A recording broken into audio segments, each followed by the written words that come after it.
Kemarin sih tim gue sempet kalah BO1 ya di final nasional kemarin, jadi sempet turun ke lower bracket dulu. Jadi kita lebih banyak berjuang di lower lah, dan sempet apa ya, kayak parno dikit lah gimana nih mau lolos.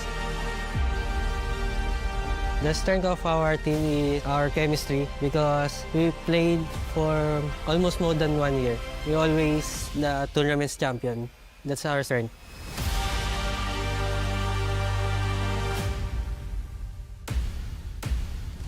Our last mini team is basically our strength and weaknesses. We lack of a lot of chemistry, a lot of synergy together. I didn't expect myself came all the way to compete with all the other.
Big Game Show Hit!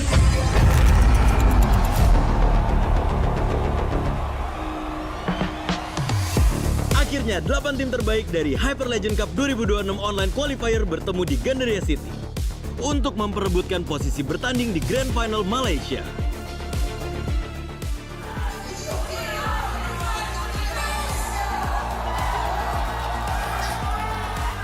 Para pengunjung juga ikut membawa pulang berbagai hadiah spesial, termasuk kesempatan mendapatkan OPPO Reno 15. Dan inilah tim yang berhasil menjadi champion hari ini.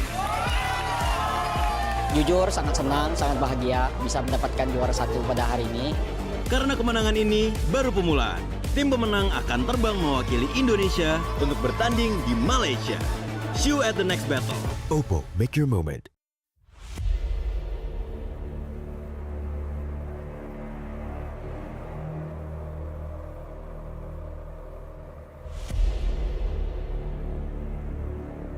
Kita orang punya chemistry and execute team game plan lagi tinggi daripada tim-tim lain. The bond or the chemistry of our team, because we understand each other inside the game and outside the game. We have known each other for very long, and our chemistry and our teamwork is on top of everyone else. Kita bakal ngeluarin surprise pick, mungkin nggak bakal ada orang yang tahu bakal kita ngeluarin mungkin dari komposisi hero apa, strategi kita apa.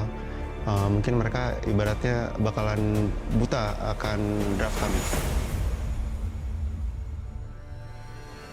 We started the recruiting by compete each other and test their skills, and we have to adjust our roles just to form a better team.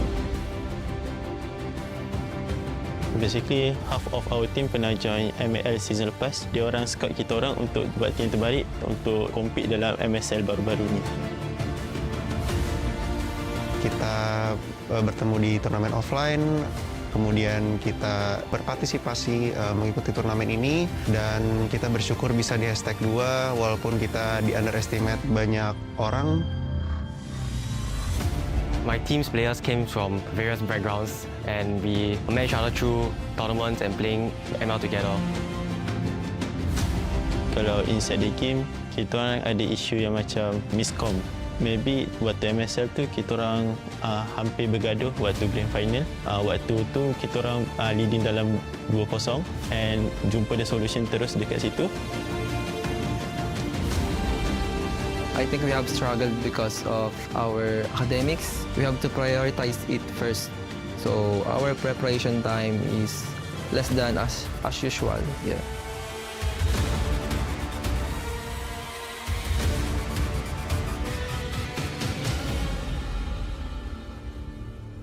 On top of a student life, having to go to school, study, even working part-time, it makes us like really on a tight schedule in order to train and find time to spare for this tournament.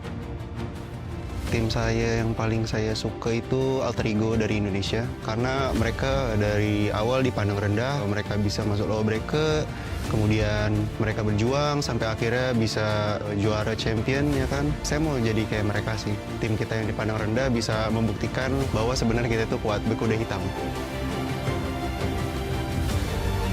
So, dengan perspektif dan hujatan daripada ramai pihak daripada luar tentang kebolehan kami untuk mewakili Malaysia, kita orang kat sini sekarang untuk buktikan yang kita orang sebenarnya layak untuk dapatkan sulat ni dan akan cuba membanggakan nama Malaysia untuk OPPO Grand Final kali ini. Dari tim kami, kuat itu dari PH, karena kan kita tahu sendiri omongan orang-orang banyak, PH itu kuat, banyak meta dari mereka semua. Tapi menurut kami, semua yang kuat, semua yang strong, atau semua yang lemah, kita hadapi semua, kita compete, kita tak boleh ada rasa takut, kita hajar semua, kita buktikan siapa yang kuat. I think Team Malaysia is easiest team to defeat because we always win against them in rough game.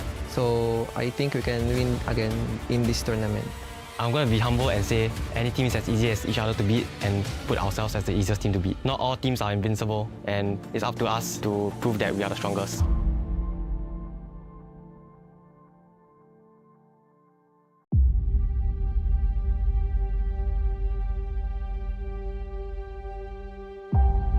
I formed this last mini team to qualify through SG qualifier and didn't expect us to be champion in the SG. So sebab kita orang dah main lama, from high kita orang dah tahu what does they want in game. Kalau dari segi comms, kita orang maybe quite smooth. Ya kelemahan tim kita sih sebenarnya kalau di rank doang sih sering kalah gitu kan. Tapi kalau udah di turnamen mode serius ya bantai-bantai menang lah. I don't think any weakness of our team. We just continuous learning and we stay consistent in our gameplay. We are confident that we can win.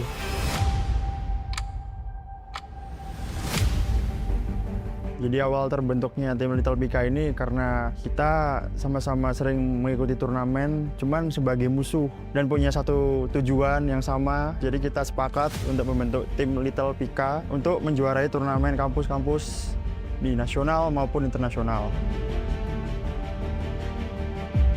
Previously, when I'm in SG, I had like a completely different team and we were training a lot, we were winning a lot of tournaments together. But when I came to join this team, it was like a completely different environment for me. Kita orang kan student, so masing-masing ada time yang diorang free and ada yang tak free sebab diorang ada final year project ke, ada yang tengah buat internship juga. Sometimes kita orang dapatkan playtime tu quite hard.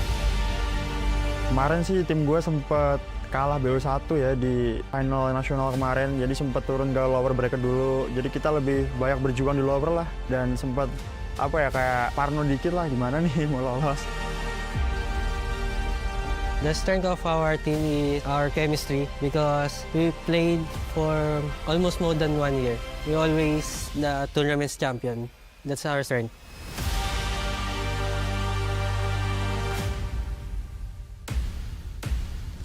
Our last mini team is basically our strength and weaknesses. We lack of a lot of chemistry, a lot of synergy together. I didn't expect myself came all the way to compete with all the other international teams, and I will be grateful to fight them.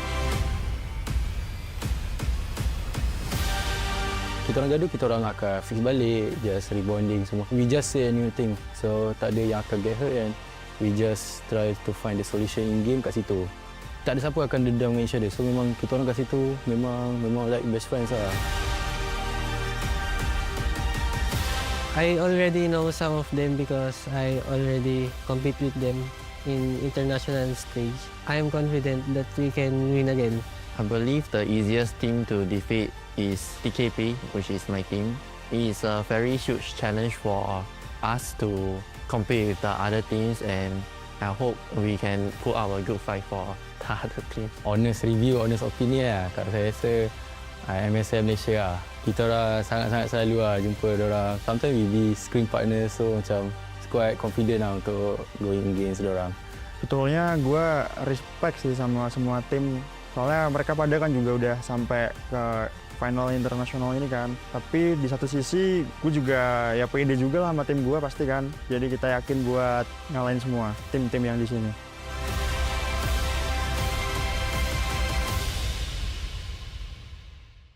Big Game Show Hits!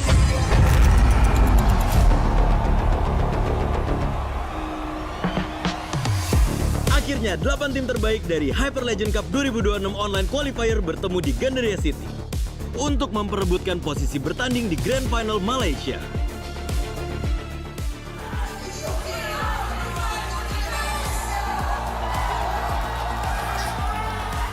Para pengunjung juga ikut membawa pulang berbagai hadiah spesial, termasuk kesempatan mendapatkan OPPO Reno 15. Dan inilah tim yang berhasil menjadi champion hari ini. Jujur sangat senang, sangat bahagia bisa mendapatkan juara 1 pada hari ini. Karena kemenangan ini baru pemulaan. Tim pemenang akan terbang mewakili Indonesia untuk bertanding di Malaysia. See you at the next battle. OPPO, make your moment.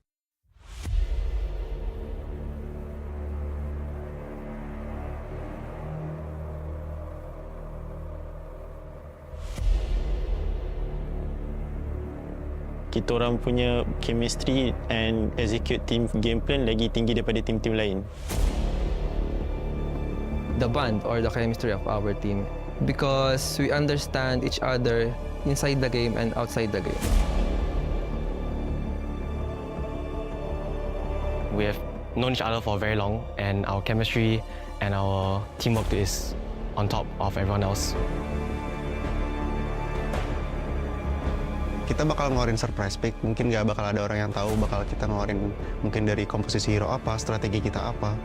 Mungkin mereka ibaratnya bakalan buta akan draft kami. We started recruiting by to compete each other and test their skills, and we have to adjust our roles just to form a better team. Basically, half of our team pernah join ML season lepas. Dia orang scout kita orang untuk buat team terbaik untuk compete dalam MSL baru-baru ni. Kita bertemu di turnamen offline, kemudian kita berpartisipasi mengikuti turnamen ini, dan kita bersyukur bisa di hashtag 2 walaupun kita di underestimate banyak orang. My team's players came from various backgrounds, and we met each other through tournaments and playing ML together. Kalau inside the game, kita orang ada isu yang macam miscom. Maybe waktu MSL tu kita orang hampir bergaduh waktu grand final. Waktu tu kita orang leading dalam 2-0 and jumpa the solution terus dekat situ. I think we have struggled because of our academics. We have to prioritize it first. So our preparation time is less than as usual. Yeah.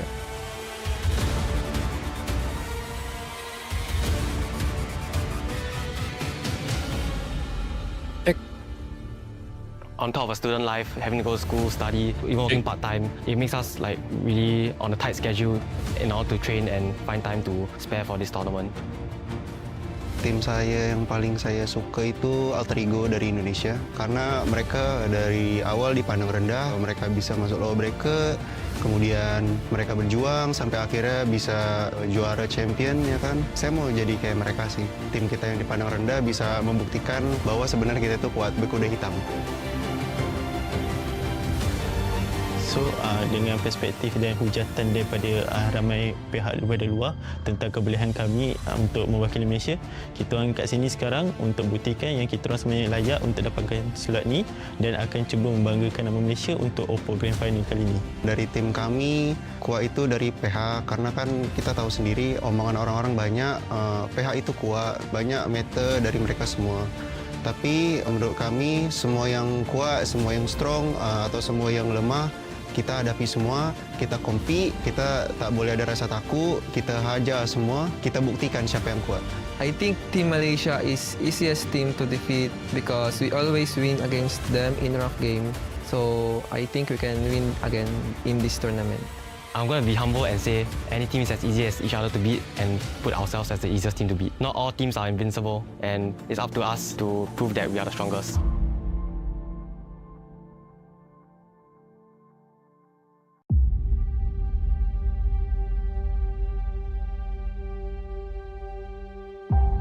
I formed this last mini team to qualify through SG qualifier and didn't expect us to be champion in the SG. So sebab kita orang dah main lama, from high kita orang dah tahu what does they want in game. Kalau dari segi comms, kita orang. Of course, welcome to the OPPO Hyperlegend Cup Grand Finals 2026.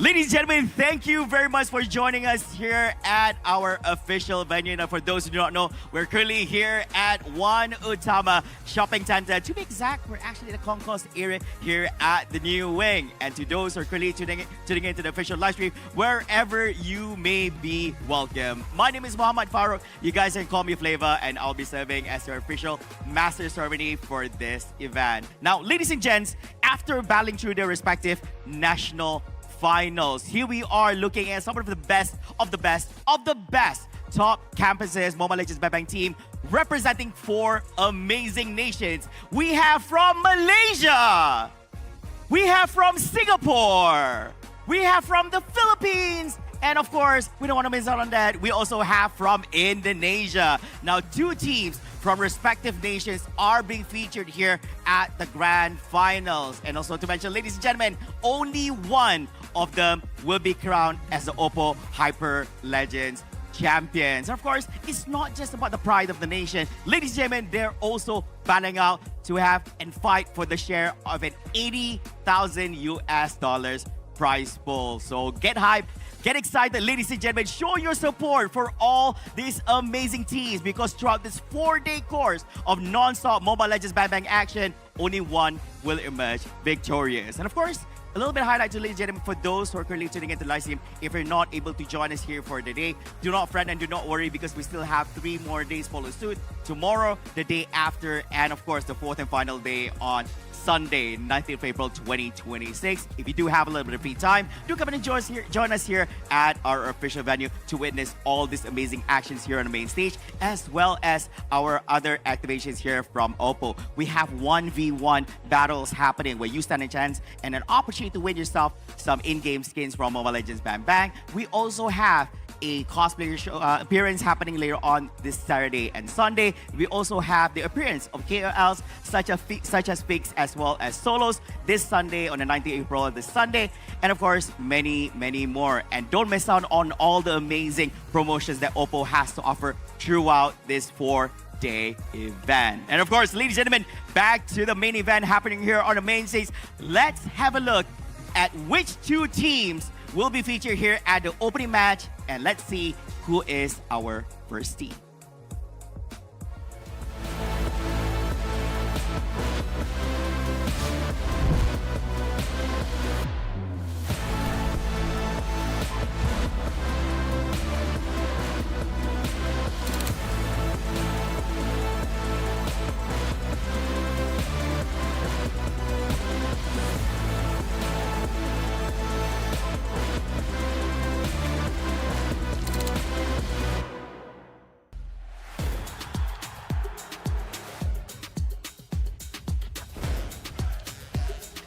Ladies and gentlemen, representing the pride of Singapore and ready to make a statement on the international stage, give it up for team as they are ready to bring in the rain here on today's opening match.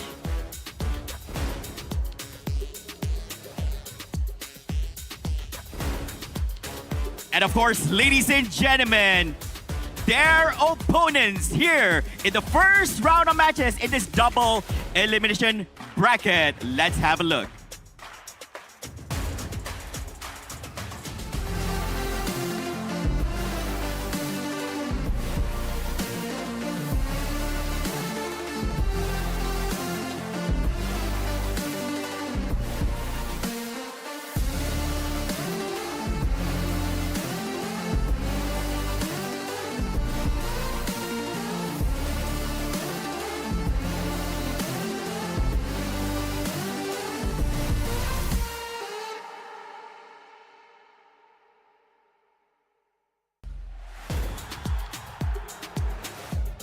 Ladies and gents, coming on to the stage and standing on the other side of the battlefield, all the way from the Philippines, make some noise for Faith Collegiate Bravehearts!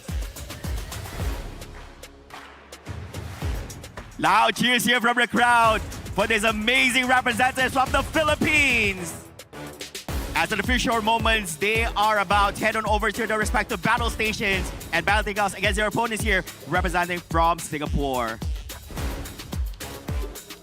Ladies and gentlemen, our 2 teams here on stage are ready. Here on your right, representing here from the Philippines, we have Faith Collegiate Bravehearts, and of course on the left, we'll be here from TKP. Will it be the Philippines or will it be the Singaporeans who will come out on top here on the opening match? And remember, this is only the beginning. This is only the first round where it will be a best of 1 series. And heads up for everyone, whether you're here together with us at the venue or those tuning back at home, as usual, we're bringing in some amazing commentators who's gonna be bringing in some amazing narratives, a little bit of storyline, a little bit of in-game analytics and post-game analytics throughout this match. And of course, without further ado, we're gonna be handing over to our amazing commentators back at the commentary desk.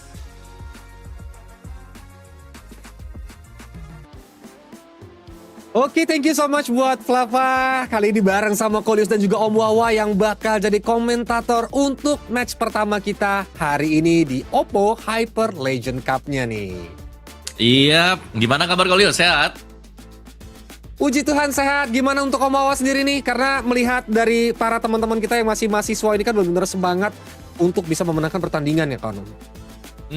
Sangat sih. Apalagi ini kalau nggak salah kan yang kedua juga guys. Sempat kan tahun kemarin ada juga kan. Nah, betul. Bahkan yang lebih serunya buat tahun yang sekarang itu ternyata ada 2 tim ya yang mewakili satu region juga yang kita ambil. Jadi ini akan lebih membuktikan region mana yang nantinya nih akan jauh lebih kuat juga sih sebenarnya ya.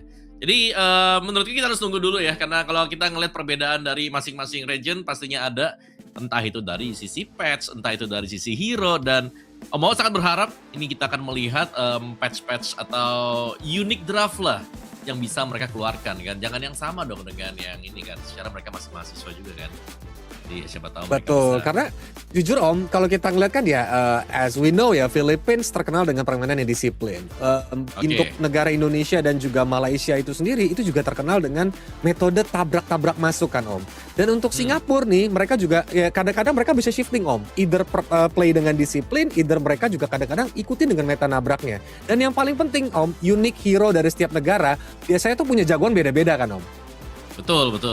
Nah ini yang harus kita garis bawahi kan sebenarnya. Mereka mau main tabrak kah, mereka mau main kiting kah, mereka mau main pick off kah, karena tiap negara beda. Nah itu yang kita cari sekarang. Kalau region ID udah biasa lah ya, karena kita kan caster dari region ID kan. Nah yang mungkin yang harus kita lihat atau yang paling Om bold sekarang sebenarnya itu region dari Singapura, karena ini kan kebetulan juga nih mereka juga bakal main di match pembukaan kita. Itu metanya seperti apa, karena kita tahu sendiri ya, di sana mungkin persaingan tipis, tapi ketika dibawakan masuk ke dalam turnamen, apalagi masuk ke internasional, biasanya nih ya, ini adalah region yang selalu bisa memberikan kita kejutan juga. Mereka dadakan kan, mereka bisa colong-colong kemenangan dari mungkin region-region yang digadang-gadang punya meta-meta sendiri atau memang punya professional league gitu loh.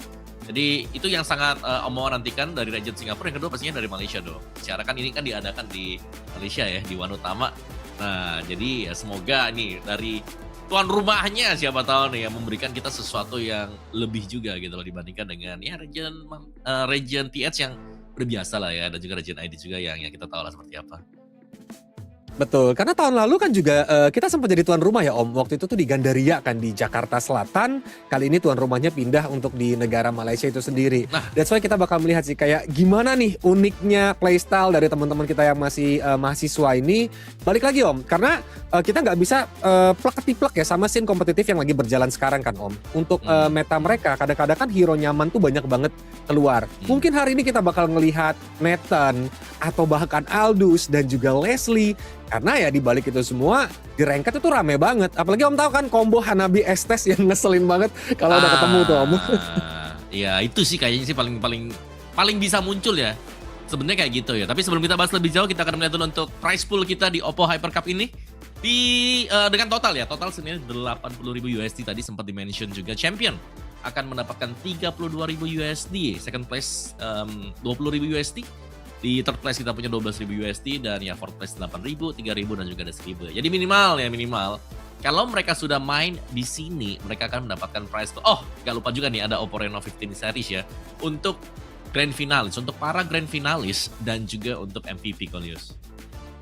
Betul, ini sih benar-benar life changing money ya Om. Karena dari dapat duit di sini aja mereka at least biaya kuliah udah ketanggung Om. Belum lagi kalau mereka mungkin mau invest, mau buka usaha atau gimana kan, itu udah benar-benar kejamin lah. Untuk top 3-nya Om, ya dibagi 5 ini udah gede banget ya kan. Makanya thank you so much buat OPPO, terutama OPPO Reno 15 yang benar-benar ngadain OPPO Hyperlegend Cup ini. Jadi benar-benar OPPO Reno 15 make your golden moment. Yep. Dan juga ini dia untuk turnamen format kita ya. Mungkin dimulai dari national level kemarin. Di online qualifiers ya kan, terus disaring jadi 16 tim. Sekarang juga mereka akan bermain di round 1 upper bracket ya. Jadi upper bracket ini best of 1 series, dan hari besok baru kita akan melihat double elimination dengan sistem best of 3, dan nanti di grand final baru ada best of 5 series. Jadi kalian jangan cari best of 3 atau best of 5 hari ini ya. Itu cuma berlaku Jumat, Sabtu, dan juga nanti Minggu best of 5 series Kolius.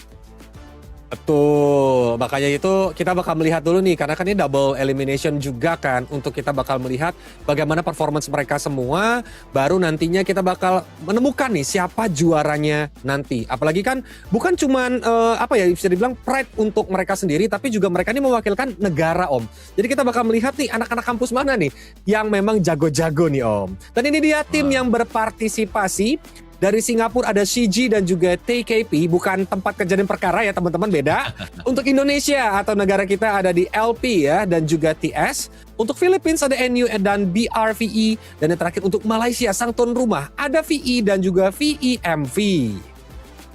Ya VE dengan VEMV ya. Ini dari tim Velocity sih sebenarnya, jadi ada 2 perwakilan untuk mereka. Luar biasa pastinya ya, tapi mungkin kalau kita melihat dari tim-tim yang akan bermain sekarang, ini pasti semua mata ada di tim Filipina sendiri ya. Ada NU Bulldogs, ada Fate Colleges, Braveheart juga, dimana mereka yang Brave nih bakal main pertama kali berjumpa dengan TKP ya, tempat jadi perkarya kalau ya.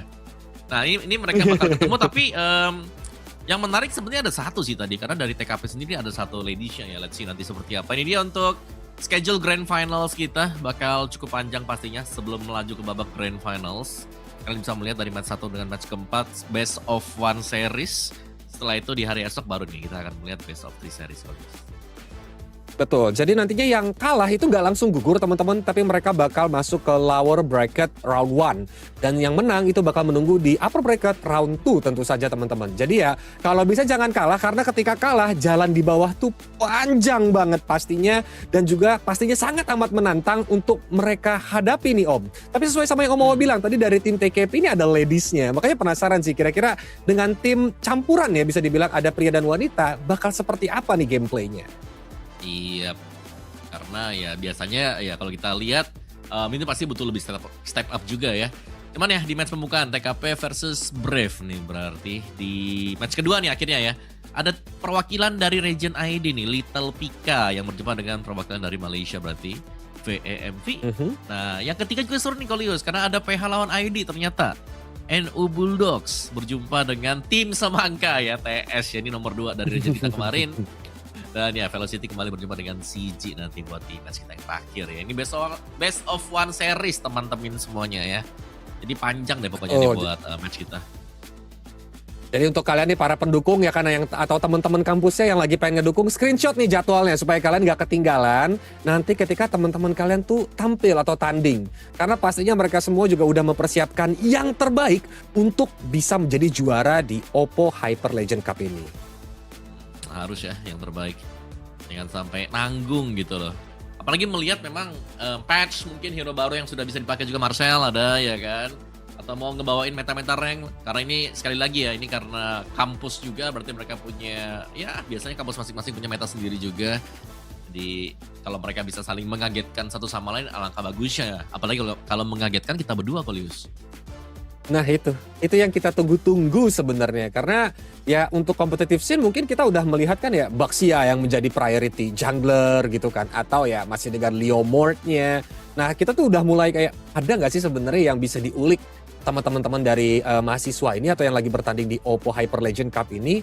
Siapa tahu kan muncul nantinya Aldous, bahkan Argus jungler yang bisa aja muncul.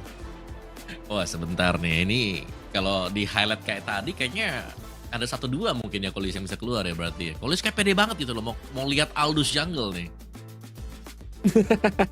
Wah, tapi memang jujur Aldous jungle bakal menantang, soalnya kan dia butuh stacking ya teman-teman.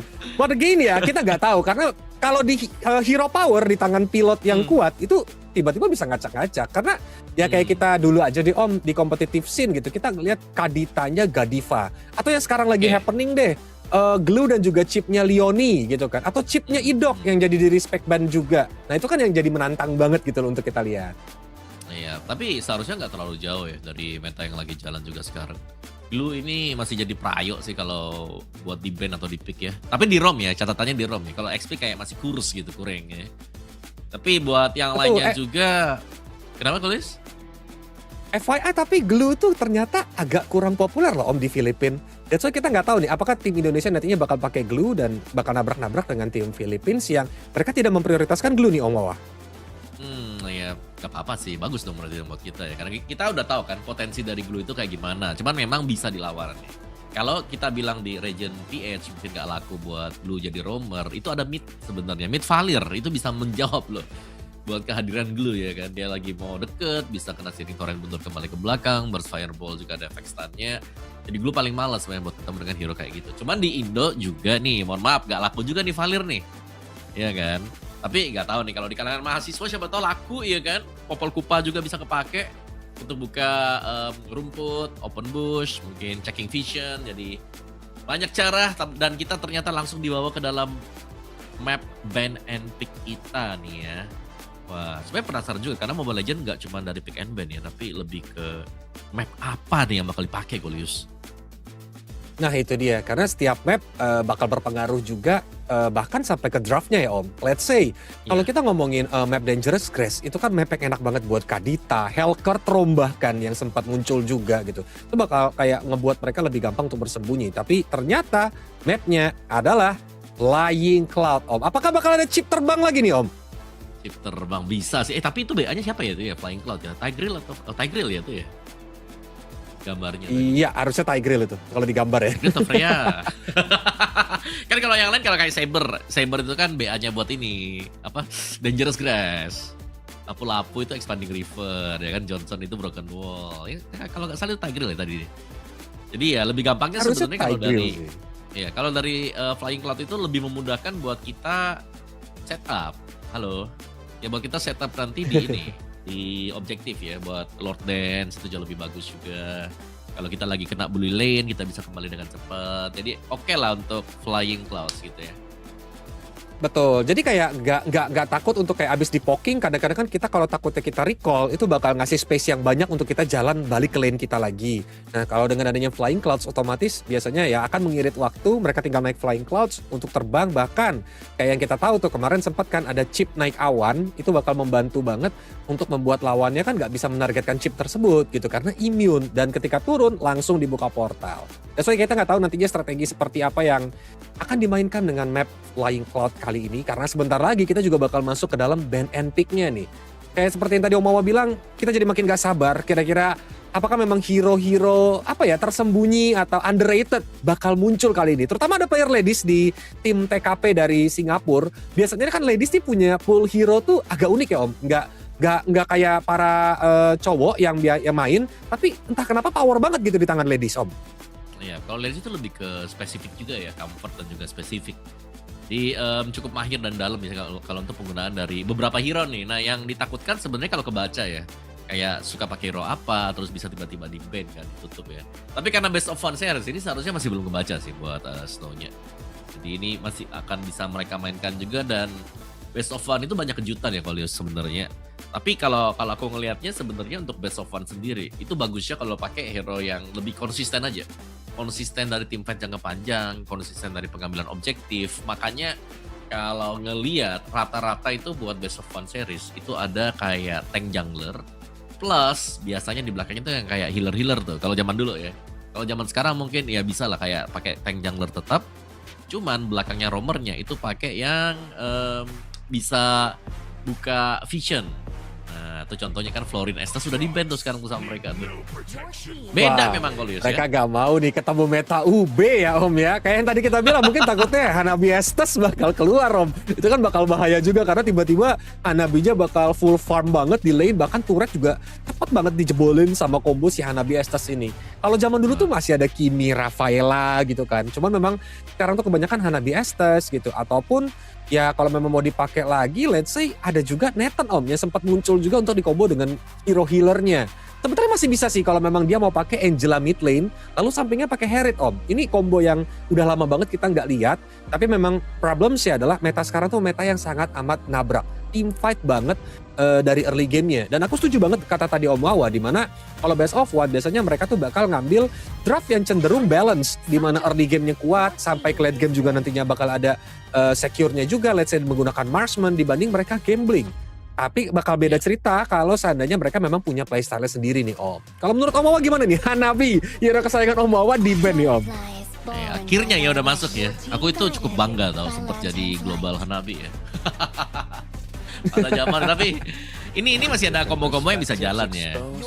Oke, Marcel dulu. Cukup tricky sih buat main Marcelnya. Tapi kalau memang Marcel mau dipakai dengan TKP, berarti mereka harus punya sinergi ya untuk bekerja sama dengan Marcel. Karena seringkali kita lihat Marcel ini cuma jalan sendiri kan, datang, taruh klemer, terus langsung keluar lagi dari fight-nya. Jadi kalau emang bisa dikombinasikan, sebenarnya bisa dikombinasikan bersama dengan Beatrix yang udah jarang banget kelihatan, atau mid lanernya nih yang biasa ngeburst dari luar kan, contohnya kayak terus juga siapa nih kalau itu Granger biasanya kalau sama si Marcel. But let's see nanti sinergi apa yang bakal dipakai dengan TKP. Karena dari sisi Brave sendiri ini mereka bisa mainin tank jungle juga sih kalau mau. Oh Leo, oke punya damage dan juga ini punya body yang memadai ketika menggunakan atau memanggil Barbil nanti ya buat fight. Wow, tapi aku suka dengan draft Lilia karena sekali lagi dia juga punya Black Shoes. In case Golden Hour-nya nanti memang connect ke arah Lilia dan ketika Golden Hour-nya finish itu kan bakal banyak banget artileri terbang kalau memang Marcella di combo ya Om. Dan ketika Lilia menggunakan Black Shoes at least dia bisa ngegocek dulu Om. Minimum dia bisa ngegocek dan darahnya pun kembali penuh lagi. Mungkin untuk dari Brave nih, combo dengan Marcel, apakah mereka mau pakai combo yang lagi populer di TikTok juga Om? Let's say dengan adanya Lucas, dengan adanya juga Xavier. Nah kan Granger udah muncul nih Om. Ini bakal banyak banget combo-combo artileri nih. Ya, Granger itu oke sih kalau memang mau dipakai. Aku kira tadi biasanya nih ya kalau Marcel nih, kita bicara rank dulu deh. Kalau kita ambil Marcel, musuhnya tuh yang ngambil Kimi, musuhnya bisa ngambil Chang'e, musuhnya bisa ngambil Granger. Jadi kita yang kayak kena counternya. Tapi aku suka juga Povius di sini. Nih TKP mereka main lebih ini ya, basic banget sih ini yang sering kita lihat di pro team mungkin. 3 pick yang memang lagi cukup strong untuk berhadapan dengan apa yang sudah dipilih dengan Brave sekarang. Kayak mereka dari TKP-nya mereka mainin Povius ini untuk mencegah Valentinanya nggak bakal terlalu bisa nge-burst juga dan bisa diganggu nanti. Bahkan bisa kejar Granger di belakang. Leomord-nya juga bisa nyari orang-orang yang ada di belakang. Jadi lumayan resiko sebenarnya untuk Brave kalau mereka mau nabrak ke depan dengan komposisi yang sudah dipegang nih ya dengan TKP Kolius. Karena balik lagi kalau memang mereka mau main nabrak banget, ini 3 hero ini tuh justru malah kuat banget untuk ditabrak. Again Lilia, dari segi damage per second ya, terutama kalau udah jadi minimum 2 item, itu bakal sakit banget magic damage-nya. Lalu Leomord dan juga Povius, ya mereka terkenal untuk team fight jangka panjang ya kan Om. Barbiel dipanggil, Povius juga tinggal lompat-lompat, itu bakal ngebuat lawannya tuh kesulitan. Terutama kalau Poviusnya berhasil, kayak yang tadi Om mau bilang, megang Granger di lini belakang. Tapi Hylos dan juga Harley, ini juga udah ditutup Om Wawa. Kita juga belum melihat nih, untuk dari Brave sendiri bakal pakai jungler apa. Sekaligus Valentina ini juga masih cukup fleksibel Om, karena masih bisa jadi XP laner. Tergantung kalau menurutku apakah memang dari tim TKP mau pakai Sora atau enggak, karena Sora masih kebuka Om Wawa. Iya, tapi gak bakal keambil sih buat Soranya. Sora kemungkinan bisa dipakai dengan Brave ya. Karena ya itu tadi, sudah ada POV ya Kolius. Jadi kayak udah susah lah kalau mau coba buat dilawan dengan Valentina juga. Jadi dia tutup ke gold lane, ya memang adalah salah satu jawaban ya. Cloud bisa melompat ke belakang, tinggal kita cari nih ya buat berhadapan dengan Granger. Apakah Moskov ini mau dipakai oleh TKP atau mereka bakal nyimpen nanti maksudnya untuk yang terakhir dulu. Karena mereka masih kebuka nih Romer tebal sebenarnya masih cukup oke buat berhadapan dengan Marcel ya. Mungkin sebagai contoh Gatot Kaca ini masih ada juga. Ya. Blue ternyata yang keluar yang sempat kita mention ya. Ini adalah 2 ungu juga dan ini slow banget. Kalau sampai udah kena dari slam-slamnya Glue atau spread-spreadnya juga dan kena dengan Lilia ya Angry Gloom-nya itu harusnya nggak bisa kabur jika nggak punya efek dash sama sekali, Kolius. Wah itu sih auto nempel gak sih Om? Kakinya auto kayak diikat ada rantainya gitu ke tanah langsung dan ngebuat pasti burst damage-nya atau damage per second dari magic damage Lilia juga bakal tambah sakit. Belum kalau glue-nya dibuild glue jahat kayak Leonie which is dia buat Genius One, dia buat lagi Glowing One. Itu bakal pedes banget kalau menuju ke arah backline-nya teman-teman dari Brave. Tapi 2 hero yang bakal diambil sama Brave untuk menghadapi mereka semua. Dan Vanny ternyata muncul karena ya so far memang belum ada hero single target lock yang bisa mengunci Vanny di tempat. I think Moskov mungkin bakal jadi pilihan yang menggiurkan sih untuk tim TKP gunakan nanti. Ya tentu dia ya Sora yang keluar juga karena memang pengambilan dari Valentina sendiri ini untuk bisa mengenable agar Sora bisa terpakai. Jadi dari Fate kalau kita lihat sinergi mungkin tidak terlalu banyak ya untuk bermain-main dengan Marcel. Tapi mereka bisa fokus. Ini fokus dengan Golden Hour nanti untuk mencegah biar Leomordnya nggak bisa melakukan retribution. Dan Moskov yang benar juga kepakai. Salah satu hero marksman yang bisa menjaga diri dari Fanny ya. Tapi based on the draft ini aku lebih prefer ke TKP sih sebenarnya Kolius. 100% 100% Sama sih Om, kalau memang gameplay mereka nantinya terutama dari early game bisa megangin rotasinya, even Fanny nanti bakal kayak kesulitan sih Om untuk bisa men-take down teman-teman dari TKP kalau memang mereka mudah mulai main stick together. Pada kali ini ya kita nggak tahu karena ini hanyalah draft, eksekusilah yang bakal menjadi penentu kan. Apalagi ini best of one series di mana gak ada tuh waktu untuk mereka evaluasi dan membalikan keadaan setelah membaca lawannya. Yang kalah bakal masuk ke lower bracket Om Wawa. Iya, dan secara draft juga kita melihat mungkin lebih balance kali ya dari TKP. Mereka punya badan, mereka punya damage seperti fighter yang memang sustain, tapi bisa memberikan damage juga. Bahkan untuk late game insurance, Moskov ini bakal ready untuk mereka. Sedangkan dari sisi yang berbeda, mungkin dari sisi tim Brave tadi, secara draft sebenarnya bisa dibilang Fanny-nya kalau dapetin early game ini akan sangat menakutkan Kolius. Kita sudah sering melihat banyak studi kasus ya, di mana Fanny mungkin kelihatan, atau secara draft ini kelihatan kurang, tapi ketika Fanny-nya bisa pegang early game, itu musuh kayak udah keteteran di early game sehingga gak sempet dapetin mid game, late game, dan akhirnya tim yang punya Fanny itu bisa menang. Ini harus bisa dikontrol sebenarnya Fanny dari Brave nanti. Yes, makanya dari early apakah memang Fanny-nya bisa di pressure, especially mereka juga pakai Glue Lilia yang biasanya itu clear wave lane bakal cepet banget di mid lane, jadi mereka udah mulai bisa mirroring atau bahkan mempressure Fanny dari Brave itu sendiri.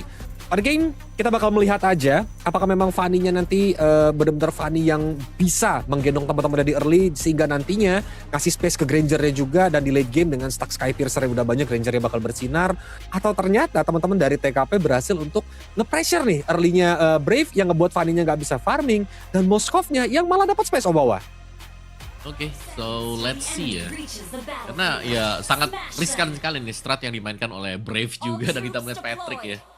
Yang berjalan tuh Glue ya teman-teman ya, berubah tuh emang tuh skinnya bagus ya gitu ya. Tapi Marcel, kita tahu first item Thunderbolt buat Marcel ini pasti akan selalu menabrak terus-terusan karena dia punya frame moment ya. Tracking shot ini menarik. Tapi aku mau tanya Om Wawa sih, karena banyak teman-teman kita tuh yang pakai Marcel mungkin pilihan itemnya itu masih agak bingung Om Wawa. Menurut Om Wawa, Marcel itu mendingan wajib bikin flash of the Oasis atau foto, atau mendingan nggak usah aja Om? Foto ya, kalau foto item ketiga sih. Kalau aku tetap masuk ya, karena kan tetap ada extra shield kan yang bisa dikasih ke temennya waktu dia pakai pasifnya dia itu si Platinum Snap-nya. Jadi itu masuk buat fotonya, tapi yang pasti wajib udah pasti harus ya. Ini kalau kalian nggak build beli item ini untuk Marcel, kalian gagal jadi Marcel ya. Namanya Thunderbelt ya. Itu wajib banget karena itu free dapetin adaptive hybrid defense gitu. Jadi selalu untung gitu loh kalau kena Platinum Snap nambah 1 kan, sama kayak Badang ya kan, kena Fist Break-nya kita pasti dapat 1 juga, kita Fist Swing kita dapat 1 juga.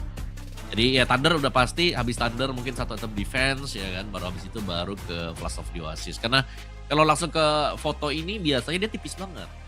Tapi tipisnya itu bisa ditutup nanti waktu ada stack-stack dari Thunderbelt-nya.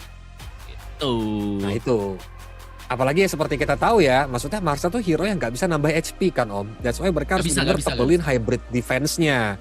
Itulah kenapa dari Thunderbelt itu sendiri sangat amat penting teman-teman untuk dibuild sama Marcel. Dan itulah dia juga, aku setuju nih, biasanya foto tuh item ketiga teman-teman. Item kedua tuh biasanya kalau memang lawan punya efek regen yang tinggi atau punya shield ability, biasanya Domi langsung dibuat sih di item kedua. Ya Domi oke lah Domi. Karena ya itu, emang tipis aja kalau buat si Marcel ya. Mau beli Guardian Helm nggak ngaruh ya teman-teman ya. Mau beli attack speed juga jangan, pokoknya jangan. Semuanya itu dari defense atau magic defense atau skill defense si Marcel. Tapi lihat Shasha ini agak berani Om. Dia benar-benar invade jungle lawan. Even dia nggak ragu gitu untuk ngebuang energinya nih di area jungle lawan teman-teman. Ya itu masih awal-awal juga sih ya. Satu purple buff harusnya cukup juga ya. Karena Sasas tadi kalau nggak salah sempet sih. Sempat cuman ngepok doang tapi gagal ya buat dapetin creeps-nya juga. Dan bahkan di bottom lane-nya masih cukup berimbang antara Popheus versus Sora. Jadi belum ada sesuatu yang terlalu berarti sebenarnya. Tapi presence nih dari Glue nih kalau kita bicara soal Glue sendiri. Glue plus lower siapapun itu ya. Di mid biasanya sih sama Chetien ya. Atau mungkin Chusin. Aku nggak tahu kenapa. Tadi Chusin sempat di ban ya berarti ya. Karena biasanya Chusin sama Glue atau Youth sama Glue. Ya slower siapapun itu. Siapapun yang kena tadi. Dari slam-slamnya dia, ini bisa dipastikan akan tumbang kalau nggak ready battle spellnya kayak flicker-flickeran gitu kan. Karena tiba-tiba bisa langsung di pick off gitu aja. Tapi Hong langsung ini dia Barbiel dipanggil. Ziwin masih bisa mundur ke arah belakang, bahkan still cable yang gak connect. Tapi lihat, udah ada mode Thunder mencoba menghajar dan first blood pun berhasil didapatkan. Hong langsung tumbang di menit sebelum ada turtle nih Om. Ini bakal jadi keuntungan banget buat teman-teman dari Brave. Ya, itu sangat jelas sekali sih. Tapi Brave juga bermain dengan sangat safe. Ingat ini best of one series nih ya.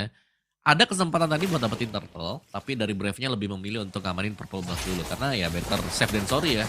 Kalau memang mereka tiba-tiba dipaksakan untuk ambil turtle-nya, terus mereka juga kalah fight di sana akan sangat rugi sekali. Apalagi ini kan mapnya Flying Cloud. Flying Cloud juga ini akan cukup cepat nanti tim lawan datang. Yes, untuk mereka melakukan rotasi. Tapi teman-teman ini dia yang kalian tunggu-tunggu. Langsung aja kalian redeem di dalam game code-nya yang ada di bagian bawah layar untuk dapetin hadiah spesial dari OPPO Hyperlegend Cup-nya guys. Buruan langsung di screenshot dan masukin di dalam in-game kalian. Oh cair, langsung aja diambil. Apa lagi coba ya, bagi-bagi code. Sering loh tapi, by the way kita bakal bagi-bagi code juga. Untuk per hari ini malah ya. Ada 3 kalau nggak salah buat hari ini juga. Tapi Reze udah mulai diisengin walaupun belum mau all out nih Om Wawa. Karena turtle-nya ternyata dari tadi dicuekin Om. Mereka ber-10 ini gak ada yang mau untuk start turtle walaupun sekarang udah mulai di start sama teman-teman dari Brave. Tapi Platinum Snap udah mulai mengganggu pergerakan dari teman-teman TKP. Bahkan mencoba untuk di all out karena Ryoshi pun langsung join dari belakang sana dan Shaz pun berhasil untuk menekan turtle-nya. Golden Hour connect menuju ke banyak banget hero. Reze yang sekarat langsung coba bahkan Hong. Gak bisa kabur kemana-mana. Langsung ditumbangkan sama seorang Ryoshi. Yap, semuanya tumbang ya, dan bahkan tadi Ryoshi juga join ini buat fight-nya meninggalkan Peacekeeper nih di atas yang free banget untuk melakukan plantingan. So sebenarnya ada pertukaran yang memang sempat didapatkan oleh TKP ya, tapi itu rugi juga untuk mereka karena mereka gagal untuk secure di turtle yang pertama tadi. Ya minimal dari piece-nya ini punya harapan nanti untuk bisa mengangkat ya as a team nanti untuk TKP ketika menginjak mid game. Tapi Zas ini punya heptasis. Tadi juga bahkan si Ryoshi ya ini punya Sky Pierce loh. Which is kita akan melihat nanti dia akan lebih sering juga untuk join fight-nya untuk bisa menambahkan pundi-pundi dari lethality yang sudah dimiliki sekarang. Yes, karena memang Granger itu sendiri kalau udah punya Sky Pierce, kalau bisa jangan pasif di lane lagi ya teman-teman. Mungkin bisa di lane untuk nyari stack, tapi biasanya ditemenin sehingga lane-nya cepat clear dan dia pun bisa langsung untuk ikutan rotasi. Tuh lihat, udah ada Fury Hammer, Sky Pierce juga. Sedangkan kalau untuk dari Valentina jadi juga udah ada Glowing One nih untuk nambah kayak menghalau nih efek regen dari Povius maupun dari glue itu sendiri Om Awa. Cepet ya kalau kita melihat Glowing One karena dari sisi TKP mereka nggak punya akses ini untuk menuju ke Glowing One juga sehingga untuk efek regen dari Brave ini bakal sangat aman sekali minimal sampai 3-4. Dan kita akan melihat bagaimana TKP ini bereaksi ya karena sejujurnya untuk mappingnya sendiri masih dipegang oleh Brave. Mereka sangat berani untuk maju karena mereka punya Zaz dengan Fanny-nya nih yang selalu bisa masuk tiba-tiba dengan skill cable-nya. Bahkan Esu nih Platinum Step yang memang mengincar secara terus-menerus dan sangat annoying bisa dibilang. Betul, sekali kena foto itu kan bakal ada momen kayak kena immobilize dan bisa langsung di follow up sama temen-temennya. Even tadi makanya Zaz juga masuk ke area jungle dan berhasil untuk mendapatkan kill dari seorang Kong. Dan untuk jungler dengan KDA 030 di menit 5 ini ya bukan merupakan berita yang baik. Of course dia bakal ketinggalan level. Untuk teamfight juga power spike-nya belum dapet banget. Bahkan tadi kita lihat dari segi itemization juga Hong itemnya belum terlalu jadi nih Om. Mau gak mau mungkin dia bakal melakukan mirroring ya masuk ke area jungle lawan. Meanwhile lawannya lagi ngetartel kayak gini.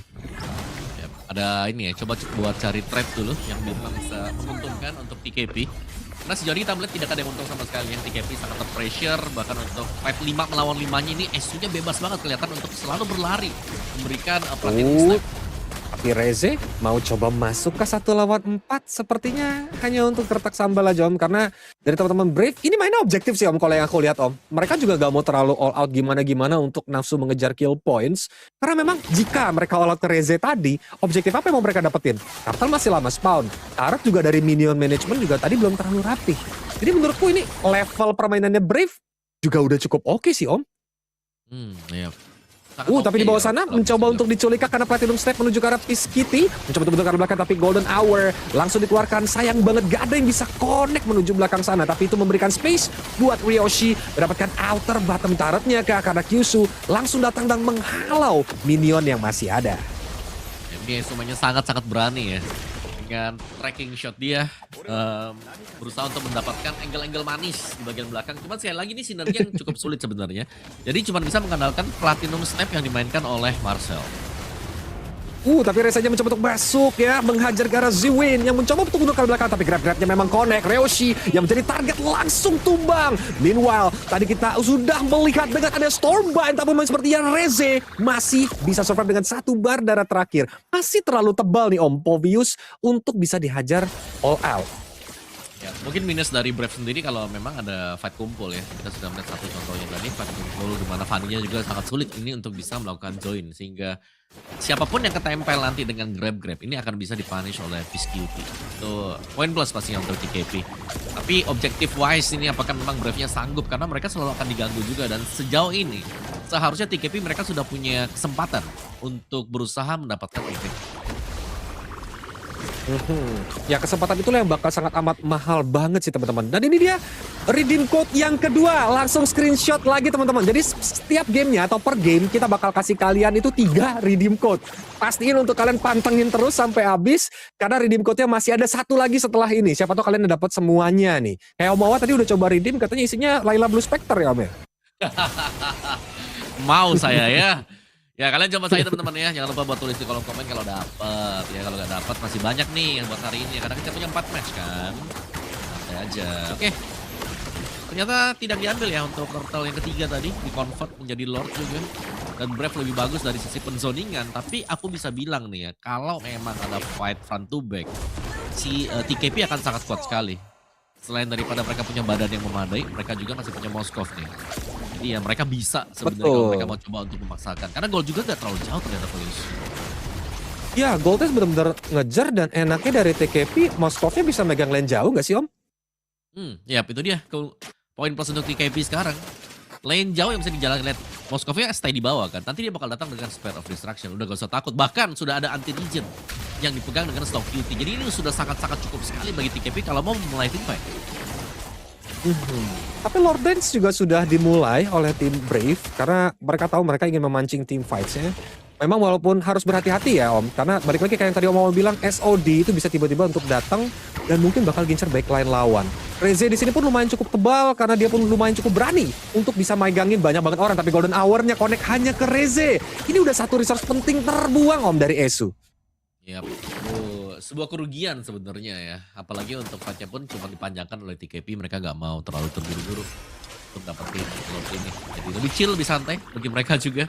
Sementara di bagian bawah masih dengan Viscuity yang selalu memberikan pressure ya dengan menjalankan lane jauh secara terus-menerus.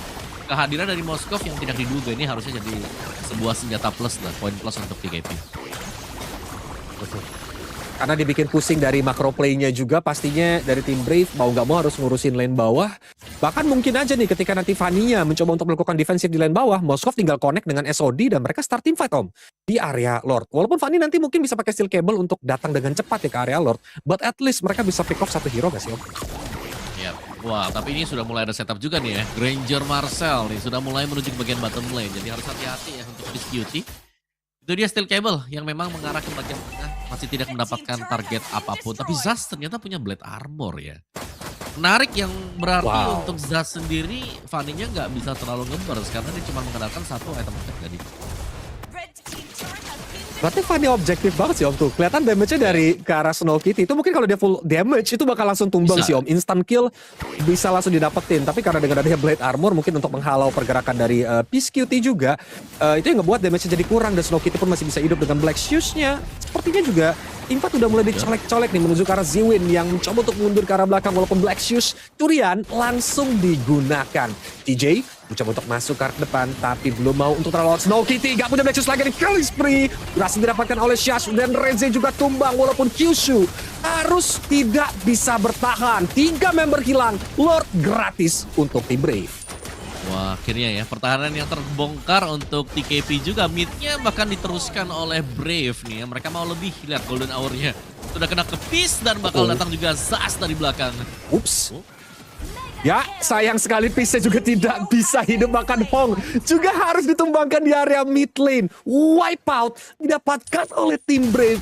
Ini benar-benar satu momentum yang ternyata bisa dieksekusi dengan sangat amat baik oleh tim Brave Om. Iya, dengan hanya 1 poin kill ya sekarang untuk TKP juga. Tiba-tiba keunggulan langsung berlipat nih untuk Brave. Yang tadinya terlihat mereka main sangat safe sekali, sekarang mereka sudah bisa membuka serangan dengan sangat nyaman ya. Ini istilahnya terbongkar banget ya, karena tadi permainan Lord Dance yang terlalu lama. Kita bisa bilang dari TKP juga, mereka tidak bereaksi apapun, mereka hanya melihat dan berharap mereka bisa melakukan reinisiasi dan ternyata mereka gagal tadi. Karena Snow Kitty ya, ini benar-benar ditargetkan dan Snow Kitty juga harus tumbang tadi digesek oleh Sash.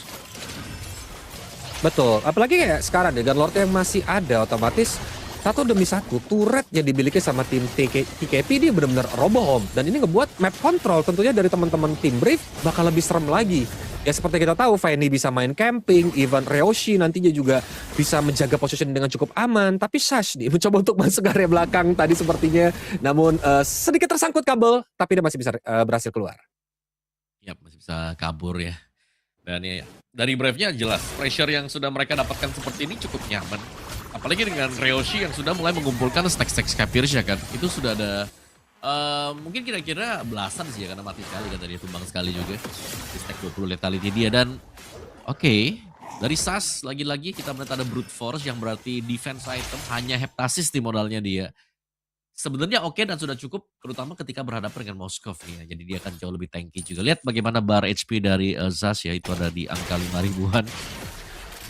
Itemnya dia, oh ada Melvic ternyata ya. Dia second item Melvic, baru ke Blade Armor, baru ke Brute Force tadi. Betul, dan item terakhir mungkin Rose Gold Meteor yang bisa aja dibuat sama Sash nantinya untuk dapetin shield tambahan nih. Cuman ya, we never know. Yang penting dari teman-teman dari Peace Kitty juga udah jadi Trinity itemnya, dia menuju ke arah Malefic Gun. Sudah mulai ada Barbiel yang dipanggil, Golden Hour pun connect menuju ke arah depan. Ryoshi mencoba untuk menembak dengan rondonya dan rekan Reze tidak bisa bertahan. Kasem mencoba untuk masuk versus 3 hero sekaligus. Hong masih bisa survive dengan 1 bar darah terakhir. Wah itu benar-benar di stack ya. Rhapsody di luar dari Golden Hour tadi. Full stack. Dimakan semuanya oleh Reze dan bahkan pengen diteruskan ternyata oleh Brave. Meskipun pastinya akan bisa di defense juga. Karena better mereka mendapatkan Lord. Jauh lebih aman untuk mereka juga nanti bisa melakukan push. Dan Ziwin. 1 Lightning Truncheon yang selesai. Ini enaknya kalau punya Valentina bakal bisa milih ya. Dan ngambil Black Shoes sudah opsi terbaik untuk Brave. Ya, karena nggak banyak option saat ini yang bisa di-copy. Tapi ini dia redeem code yang ketiga, teman-teman. Langsung aja di screenshot dan langsung kalian redeem di dalam game kalian. Karena ini pastinya bakal dapet hadiah yang bagus juga dari OPPO Hyperlegend Cup kali ini, teman-teman. Tapi Lord udah mulai dicolek-colek sama tim Brave, Om. Dan sepertinya nggak kelihatan dari tim TKP ini mau kontes, Om. Nah ya, mereka nggak bisa kontes. Karena mereka lagi kalah. Gold lebih jauh ya sekarang. Kalau tadi bedanya 1000-2000 ya itu bisa dikontes. Tapi sekarang dengan perbedaan udah 7000-6000 ya. Better mereka stay dulu di bagian belakang dan menunggu untuk adanya kesalahan yang misalnya bisa diperbuat oleh Zaz. Karena dari tadi juga kita melihat ini Fanny-nya adalah Fanny yang cukup berani kalau ini Fanny yang menerjang ya masuk ke dalam base atau bahkan lewatin tarat demi taratnya. Jadi itu sebenarnya bisa dipunish. Cuman ya Peace Kitty harus ready. Kalau sampai steel cable-nya sudah masuk terus dia gak ready di sana ya itu pasti bakal kabur. Karena gak ada stopper lagi nih. Buat Sash seorang diri. Bahkan dari Brave-nya, mereka akan memainkan 3 lane push. CJ bahkan sudah punya 1 Justice Power Rod. Jadi akan jauh lebih tanky juga, bahkan efek crowd control yang memang harus dihindari oleh TKP. Tapi ya ini ya bakal ditunggu-tunggu. Langsung dibuka juga dengan Golden Hour. Tapi Peace Kitty masih berhasil lolos dari Golden Hour-nya. Bahkan Zwin harus mundur bersama juga dengan Esu yang tinggal 1 bar darah terakhir. Mereka mengganti target untuk menuju ke Lord yang datang dari bottom lane. Dan sudah berhasil untuk mendapatkan base bottom turret-nya nih Omawa. Dan kelihatannya dari teman-teman tim Brave ini sabar ya Om. Mereka nggak mau terburu-buru karena memang Esu-nya juga berhasil untuk di take down sama teman-teman dari TKP.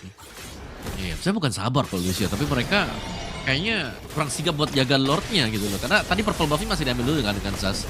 Sedangkan Lord itu udah jalan di depan. Jadi ya mereka mainnya sangat safe aja sih. Kalau memang Fanny gak punya purple buff, mereka gak bakal langsung masuk. Mereka bakal nunggu dulu sampai Fanny-nya memang aman ya. Kayak purple buff-nya ada, untuk Fatia juga jauh lebih sustain, baru mereka bakal ngegas dari sana. Dan Lord yang kedua masih bisa dinetralkan ternyata oleh TKP. Kemungkinan besar kita masih akan menunggu untuk Lord yang ketiga. Tapi lane jauh atau lane di bagian bawah ini sudah mulai pressure karena base turret-nya juga pecah. Tapi selama ada Moskov nih ya, kalau aku selalu melihat selalu ada cahaya untuk bisa menang. Karena ini Moskov. Moskov kalau punya full item itu kadang-kadang itu kita bisa ada miss moment gitu loh. Kadang kita kaget, wah Moskovnya triple kill, maniac juga.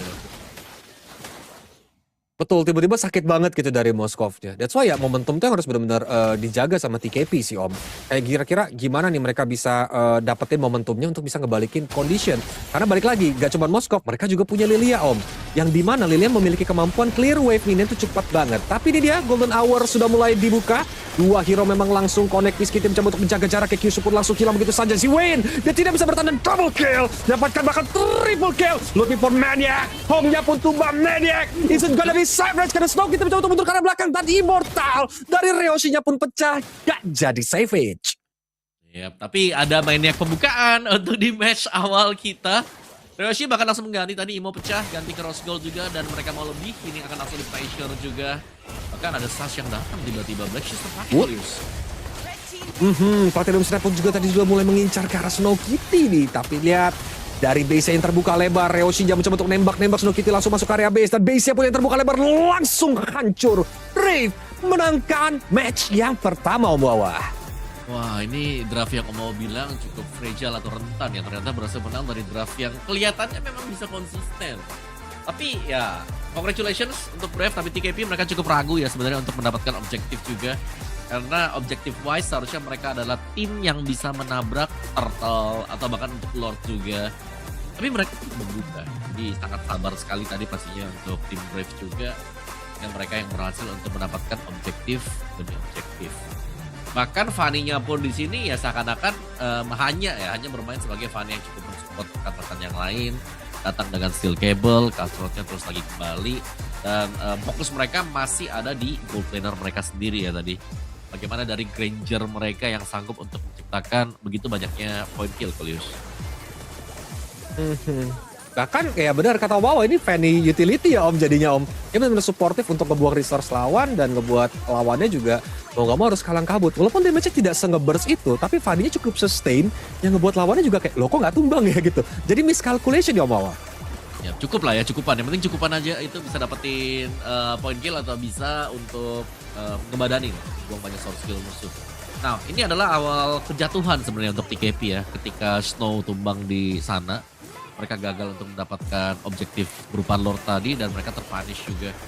Yang pada akhirnya Golden Hour ini punya potensi untuk bisa menciptakan point kill. Tapi Ryoshi ini sudah sangat aman dan nyaman dengan Maniac yang didapatkan. Berarti untuk stack dari Skypierce juga kategorinya seharusnya penuh ya. Hampir penuh lah buat Ryoshi. Mungkin ada di angka 70-60an. Dan ya game end. Kan selisih cukup jauh dari sisi point kill tapi secara objektif sangat jauh sekali Kolius. Betul, dan ini dia MVP untuk game yang pertama jatuh ke tangan Sas. Dan jujur aku setuju sih Om, karena memang gameplay Vanny-nya yang tadi Om Bawa juga udah bilang, dia berani banget untuk masuk ke area jungle lawan, even dia juga berani untuk melakukan inisiasi. Dan dengan build item yang cukup unik yaitu hybrid ya jadinya ya, dengan 2 item damage dan sisanya adalah defensif, yang ngebuat Fanny ini ternyata lumayan cukup lah ya, bisa dibilang tebal, dan ngebuat lawannya jadi salah perhitungan atau miskalkulasi. Sehingga akhirnya benar-benar banyak banget resource yang terbuang gara-gara mau coba untuk ke arah Fanny, dan lawannya jadi nggak bisa kuat untuk team fight lagi nih Om Wawa. Ya bahkan zero death ya untuk Zaz juga. Gak tumbang sama sekali dia. Cukup one-sided ya. Kalau ngeliat dari status yang kita lihat sekarang, dari point kill-nya, dari turret-nya, turtle lord-nya juga semuanya berhasil di-secure oleh Brave. Tapi hanya 2 turtle nih. Menariknya dari Brave sendiri adalah mereka tadi berani untuk tidak mengambil turtle yang pertama, yang dimana itu sebenarnya sangat open sekali ya buat turtle yang pertama, tapi lebih memilih untuk kasih makan dulu nih ke Zaznya, biar Zaznya dapat purple buff. Begitu mereka dapetin purple buff, baru mereka akan berusaha untuk masuk. Jadi sangat safety sekali nih permainan dari Brave. Sedangkan TKP mereka gagal untuk sekali lagi ya memaksimalkan bagaimana kombinasi dari Glue dan juga di Lilia sih sebenarnya. Karena memang kombinasi Glue dan Lilia di atas kertas, harusnya landing management mereka tuh bakal unggul ya Om di early game. Lilia bakal dengan cepat ke clear wave-nya, Glue juga bakal bisa nge-zoning lawannya, walaupun pastinya dibikin repot sama Esu yang mencoba untuk mengaktifkan Platinum Snap terus-terusan Om. Pada game, ya karena memang early-nya juga Shaz jadi dapetin space, sehingga dia pun bisa untuk masuk ke area jungle lawan. Bahkan Hong nih, yang kayak kesulitan ya Om ya, udah awal-awal udah 0-3-0, itu yang ngebuat akhirnya jungle dari tim TKP nggak bisa terlalu berimpact di game ini. Iya sih, kalau buat Hongnya memang dari awal dipatahin kakinya ya. 03 tuh tadi kalau kita lihat buat di early-nya, jadi susah banget tadi buat adu retri pun pasti patah dia. Jadi karena junglernya sudah patah nih, nggak bisa adu retri, mereka akan sangat mengandalkan Peace Cutie sebenarnya ya. Tapi karena saking lamanya juga harus Peace Cutie-nya nih yang jadi pada akhirnya ya nggak ada waktu lagi buat mereka bisa tunggu gitu. Betul, tapi ya buat tim TKP pastinya masih memiliki kesempatan ya Om. Karena mereka kan menuju ke lower bracket, nggak langsung gugur. Dan nantinya mereka bakal bermain di best of 3 series. Sedangkan untuk tim Brave, mereka tuh tinggal nungguin satu kemenangan lagi harusnya Om bakal masuk di final upper bracket setelah itu Om. Tuh, ini satu ya berarti ya. Tapi best of one berarti ini satu di lower ya? Satu di lower, satu masih stay di upper juga, masih menunggu untuk nextnya di mana mereka akan main untuk best of 3 series. Congratulations berarti untuk Fate Colleges Bravehearts ya, yang berhasil untuk menang di match pembukaan mereka. Dan menariknya mereka memang nge-ban semua hero-hero healer. Jadi kayak mereka ready juga nih, oh jangan-jangan lawannya karena gue gak tahu nih regionnya main apa. Ban aja nih healer-healernya. Yang tadinya gue kira ini harusnya TKP dong yang nge-ban healer ya, karena itu kan dari region PH kita tahu. Ternyata enggak, itu semuanya kebalik. Dan ya itu juga sudah terjawabkan dengan play funny yang cukup jarang muncul di region Philippines. Betul, apalagi ya tadi Hanabi ya, itu juga sampai kena ban sama teman-teman dari Brave gitu. Tapi ya itulah dia teman-teman dari keunikan match yang pertama. Kita masih punya 3 match lagi ke depannya, jadi jangan kemana-mana. Karena Kokolis dan juga Omawa bakal kembali lagi setelah pesan-pesan yang berikut ini. Stay tune.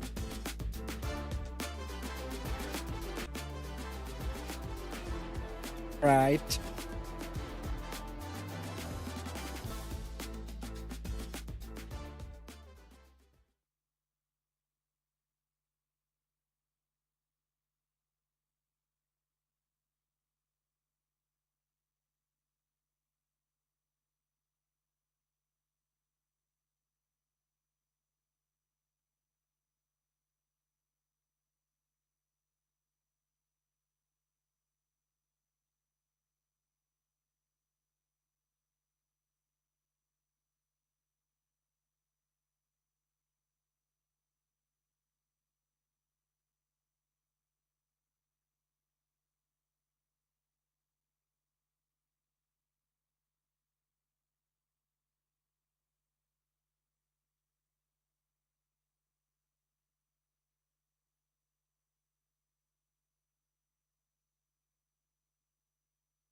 Big Game Show Hits!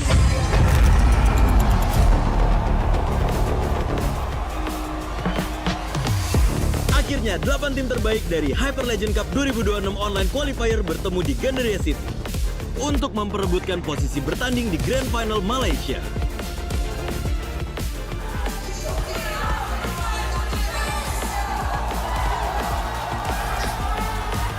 Para pengunjung juga ikut membawa pulang berbagai hadiah spesial, termasuk kesempatan mendapatkan OPPO Reno 15. Dan inilah tim yang berhasil menjadi champion hari ini. Jujur sangat senang, sangat bahagia bisa mendapatkan juara 1 pada hari ini. Karena kemenangan ini baru pemulaan. Tim pemenang akan terbang mewakili Indonesia untuk bertanding di Malaysia. See you at the next battle. OPPO, make your moment.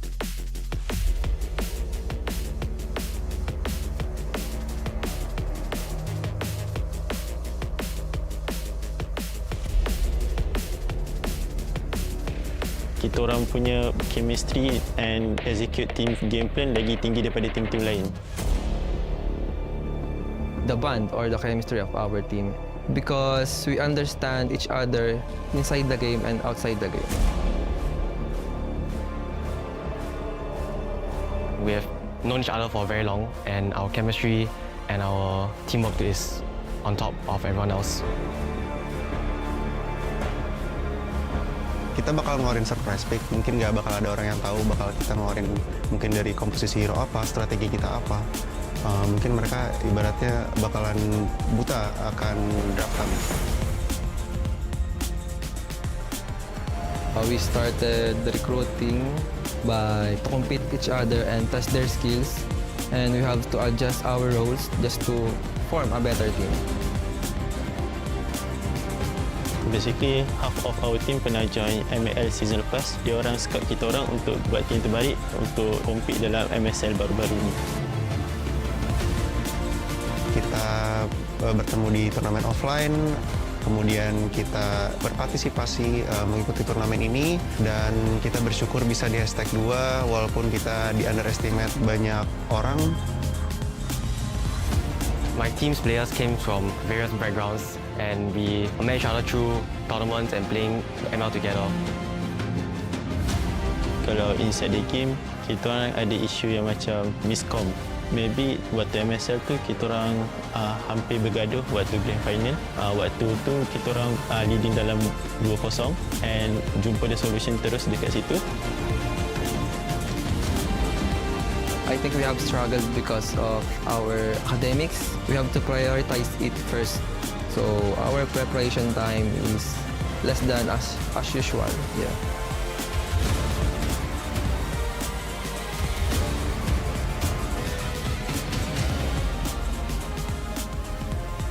On top of student life, having to go to school, study, even working part-time, it makes us like really on a tight schedule in order to train and find time to spare for this tournament. Tim saya yang paling saya suka itu alter ego dari Indonesia, karena mereka dari awal dipandang rendah, mereka bisa masuk lower bracket, kemudian mereka berjuang sampai akhirnya bisa juara champion, ya kan. Saya mau jadi kayak mereka sih. Tim kita yang dipandang rendah bisa membuktikan bahwa sebenarnya kita itu kuat, berkuda hitam. So, dengan perspektif dan hujatan daripada ramai pihak daripada luar tentang kebolehan kami untuk mewakili Malaysia, kita orang kat sini sekarang untuk buktikan yang kita orang sebenarnya layak untuk dapatkan slot ni dan akan cuba membanggakan nama Malaysia untuk OPPO Grand Final kali ini. Dari tim kami, kuat itu dari PH, karena kan kita tahu sendiri omongan orang-orang banyak, PH itu kuat, banyak meter dari mereka semua. Tapi menurut kami, semua yang kuat, semua yang strong, atau semua yang lemah, kita hadapi semua, kita compete, kita tak boleh ada rasa takut, kita hajar semua, kita buktikan siapa yang kuat. I think Team Malaysia is easiest team to defeat because we always win against them in rough game. So I think we can win again in this tournament. I'm going to be humble and say any team is as easy as each other to beat and put ourselves as the easiest team to beat. Not all teams are invincible and it's up to us to prove that we are the strongest.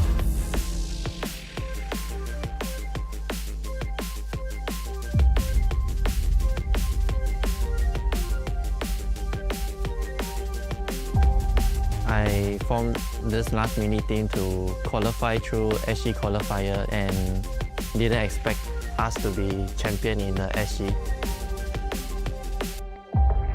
So sebab kita orang dah main lama, from high kita orang dah tahu what does they want in game. Kalau dari segi comms, kita orang maybe quite smooth. Ya kelemahan tim kita sih sebenarnya kalau di rank doang sih sering kalah gitu kan. Tapi kalau udah di turnamen, mode serius, ya bantai-bantai menang lah. I don't think any weakness of our team. We just continuous learning and we stay consistent in our gameplay. We are confident that we can win.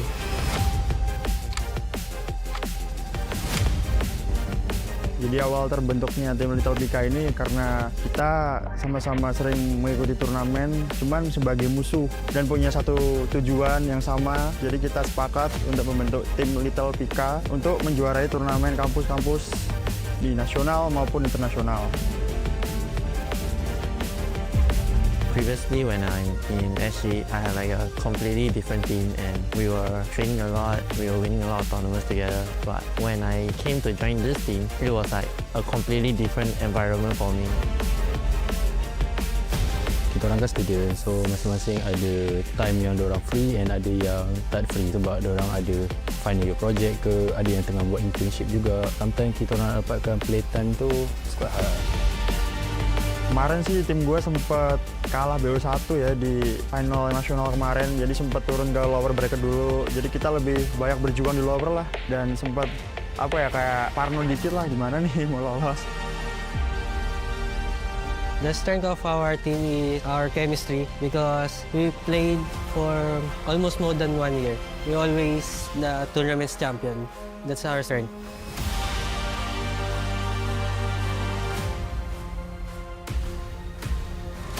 Our last winning team is basically our strength and weaknesses. We lack of a lot of chemistry, a lot of synergy together. I didn't expect myself came all the way to compete with all the other international teams, and I will be grateful to fight them.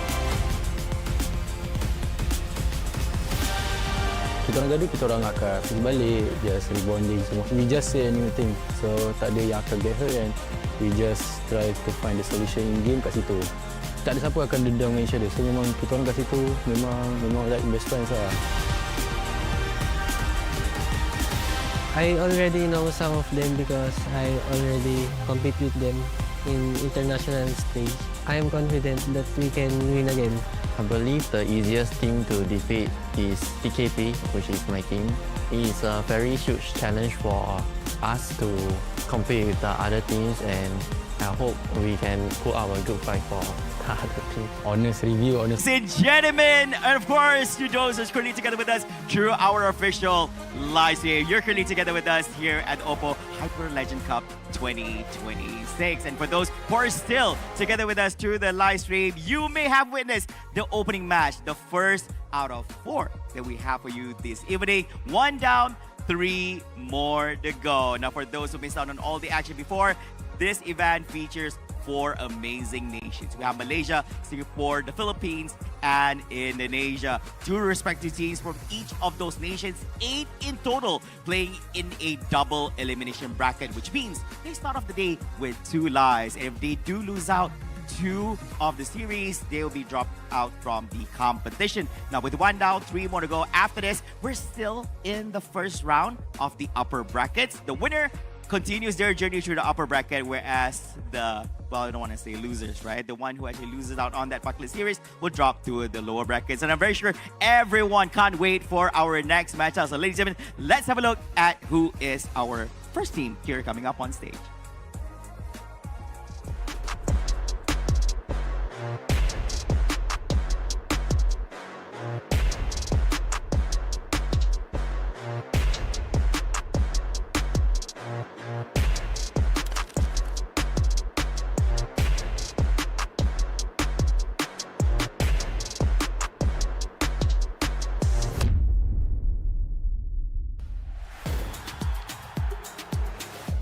Ladies and gentlemen, coming in from Indonesia, a team ready to shake things up here on the main battleground and prove their dominance. Give it up for Little Pika!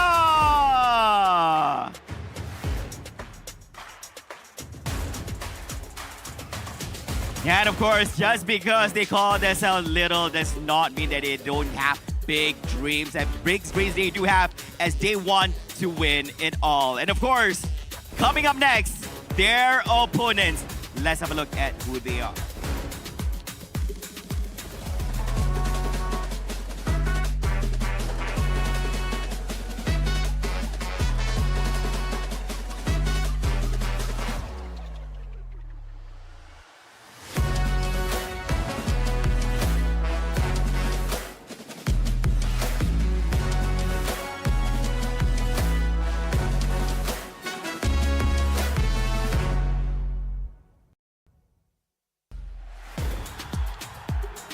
Ladies and gentlemen, standing in home ground, representing Malaysia and ready to defend their turf. Make some noise for UITMX Velocity!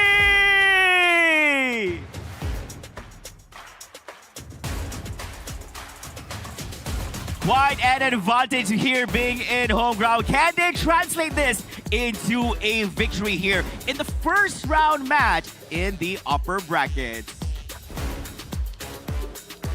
Ladies and gents, we have our 2 teams here still in the first round of the competition.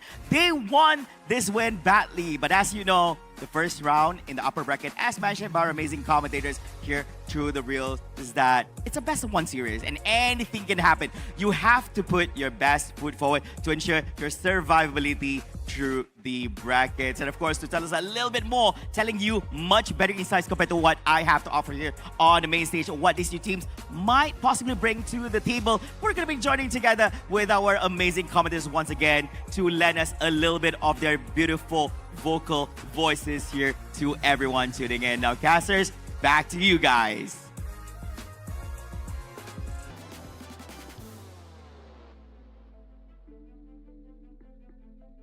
Oke ya, tenang dulu ya, Kolius sepertinya Oke. melupakan sesuatu ya, sepertinya ya. Baru dibilang mana. Tapi ya, kita akan masuk dalam match yang kedua teman-teman. Ada Region ID yang bermain sekarang, Kolius. Nah itu dia nih teman-teman, antara Little Pika versus Velocity. Gitu ya. Velocity kan Om? Iya bener ya. Tapi Little Pika nih menarik sih ngelihat anggota-anggota Little Pika ya. Bayangkan loh, ada yang Wish Cakep, kan? Ada yang Pra Famous gitu. Bahasa-bahasa Jawa kape ini. Tapi ya karena mereka adalah top 1 atau nomor 1 dari region kita kemarin yang lolosnya. Jadi kita harus bisa melihat nanti ekspektasinya seperti apa nih Kolius. Betul, dan juga kita nggak lupa pengen ngucapin thank you dulu karena OPPO Hyperlegend Cup ini ya kan disponsori oleh OPPO Reno 15 Series. Make your golden moment teman-teman. Dimana nantinya juga para peserta ini menggunakan OPPO Reno 15 Series ini untuk bertanding juga di panggung teman-teman. Jadinya mereka juga bakal langsung merasakan nih betapa enaknya main Mobile Legends turnamen pakai OPPO Reno 15 Series ini. Betul ya, make your golden moment seperti Marcel ya kan. Lari-lari jadi golden moment semuanya ya. Itu. Nawar sih tapi. Nah makanya nih teman-teman ya, ini juga diadakan kan di Cross Nation Final ini di Kuala Lumpur, Malaysia ya. Dari tanggal 16 sampai tanggal 19 April 2026 ini atau sampai hari Minggu nanti teman-teman. Jadi pastiin buat kalian terus pantengin dan terus nontonin untuk diikutin dan kira-kira siapa yang bakal jadi juaranya. Yap, jangan lupa ya karena ini offline ya, kalian bisa langsung mampir ke venue juga, itu ada di One Utama ya. Tuh, deket tuh di sana tuh kali-kali ya, ada juga. Tapi sekali lagi kita akan masuk ke dalam match kedua kita nih. Ini match yang sebenarnya ini juga harusnya kita nantikan karena ada tim dari Region ID ya yang main. Aku pengen ngelihat apakah mereka sudah lebih strong lagi dibandingkan dengan masa qualifier di region kita yang sekarang. Berhadapan dengan tim tuan rumah nih kan Kolius. Tapi tuan rumahnya ini yang posisi yang kedua nih ketemunya sebenarnya, UITM ya, X Velocity. Tadi kalau ya gimana lah. Tapi gimana nih kalau walaupun tadi posisi kedua tapi nggak bisa diremehkan gak sih Om? Karena balik lagi ya, mereka juga qualify untuk sampai ke babak atau offline ini, yang dimana mereka juga bakal bertanding satu sama lain. Kita juga bakal melihat pastinya ada improvement yang sudah dilakukan sama semua tim, 8 tim lebih tepatnya yang memang bertanding saat ini. That's why kayak apa aja nih yang memang menjadi poin penting atau yang bakal menjadi kartu as dari masing-masing tim ini untuk nantinya bisa menunjukkan kebolehan mereka, terutama ya balik lagi ini best of one series untuk hari pertama ini Om. Kalau gagal ya mereka langsung ke lower bracket dan jalannya langsung panjang. Pasti sih, tapi kalau emang butuh tantangan lower itu bagus tau. Banyak kan, screen time banyak ya kan, musuh lebih banyak juga. Kalau mau ya lihat lower ya, tapi memang better untuk menang di best of one-nya dulu nih, karena best of one cuma main satu kali kan, nggak perlu buka kartu sampai dengan banyak game yang harus mereka mainkan buat kita ke next stage-nya. Mungkin kalau next stage-nya kalah ya di lower ya udahlah ya. Udah biasa karena sama-sama kuat juga.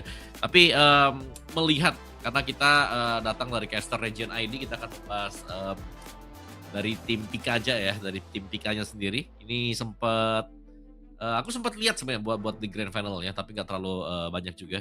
Dan ini sebenarnya sudah punya kualitas yang sebenarnya bagus banget Kolius. Mana itu tadi sebenarnya kualitas kayak gimana tuh Om? Kualitasnya kayak gimana? Iya kayak ya mereka bisa buat ya menangin lah, juara dong. Udah pasti kan kualitas yang di atas dari lawannya. Dari tim Semangka nih kemarin. Apakah memang dari disiplinnya Om? Apakah mereka kayak cukup bermain rapi dan sangat amat disiplin gitu untuk bermain di dalam in game-nya, atau ternyata memang hero pool mereka yang cukup luas Om kemarin di grand final? Kalau aku sih dari pool hero sih ya, karena ya pool hero-nya kan banyak nih. Jadi enaknya kalau kita ngeliat anak-anak yang baru-baru nih atau anak-anak kampus tuh, mereka punya banyak hero unik. Nah hero uniknya ini kalau memang bisa dikeluarin dan it works kan, dan kelihatan keren gitu. Nah itu ada tuh di sana. Tinggal bagaimana nanti, apakah memang secara mentalitas ini bisa dibawa juga ke main stage ya, karena ini kan kita tahu ini di luar, terus ini jauh dari rumah juga. Nah, beda kan kalau kita main mungkin di home kita dari tahun yang kemarin, itu pasti beda dong. Kalau yang di sini pressure-nya akan jauh lebih gede, apalagi best of one ya. Best of one ini kayak jadi hantu buat kita region Indonesia. Selalu kayak, aduh gimana ya best of one ya. Susah, kalau best of three masih oke lah ya kan. Kalau best of one, udah kayak mengharapkan itu, the best of you aja tuh kalau best of one. Kalau emang bisa keluarin yang terbaik dari kita ya, bisa menang nih di best of one kalau Betul ya, pressure ya sekali lagi, apalagi ini turnamen internasional ya kan, bergengsi juga dari OPPO Hyperlegend Cup. Jadi pastinya tinggal gimana dari para peserta ini bisa untuk neken lah atau kayak memanfaatkan pressure yang ada menjadi hal yang positif Om. Karena balik lagi ya, ini jalan mereka untuk menuju ke profesional kan benar-benar terbuka, dikasih panggungnya sama OPPO Hyperlegend Cup ini. Kita nggak tahu loh, ternyata satu di antara mereka nantinya yang menggantikan nih para player yang mungkin saat ini lagi aktif di scene profesional Om. Siapa tahu nanti mereka juga bakal ngebela nama Indonesia di kancah internasional kayak di let's say SEA Games gitu kan, who never know kan Om. Betul. Ya ini langkah awal kan, turnamen-turnamen kayak begini. Ya langkah baiknya kalau memang mereka bisa melangkah lebih jauh lagi sehingga akan lebih banyak mata yang melihat, siapa tahu dari tim lain juga nge-scout ya kan, bisa jadi direkrut ke tim itu. Tapi ya sekarang mereka harus fokus dulu. Kita sudah melihat match yang pertama tadi ya kan, lawan respect band nih, banyak hero-hero yang ternyata seharusnya dipakai nih dengan TKP, tapi menarik ya karena TKP di match yang pertama tadi di videonya bahkan dia sempat bilang kami adalah tim yang terlemah sebenarnya yang bisa dikalahkan. Mereka mengakui sendiri gitu kan, dan sudah terjawab. Tapi itu match pertama, ini dia untuk pick and ban kita di match yang kedua yang akan mulai. Dari tim Little Pika nih, udah punya buku kecil ternyata Kolio, sudah punya primbon juga dia. Catatan kalau dulu tuh sampai ada yang bawa apa? Oh, buku RW ya, buku apa lagi itu? Atlas, buku Atlas juga sampai dibawa ke panggung gitu. Jadi banyak hal unik lah. Tapi untuk di match yang kedua kali ini mapnya adalah Dangerous Fresh, di mana beberapa hero pastinya bisa memanfaatkan momentum banyaknya rumput yang ada di dalam map ini. Let's say Guinevere, maybe Atlas bakal muncul, atau kayak Kadita, even Hellcurt juga bisa aja untuk dimainkan di map ini kalau memang mereka mau manfaatin rumput-rumput tersebut ya Om. But again, sebenarnya aku juga tadi nggak ngelihat adanya Harley yang menjadi prioritas karena kan masuk ke second banning phase juga ya Om dari match yang pertama. Dan kita bakal ngeliat nih di match yang kedua ini apakah memang Harley ingin menjadi prioritasnya. Wah, tapi harusnya Marcel ya jadi prioritas ya. Karena kita sudah melihat kan banyaknya HP OPPO nih. Yoi. Bisa tuh pakai buat jadi goldenan nanti semuanya ya kan. Jadi golden moment presented by Marcel, golden hour. Wadaw. Makanya nih buat teman-teman yang lagi stay di area Malaysia ya kan, terutama di Kuala Lumpur ya Om ya, itu langsung dong merapat, langsung samperin, sekalian beri dukungan, sekalian nonton matchnya, langsung juga cobain OPPO Reno 15 seriesnya nih. Benar tuh, sekalian yang mampir, lihat, cocok, ambil ya. Tapi kita akan langsung masuk ke dalam pick and ban ya, karena ternyata ini beda ya, antar tim beda-beda. Dan sepertinya dari VEMV ini takut dengan kalian topic of play power yang bisa dimainkan oleh Little Pika. Jadi ditutup dulu, sedangkan ada Hilda nih yang di-ban oleh Little Pika, which is saya suka kalau Hilda ban, akan menandakan bahwa besar kemungkinan assassin play pun bisa dimainkan oleh Little Pika nih. Karena balik lagi mungkin ya combo pick off Kalia itu kan sebenarnya cukup menyeramkan ya Om. Itu juga yang ngebuat beberapa hero bahkan jadi gak bisa terlalu aktif untuk bermain. Let's say kalau memang dia mau pakai Harley Om, atau dia mau pakai hero-hero assassin yang memang long time no see ya Om. Kayak Lancelot aja sedikit kesulitan nih kalau memang ketemu dengan Kalia karena ya kemampuan single target lock itu sendiri gitu. Tapi Suyo yang juga udah ditutup. Glue masih kebuka juga Om, Baxia juga masih kebuka. Ya, ini kayaknya sama-sama sudah nonton ya replay satu sama lain. Jadi band-bandnya ya udahlah kita band hero yang mungkin jadi MVP ya di final-final kemarin nih. Jadi mereka udah nge-ban semuanya. Suyo sebenarnya hero yang cukup jarang tapi cukup konsisten kalau memang mau disandingkan berhadapan dengan Leomord ya, typically yang fighter. tapi memang membuka juga assassin yang bisa keluar. Mungkin contoh tadi kita sudah melihat ada Fanny kan yang keluar tadi di game yang pertama. Apakah Fanny tetap menjadi opsi nih untuk kedua tim ini atau ada sesuatu yang berbeda juga yang sekiranya bisa mereka pakai sekarang? Karena Ben Uranus, Alice ya hero-hero tebal kah yang akan ditutup juga, tapi no Marcel. Hero yang memang cukup annoying ya. Annoyingnya Marcel ini sebenarnya karena ininya sih platinum snapnya ya. Siapapun yang belum kena platinum snap itu pasti kena platinum snap waktu mau melompat ke dia, makanya di ban aja. Itu yang buat repot. Ya jadi kayak banyak banget combo jadi nggak bisa works ya Om. Let's say Guinevere aja jadi kesulitan kan ketika memang dia mau start kombonya. Atau kalau memang mereka mau pakai hero burst damage combo kayak Pakito, nah itu udah langsung kombonya patah Om. Ketika memang mau masuk kan, karena kena platinum snap itu sendiri. Tapi satu hero lagi nih, Vayne Baxia itu adalah hero yang paling sering untuk di ban teman-teman. Apakah bakal dikontes juga? Tushin juga bahkan masih terbuka lebar di sini dan bisa digunakan oleh kedua tim. Ya, Cusin sih oke banget kalau memang mau ditutup ya. Atau kalau enggak mereka bisa ngambil combo Cusin dulu mungkin untuk Little Pika karena first picknya akan jatuh ke tangan VEMV dulu. Pilihan banyak ya. Leomord first pick pun kita tidak akan menyalahkan karena itu adalah hero jungler yang lagi meta-metanya sekarang nih Kolius ya. Udah punya badan, sakit. Juga dia cepat jadi Kolius. Betul, farming pattern-nya jadi cepet ya kan, terus juga damage-nya lumayan cukup sakit. Terutama kalau udah naik Barbiel kan Om, itu mobilitasnya jadi tinggi dan bahkan bisa langsung ngincer ke arah backline lawan. But again, kalau menurutku Chushin masih semahal itu sih Om untuk memang kalau mau diamankan sama VAMV. Tapi mungkin pertukarannya ya, let's say Sora Leomord yang juga bisa langsung diamankan sama Little Pika. Karena lumayan cukup banyak nih hero-hero yang powerful terbuka. Ya, tapi Leo lumayan susah ya dengan Chushin. Ya, Lantern Flare lah ya kita tahu itu adalah obat dari semua hero yang suka jalan kaki dan minim dengan efek dash. Tapi ya untungnya Leomord memang punya efek dash kan. Jadi masih cukup aman kalau memang harus dihadapkan dengan Chushin sekarang. Yang perlu dipertimbangkan bagi Little Pika.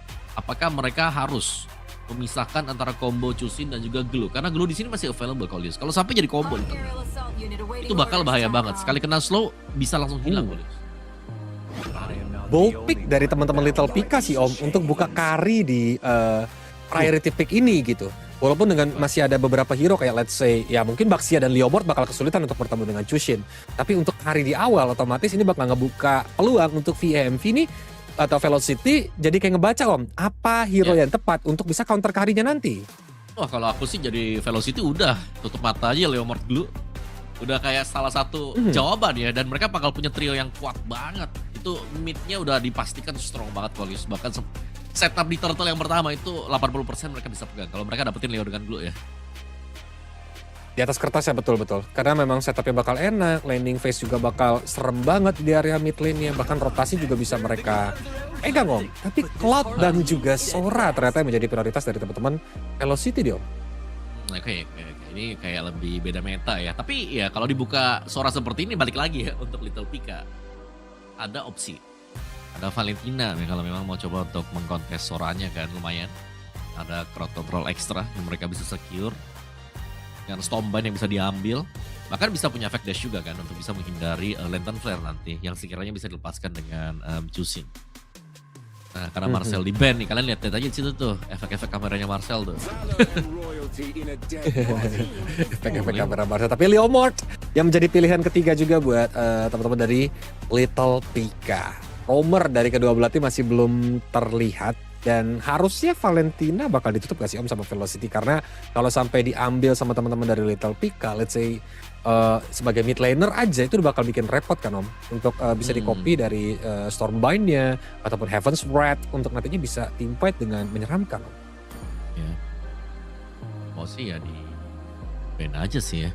Tapi masih ada chip, masih ada glue juga nih banyak opsi loh sebenarnya Kolius.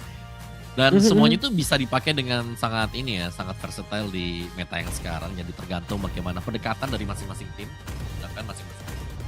Tapi ya kalau aku sih tetap dulu lah. Oke itu dia, glue yang di ban.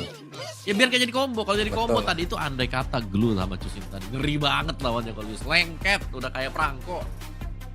Asli ya, padahal kalau menurutku juga kan lawan juga apa ya bisa dibilang Cloud ini harusnya masih banyak option gak sih Om untuk menggantikan Cloud di sini ya. Itu dan Eve juga langsung ditutup karena biasanya memang kontesnya kan Chushin dan juga Eve ya Om untuk di area mid lane nih. Jadi sama-sama memiliki range, poking damage yang juga cukup menyeramkan. Tapi satu lagi, apakah Khalid? Karena Chushin Khalid juga ngeselin sih Om untuk mid lane-nya Om. Itu Sungai jadi susah lewat Om, dipegangin kaki lawan. Tapi kayaknya aku tahu nih, si Velocity mau kemana nih. Dia mau high loss Kalius. High loss kan ada efek slow kan.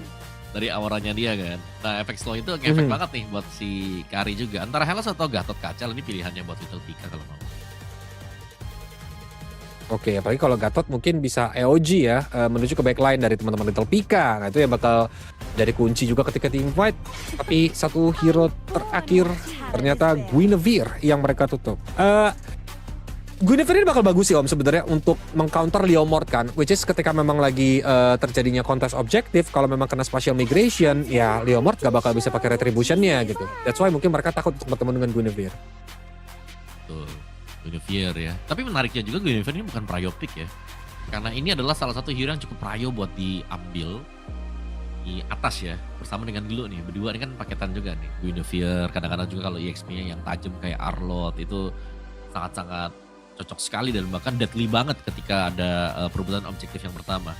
Dan bola panas sekarang untuk Little Pika, mau ngambil mid dulu Parsha available nih untuk bisa nge-burst juga ke cloud-nya. Tapi Valentina tetap secure dengan mereka, bener. Soranya seharusnya agak menemui kesulitan sedikit lah ya kalau ketemu dengan Valentina. Tapi ini bukan Valentina yang di lane, jadi lebih enak untuk Sora juga masih. Kalau farming dia masih bisa nanti. Cuman minusnya nanti kalau tim fight besar Sora harus hati-hati. Betul, karena ketika tim fight besar IMU yang bakal berperan kan, dia bisa ngambil menuju ke arah yang tadi Stormbind ataupun Heaven's Wrath. Tapi dari teman-teman VMV ini, jungler juga belum kelihatan ya Om. Which is kalau memang mereka mau pakai Harley sekarang, aku rasa Harley juga bakal bisa lumayan cukup berimpact. Tapi memang butuh satu hero tebel lagi nih Om, karena Velocity belum ada frontliner. Ya ini Harley kayaknya oke sih ya. Harley memang bisa makan segalanya sih. Leomord bisa dimakan. Leomord juga susah buat target Harley. Kari apalagi kan semua jenis MM ya. Nah itu dia Kalius. Hylos dan juga Harley yang diambil. Velocity wow. Oke, mereka strong banget sih. Bisa dibilang objektif awal. Kalau gak gagal berjalan dengan rencana mereka bakal dapetin 41, 2, dan 3 Kalius. Asli, ini asal snowballing ya Om. Kalau mereka terus-terusan dapetin objektifnya, bakal jadi mimpi buruk buat Little Pika sih. So one last hero, ternyata Gatot Kaca yang akhirnya diamankan juga sama Little Pika. Jujur, sebenarnya Little Pika di sini harus benar-benar bisa ngasih space ke arah Kari sih, karena Kari bakal jadi satu-satunya ujung tombak mereka di late game. Mungkin bersama dengan Leomord kalau memang dia bisa ngincer, tapi ingat Leomord bakal kesulitan saat bertemu dengan Chushin Omawa. Ya. Chushin, terus juga sekarang ada Hylos ya yang bakal mencegah untuk Leomordnya bisa kabur, atau Leomordnya waktu mau nabrak juga nih. Waktu lagi ngebuka Phantom Steed-nya dibukain Glorious Pathway. Wow, itu lumayan slow ya, sehingga harus mengandalkan efek-efek dari dash-nya dia, dari Decimate Assault-nya atau mungkin dari momentumnya untuk bisa tetap menabrak ke depan. Oke, jadi langsung aja buat teman-teman juga di rumah, boleh banget langsung tulis di kolom komentar. Menurut kalian dari draft pick-nya, apakah Little Pika yang bakal memenangkan match yang kedua kita hari ini, atau ternyata Velocity yang bakal memenangkan matchnya? Dan jangan lupa juga nanti di dalam game kita juga bakal bagi-bagiin 3 redeem code nih Om. Jadi bakal ada 3 redeem code di setiap matchnya. Jadi pastiin untuk kalian pantengin, dan ketika redeem code keluar langsung di screenshot dan bisa kalian redeem di dalam game MLBB kalian. Yap, so let's go. Bakal Little Pika bisa menang ya dari Velocity MV ini. VEMV dari Malaysia perwakilannya. Kalau bicara soal draft sama-sama kuat lah ya, tinggal eksekusi saja. Tapi secara meratanya tergantung Shaki berarti. Shaki dengan si Harley ya. Karena Harley ini sebenarnya lumayan tricky buat dimainin. Sesuai dengan nama skillnya, poker trick ya. Trickinya tuh ya kalau sampai miss atau kita ngeliat kan Alpen kan pakai Gatot Kaca. Rata-rata tuh biasanya Deadly Magic di tap, Kolius. Tapnya tuh kan terdekat. Kenanya itu ke hero-hero tank biasanya. Betul, dan ketika memang connect ke Gatot Kaca tuh Gatot Kaca bisa langsung EOG juga kan Om, pas detik-detik mau meledak ya Om. Betul itu. Tapi ini dia. Nah, kalau dari segi farming patternnya gimana nih Om? Antara Leomord versus Harley Om? Karena harusnya sama-sama cepat gak sih Om? Sama-sama cepat. Tapi di tengah sana Alpen bakal langsung diincar kah? Darah terakhir tapi masih ada Revitalize. Dan langsung ternyata berhasil ditumbangkan First Blood di tangan Velocity. Iya. Nah ini, kalau sudah seperti ini udah gak ada cepat-cepat lagi Kolius. Nih VMV mereka udah pegang tiba-tiba, apalagi tadi gak tumbang kan. Si Yetirnya atau Hylos-nya ya. Ado Revitalize loh ya, masih bisa dimenangkan dengan High Loss juga. Karena memang punya pool HP yang jauh lebih tebal, dan Revitalize itu persenan HP ya buat healnya. Lantern Flare sangat mengganggu. Ini kalau gak punya Battle Spell susah banget sih, Ilham bahaya. Alpen juga bahaya banget, udah gak punya Battle Spell tuh. Asli, dua-duanya tadi udah langsung dipakai kan battle spell ya di momen sebelumnya di mana first blood terjadi. Dan ini Harley-nya udah dapetin 1 kill point, otomatis dia bakal lebih cepat level 4-nya dibandingkan Yuki. Dan nantinya dia udah bisa langsung menghantui nih antara mid lane-nya ataupun gold lane-nya, tergantung sama pola rotasi yang dimiliki sama Harley. Apalagi seperti kita tahu, Space Escape itu kan cooldown-nya terlalu cepat Om, untuk membuat mobilitasnya sangat amat tinggi Harley sekarang. Iya sih. Ya, tapi masih butuh 2 item juga ya cooldown. Mungkin Letter of Heaven dulu, tapi ya masih dengan kendala ini ya. Kendala kalau sampai no battle spell itu Ilham sayang Pika bisa jadi tumbang ya. Memang punya dash sih, poin plusnya ya. Kalau ketemu dengan Chusin minimal punya spell dash juga, jadi aman ya. Kalau Gatot Kaca kan ada unbreakable-nya ya. Oh ya ini Tipet yang sebenarnya bisa dipegang dengan Little Pika kalau mereka mau. Oke, tapi langsung di flicker juga sama Rafamus, bahkan Sombai juga langsung digunakan begitu saja. Sayang Pika langsung mundur ke arah belakang, tapi Shaki berhasil mendapatkan turtle-nya. Dia pun langsung mengorbankan nyawanya. Yuki coba mundur ke arah belakang, ternyata tidak bisa menjadi korban. Tapi lihat saya Ilham, sayang Pika langsung menggunakan IMU, dan sayang sekali malah dia yang langsung tumbang. Artinya bebas, Lantern Flare-nya benar-benar sangat amat mengganggu. Diangkat-angkat Rafamus dengan darah, tinggal 1 darah terakhir, bahkan dia bisa selamat. Ternyata tidak bisa. Meanwhile di tengah, kita lihat ada Satsuo dan juga Uis cakep yang langsung 1v1 situation. Ya, jadi dua-dua gold ini motong mid ya. Selain dari keunggulan buat bisa dapetin gold juga, ya itu mencegah nih biar musuhnya nggak bisa nge-push cepat di mid nih ya. Jadi aman dan clear juga untuk masing-masing tim. Tapi itu fight yang kalau kita lihat tadi unggul VMP ya. Karena kekuatan dari Lantern Flare dan juga efek slow dari High Loss. Ini annoying banget lihat tuh. Gak ada yang bisa mendekat, bahkan Alpen masih tertahan di level 3. Belum punya AOG ya. Belum punya EOG. Nah, itu dia tuh. Lumayan sulit nih sebenarnya ya, karena level difference yang begitu berasa Kolius. At least kalau ada EOG ada satu skill escape lah Om ya. In case memang nanti di Deadly Magic ataupun ketika darahnya sekarat, dia bisa langsung mundur ke arah belakang. Asalkan ya tadi gak keangkat sama Lantern Flare nih yang dimiliki sama RT itu sendiri. Tapi lihat Ilham Sayang langsung dibuka juga glorious pathway menuju ke arah depan. Wis cakep mencoba untuk menjaga jaraknya kembali, bahkan speedy light juga sudah dibuka. Alpen terlalu banyak menerima damage dan dia masih bisa EOG untuk mundur. Yap, untung sudah level 4 juga ya. Tapi lagi-lagi recall. Sedangkan Yedir level 5 nih. Lebih untung jauh pastinya untuk VEMV. Di bagian atasnya Katsuo akan pressure sedikit. Bahkan freeze nih ya. Satu buah freeze yang bagus. Tapi ada yang bagus lagi kalau kalian mau nge-redeem code-nya sekarang nih ya. Karena kita lagi bagi-bagi redeem code untuk kalian semuanya. Langsung claim saja ke dalam in-game kalian. Betul, di screenshot teman-teman biar nantinya nggak hilang tulisannya dan langsung kalian klaim di dalam game. Ini dia, Barbiel dipanggil di area bottom lane. City berusaha untuk mundur ke arah belakang dengan mode Thundernya. 1 darah terakhir ya. At least dia langsung sekarang dan pulang, dan ini harusnya bakal jadi momentum juga buat Little Pika kalau memang mereka mau bergerak ke area mid lane, bahkan setup di area turtle-nya. Ya, tapi setup mungkin mau di-start dengan Little Pika ya, tapi tidak buat ininya loh. Fight-nya masih kepegang dengan si Chusin dan juga High Loss. Karena Glorious Pathway ya tadi sedikit terbuang juga karena mungkin mereka mau mencoba untuk memberikan damage yang begitu besar ke arah Revemos. Tapi lihat, ini juga Wis cakep mungkin bisa join ke area Turtle karena Shaki udah mulai nge-poking. Turtle dengan darah yang udah amat sekarang, dan Yuki juga tidak kelihatan mau mengkontes sehingga Turtle didapatkan oleh VAMP. Ya, ini VAMP pressure masuk terus nih. Bahkan creepsnya sudah mulai dicicil juga. Little Pika benar-benar lagi ini ya, on the back foot ya. Lumayan sulit untuk bisa masuk. Tertekan-tekannya juga. Genius One first item selesai nih buat si Shaki. Belum ada item yang memadai sebenarnya untuk masing-masing. Tapi minimal ini ada kombinasi skill sih yang dipakai antara Chusin dan juga High Loss. Ini yang sangat mengganggu sekali dari tadi Kolius.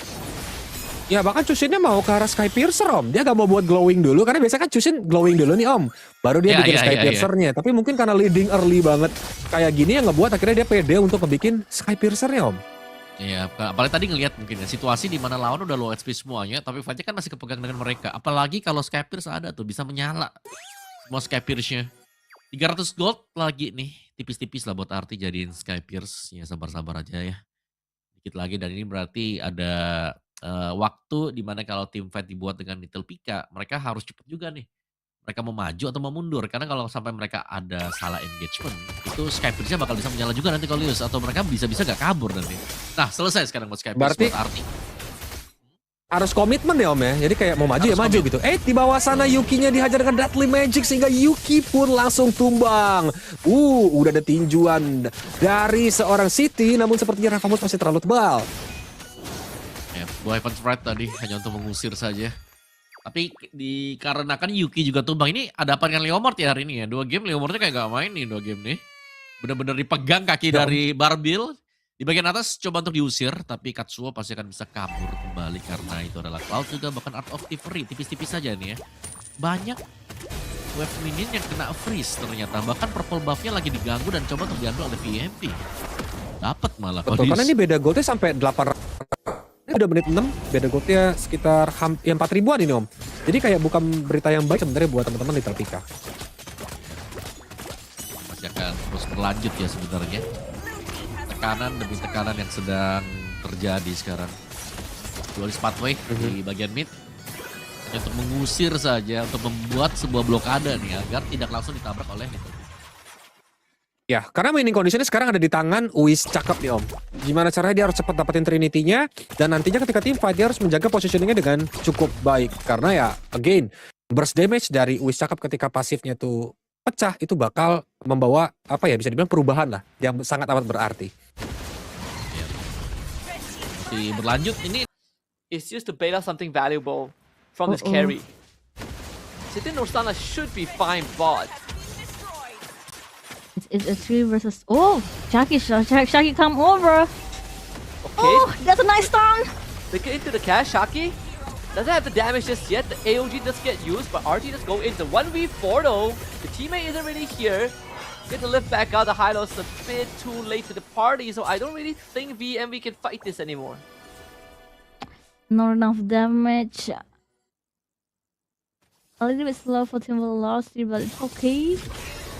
Mid lane is gonna be focused. Move away. Look at Katsuo. Oh, the damage just... Flicker have to be used. Yeah, Shaki saved it for sure. Although, he also needs to back off. Don't we want to start giving out kills to LP? There is some decent bounties on some of these heroes. The Lightning Truncheon gets bought. Are they going to go in for another attempt onto Rafamer? Seems like that's going to be the case. The Shifting Clouds forces another flicker out. As LP just cannot catch the break. Meteor goes down. Rafamer is dead. And RT gets the kill. Oh, that was a nice combo just now, but on the bottom lane. Harry is coming to take on the ball. It's 2 turrets versus 1. And yet again, don't forget to redeem your codes. You got a lot of goodies right now. Just screenshot it first. And then you can go towards your in-game. Put it on the codes and all get all goodies. And here's the first lot of aim for Velocity and Alfie. Will they focus? Looks like they're gonna try to take the lot, Husky. Yeah, they should get it without any problem. Leomord isn't even there. They have a lot of damage to blow through the Lord. They're gonna get it. LP seems like they are attempting to fight this, but unfortunately not enough damage to kill RT. They will lose the Gato Kacha though. The AOG doesn't come through, and the damage onto the carry is so much. Leomord Yuki from the side, able to take down the Harley, but yet there gets one itself. Double kill for Yuki so far. There's no one that can stop him. This Leomord should be able to get a triple kill, a shutdown to go. City Nursana now in no man's land. The RT should be able to bail him out if needed. LP getting a good punish despite losing the Lord. It was a nice attempt by RT just now. The Crimson Beacon hit the mark, but at the last minute, I've been seeing, look over here. Crimson RT almost dead, but they were cut off at the back. The carry with a lot of damage, and come also Hylos ultimate was being taken, and Yuki stampede away. And you know, Leomord at the mid game is gonna be a lot of damage being taken out. Yep. That's a big tempo breaker as well because VMV were not able to utilize the Lord at all. So because of that, it's a big goal swing. LP now only 2,000 go behind. Glorious Pathway gets used so that they can secure the bottom tier 2. And almost a solo kill there. As the Valentina almost got gunned down. The purple buff got stolen away by RT. This is a breathe. This is space for Team LP to breathe over. They say, whew, okay, let's cool down first. Let's take a breather. 8 kill versus 6. Different goal is only 3k. Not a lot of difference. If they took their mark, if they kill Harley or Cloud first, it might be a good way for them to survive the game. The top lane looks like they're trying to focus to take anyone, but no one have been taken by Zusin yet. The ulti haven't reached to anyone yet. Yeah, the Harley found a solo kill too onto the Valentina, so this should be another free turret for VMV. Fortunately, carry can't really stay there and fight for too long because you don't want to get lifted up. Shifting Clouds into Crimson Beacon. The AOG as a response hits onto 2, but the quad damage is dead. They're just gonna be free hitting the members of LP. Leoma got a double kill, but it doesn't matter. They all just got ran down, and that is a delayed team wipe for VMV. The Valentina just respawned back into the game, and now we have to try and hold the fort against 4 members of LP. Steals the Shifting Clouds, turns into the Sora, but they will still lose the inhibitor mid. No, still alive. Yeah, it's a bit more. Not enough. Too bad. If you seen just now, the Valentina damage to a 3 player from velocity was a lot, but maybe for Ihab not have enough confidence to use on the Heaven Drive towards Team Velocity, and now they're focusing to take on the second lot. Looks like Team LP, they won't contest the lot over here.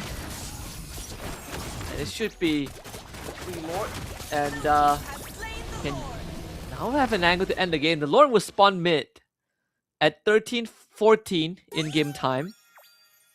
And then VMV has a pretty good draft to play the side lanes, right? You have Claude, you have Harley, very mobile heroes to set up side lane waves. And this Drusin, again, is such a valuable hero. Even when this Yuki Leomore is diving in, if you get tagged by the Drusin, she can easily lift you up, disable you with the crowd control, and then have her team take you down.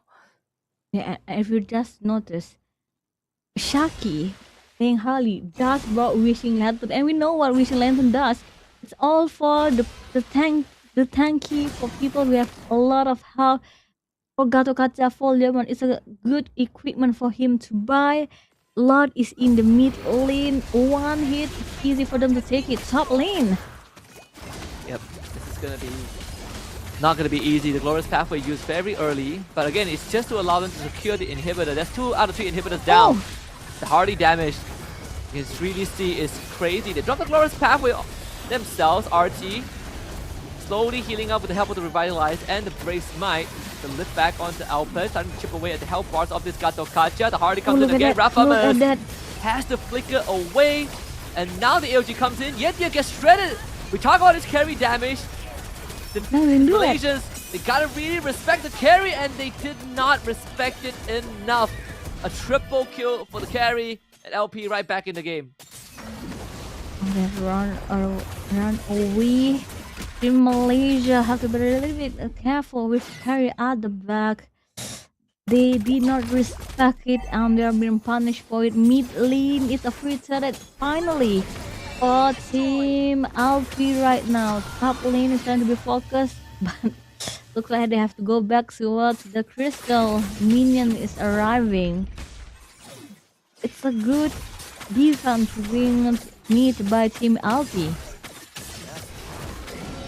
Have the 3rd redeem code coming up just a little bit. You should claim it if you missed out on the previous one. This is another shot for you to get it. I think VMV, they had the correct idea, but again, they did not respect the carry enough. We did discuss when this carry gets enough items and she starts shredding through front lines, she is going to be a problem. And that's exactly what happened to VMV, where the front line just disappears. So now they have to be a bit more careful, because if they lose a team fight like that again, LP can easily take over. If we look over towards Rafamos, I think it was Rafamos or Alpen, Radiant Armor, and then they also bought Chassis Pauldron to counter in for Cloud. Is the 3rd lot? Will it be contested? by Team LP. Looks like they want to try it. Immortality for Gato Kaca. Ilham Isilnia. Oh, Blood Pathway have been taken, but not enough. It's an easy third lot for Team Velocity. I feel like LP were thinking about whether they want to contest, but decided against it, as losing the contest would mean losing the game entirely. Although I think that they found the claw, that the claw doesn't have to purify, so just get one-shotted. Couldn't escape the taunt, and now it's all about the carry. Though the carry, they can't do it with him. Without the claw, the carry is basically free hitting and just life stealing back up. And LP again with great decision making stops another potential endgame from VMV. I need to know what Carry is doing right now, because just now Shaki did ult towards Carry, but the lifesteal were too much. It wasn't enough for Harley to take down on Carry just now. The regeneration being met by Ustake playing on the carry, and 6 with only 1 death on her side. This is actually looking like a good game for Team LP. It might save them. This is saving grace for themselves. Yep. And your Claude has the flicker instead of the purify, so just now he got taunted by Alpen and got absolutely shredded. Anyone who gets crowd control when the carry is around is going to disappear, something that VMV have to keep in mind all the time. And I am almost 100% certain that the carry has Festival of Blood. She out-healed the damage of this Harley. No, he did. She did. He did out-heal. So I want to know what's the itemization for Ustake. And right now, with the position of carry right behind Gato Kaca, it's not easy to actually get kill. And now it's already almost to the 20 minutes right now, meaning everyone itemization is full. It's only a matter of seconds. It's only a matter of minor mistake that the game might be turned around towards Team LP. You can see how LP are dealing with this, right? They know that there is going to be a potential split push movement, so they always have members on the side lanes to make sure that they are able to deal with the wave fast enough. Shaki pushes out the long lane to prep for the third lord, but the Phobius will be able to deal with it afterwards. And remember, code on your screen, so to redeem it as fast as possible. Yep, remember, this is our first code of the day. And will they try to contest the lot? I don't see they can contest the lot with carry being so near with them and Harley at the back. But this might be a little bit mistake by Velocity. They have to think over, is it a good time to take the lot or not? Yep. Seeing that the lot having restarted just now. Yeah, this is gonna be hard. This is no longer a free lord. They have a bottom wave pushing in, so they can stall. Maybe have that minion wave threaten the inhibitor. It seems like that's what's happening right now. They might take it. Yeah, just stall it out. There's a minion wave. That minion wave is gonna crash. No, just right in front of the inhibitor turret. They don't need to commit to the lord. That's the good thing, right? They don't need to hard commit to the lord. Although there's an AOG in bot lane. At the back. They're able to dodge the AOG. Katsuo is now safe. Coming with the blazing duet. The front line getting shredded on both sides. The carry is still very healthy. Yuki almost goes down to the wishing lantern. As again, we talk about how the carry is a big threat, but I say VMV did the best they could.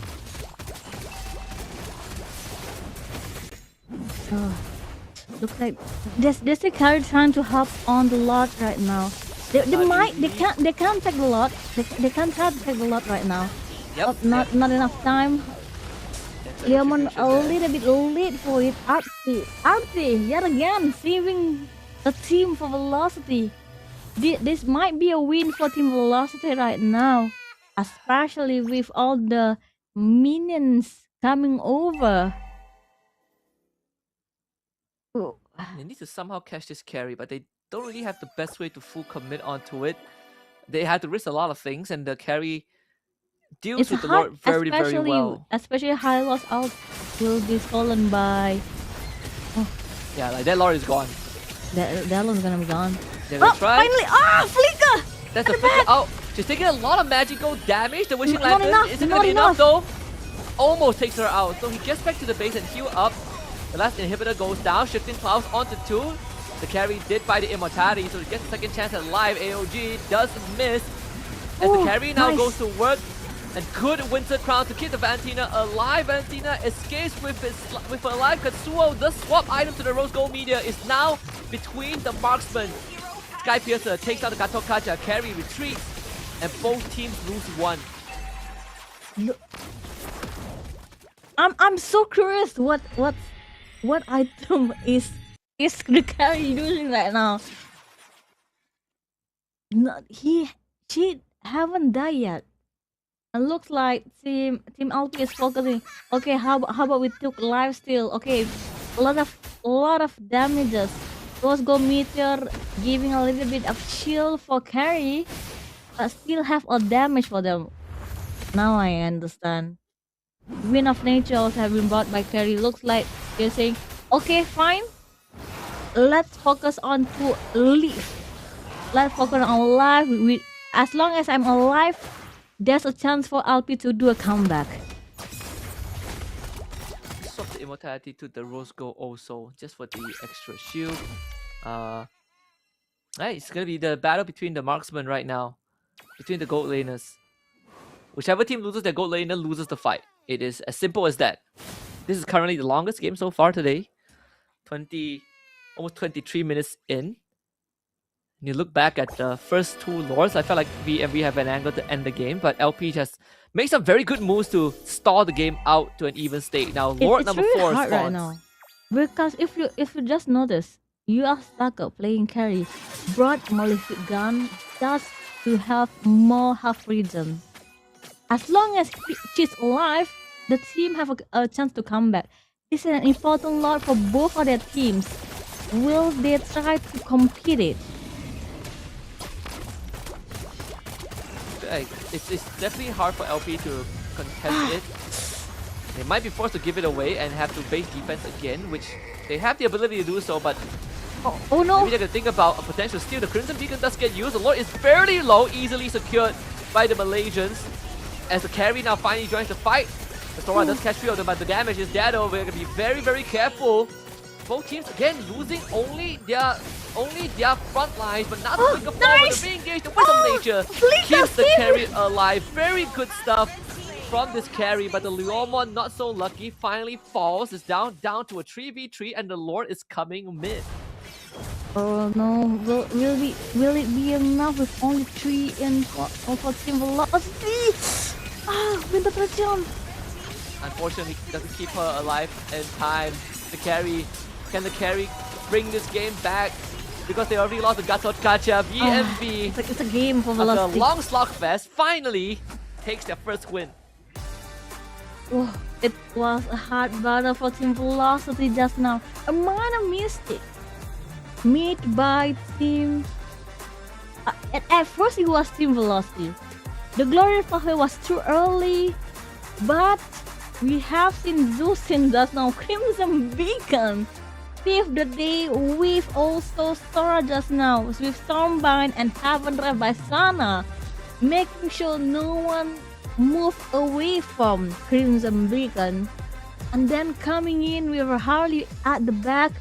As long as they're not near zero carry, they have a fighting chance, and that's what happened at the last pitch of the game. This is actually quite an interesting game, because I definitely would have expected it to go 4 Lords, but again, a lot of respect to Little Pika. I think they have done some great moves to keep the game alive, but also there were some moments where VMV, they didn't respect what the opponents were capable of, and thus the game kept getting dragged out. But a lot of the talking points we had during the draft, it definitely, was shown, right? Like how valuable this Zusin is, how this carry is going to be the key for LP, and the late game really boiled down to that. Is the Zusin and the Pod able to survive? And is the carry able to be protected by the team? And you know, it got centered around these 3 heroes towards the very end. Yeah, even with Winter Crown, it was not enough for Valentina to stay alive. We have seen on this was a little bit comeback by Team Alfie on 10 minutes of the game where they actually have the chances to actually took the game, but yet again, look at the combo with Sora and Zusi most of the time with Shaki coming in for double kill. Oh. And yet again, it was so hard for Team Velocity to actually take on the Crystal with carry being played by US Takeup. Yeah, again the carry is the key for Little Pika. If you know, if not for the fact that the Lord gets stronger with every passing minute, this game would never end with how fast the carry is clearing out the Lord. And that's why I think, you know, that's why at the start of the draft I did say that this carry for this opening already covered a lot of the bases for Little Pika.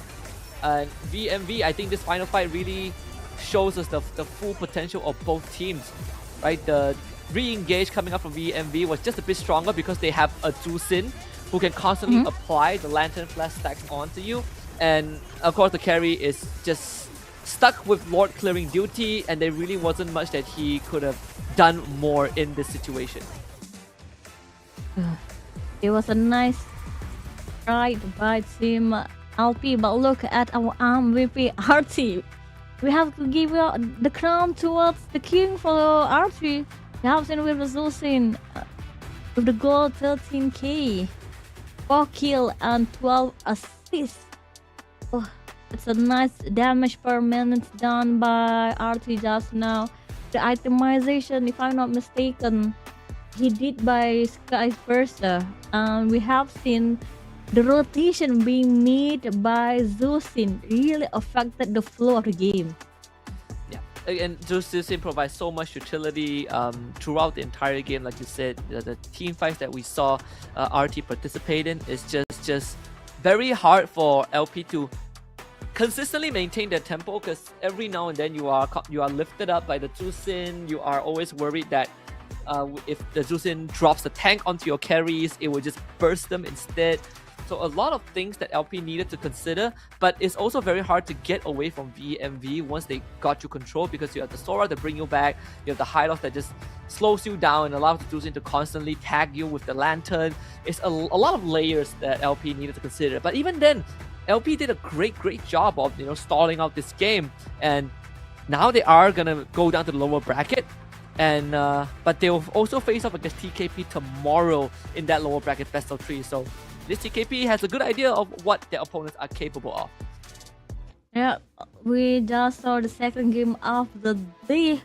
Oh, a lot of picks that for me were interesting. Like, I didn't even think about the Hylos and Zusin combo, where on the early stages of the game, Zusin Hylos have been taking kill after kill.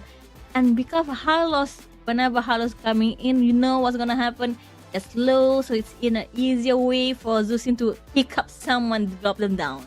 Yeah, and just a very straightforward combo that allows you to get lane priority and make sure that you are always able to apply pressure. Right, it's a very low cost synergy. Right, you don't really have to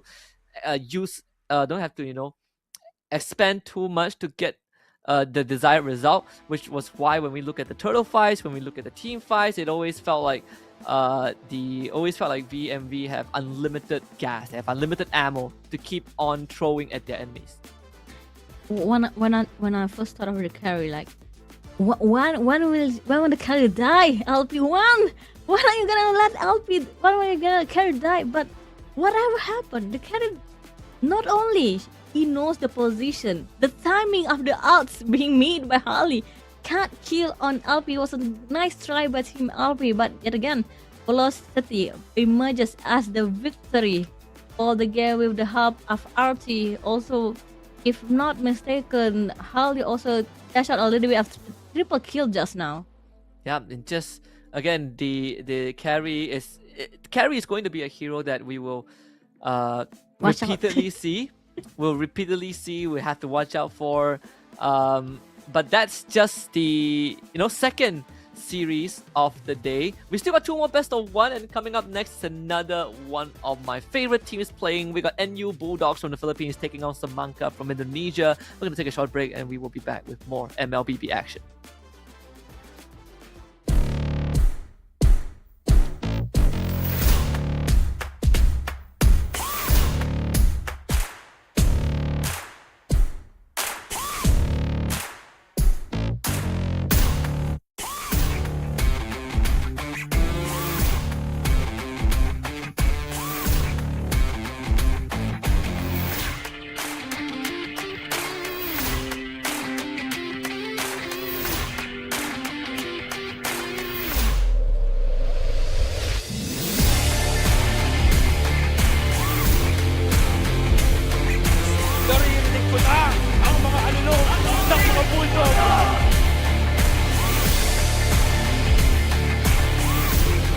Congratulations everyone to all our participants and winners.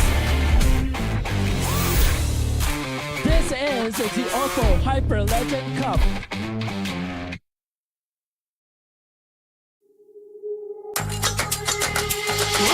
Wake me up, converge in starlight. I feel so alive. Ooh yeah, ooh yeah. Different vibe, different mind. Ooh yeah, ooh yeah. Kaleidoscope this side. I came in, looking all around. Right now, set, lit, feel the power. We waiting for the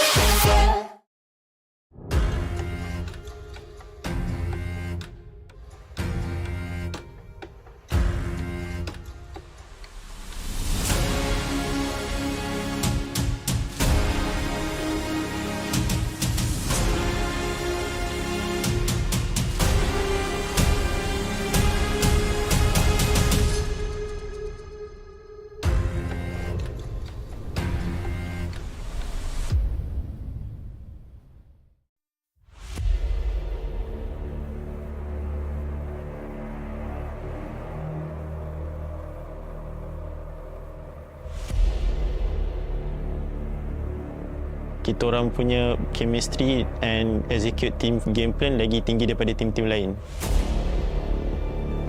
The bond or the chemistry of our team, because we understand each other inside the game and outside the game. We have known each other for very long, and our chemistry and our teamwork is on top of everyone else. Kita bakal ngeluarin surprise pick, mungkin nggak bakal ada orang yang tahu bakal kita ngeluarin mungkin dari komposisi hero apa, strategi kita apa. Mungkin mereka ibaratnya bakalan buta akan draft kami. We started recruiting by compete each other and test their skills, and we have to adjust our roles just to form a better team. Basically, half of our team pernah join ML season lepas. Dia orang scout kita orang untuk buat team terbaik untuk compete dalam MSL baru-baru ni. Kita bertemu di turnamen offline, kemudian kita berpartisipasi mengikuti turnamen ini, dan kita bersyukur bisa di hashtag 2 walaupun kita di underestimate banyak orang. My team's players came from various backgrounds, and we met each other through tournaments and playing ML together. Kalau inside the game, kita orang ada isu yang macam miscom. Maybe waktu MSL tu kita orang hampir bergaduh waktu grand final. Waktu tu kita orang leading dalam 2-0 and jumpa the solution terus dekat situ. I think we have struggled because of our academics. We have to prioritize it first. So our preparation time is less than as usual. Yeah.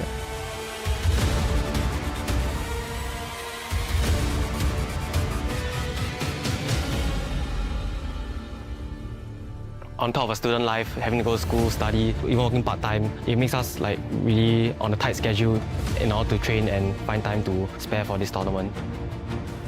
Tim saya yang paling saya suka itu alter ego dari Indonesia. Karena mereka dari awal dipandang rendah, mereka bisa masuk lower bracket, kemudian mereka berjuang sampai akhirnya bisa juara champion, ya kan. Saya mau jadi kayak mereka sih. Tim kita yang dipandang rendah bisa membuktikan bahwa sebenarnya kita itu kuat, berkuda hitam. So dengan perspektif dan hujatan daripada ramai pihak daripada luar tentang kebolehan kami untuk mewakili Malaysia, kita orang kat sini sekarang untuk buktikan yang kita orang sebenarnya layak untuk dapatkan slot ni dan akan cuba membanggakan nama Malaysia untuk OPPO Grand Final kali ini. Dari tim kami, kuat itu dari PH karena kan kita tahu sendiri omongan orang-orang banyak, PH itu kuat, banyak meter dari mereka semua. Tapi menurut kami semua yang kuat, semua yang strong atau semua yang lemah kita hadapi semua, kita compete, kita tak boleh ada rasa takut, kita hajar semua, kita buktikan siapa yang kuat. I think Team Malaysia is easiest team to defeat because we always win against them in rough game. So I think we can win again in this tournament. I'm going to be humble and say any team is as easy as each other to beat and put ourselves as the easiest team to beat. Not all teams are invincible and it's up to us to prove that we are the strongest.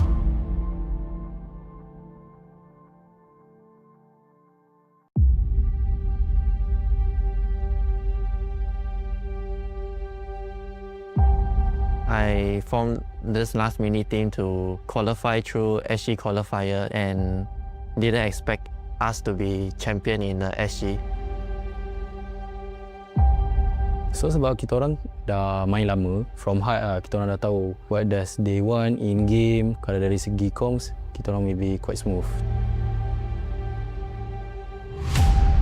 Ya kelemahan tim kita sih sebenarnya kalau di rank doang sih sering kalah gitu kan. Tapi kalau udah di turnamen mode serius ya bantai-bantai menang lah. I don't think any weakness of our team. We just continuous learning and we stay consistent in our gameplay. We are confident that we can win.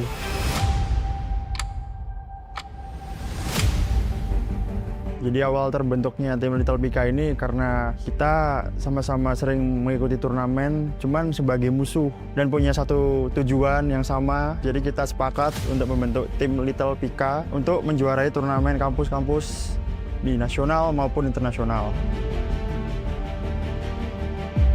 Previously, when I'm in SG, I had like a completely different team and we were training a lot, we were winning a lot of tournaments together. But when I came to join this team, it was like a completely different environment for me. Kita orang kan student, so masing-masing ada time yang diorang free and ada yang tak free sebab diorang ada final year project ke, ada yang tengah buat internship juga. Sometimes kita orang dapatkan playtime tu quite hard.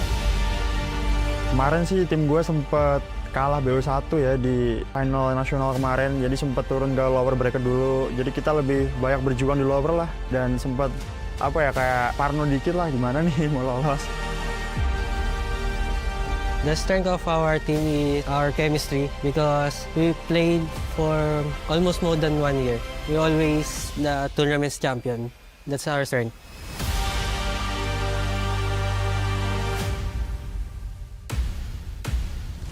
Our last mini team is basically our strength and weaknesses. We lack of a lot of chemistry, a lot of synergy together. I didn't expect myself came all the way to compete with all the other international teams and I will be grateful to fight them. Kita orang gaduh, kita orang akan fix balik, just rebonding semua. We just say a new thing, so tak ada yang akan get hurt and we just try to find the solution in game kat situ. Tak ada siapa akan dendam dengan each other. So memang kita orang kat situ memang like best friends lah. I already know some of them because I already compete with them in international stage. I am confident that we can win again. I believe the easiest team to defeat is TKP, which is my team. It is a very huge challenge for us to compete with the other teams and I hope we can put our good fight for the other team. Honest review, honest opinion lah. Kat saya rasa MSM Malaysia lah. Kita orang sangat-sangat selalu lah jumpa diorang. Sometimes we be screen partner, so macam quite confident lah untuk going against diorang. Betulnya gue respect sih sama semua tim. Soalnya mereka pada kan juga udah sampai ke final in the. Of course, you're back together with us here at the OPPO Hyperlegend Cup 20.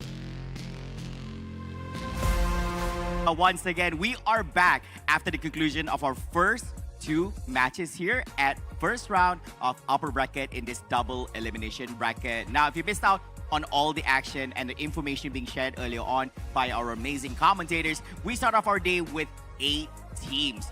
These 8 teams hail from 2 teams, comprised of 2 teams from 4 different nations. We have Malaysia, we have Singapore, we have Indonesia, as well as the Philippines. And of course, these 8 teams are going to be battling out through the double elimination bracket. And at the end of this 4-day competition, by 19 April on this Sunday, we will get to know who will be crowned the Hyper Legends Cup champion. So get hyped, get excited, ladies and gentlemen. Drop in the comment section down below. No, I'm not referring to the offline viewers up there, but for those who are currently tuning in to the official live stream, drop in the comment section below. Show your support to your favorite teams and let them know that you're there cheering them on.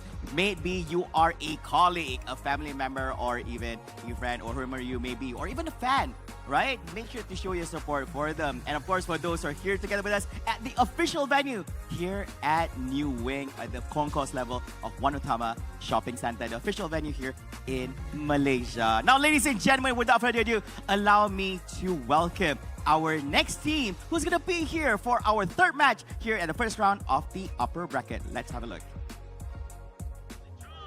I can't take no loss. I don't even know what it costs. I hit the ground and it go off. Yeah, hit the ground and it go off. Yeah. I can't take no loss. Yeah, I don't even know what it costs. I hit the ground and it go off. Yeah, hit the ground and it go off. Yeah, I can't take no loss. I don't even know what it costs. Yeah, I hit the ground and it go off. Yeah, hit the ground and it go off. Yeah, yeah, run it. Oh, I really feel it's my time. Think it's my year. Yeah, yeah, I really feel it's my time. Think it's my year. Yeah. I really feel it's my time, think it's my... Ladies and gentlemen, get ready because coming up on stage, representing the Philippines, the champions of their turf, it's NU Bulldogs!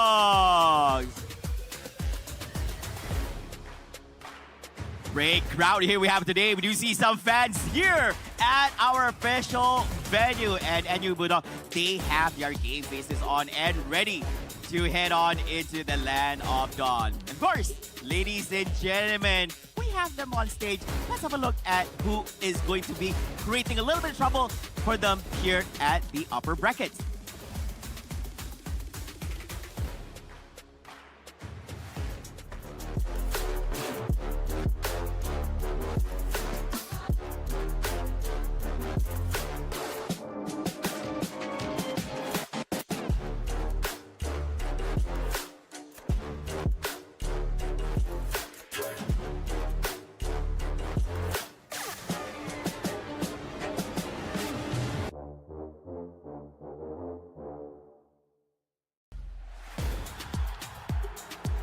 Hold up, wait a minute, ladies and gentlemen, hailing from Indonesia, will they show unpredictable gameplay? It is Samangka!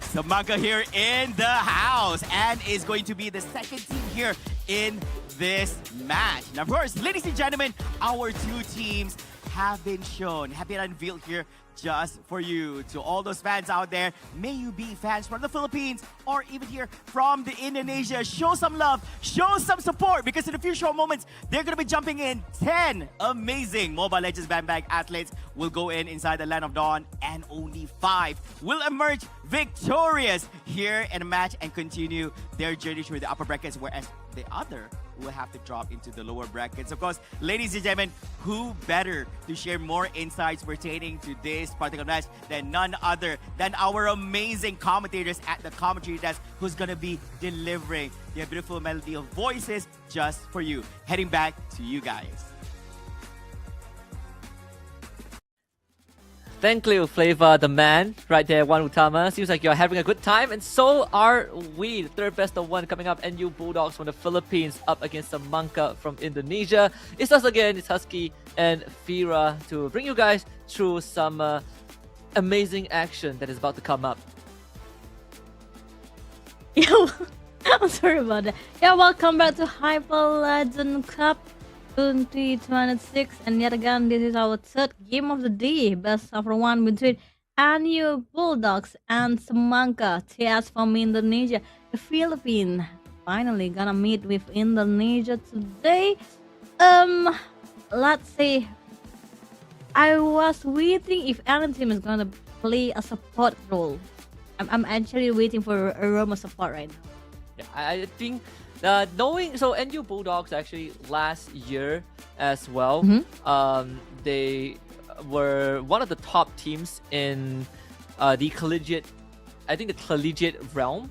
So this is a very experienced team in this category, and I personally think NU Bulldogs are right now the favorites to win the whole thing.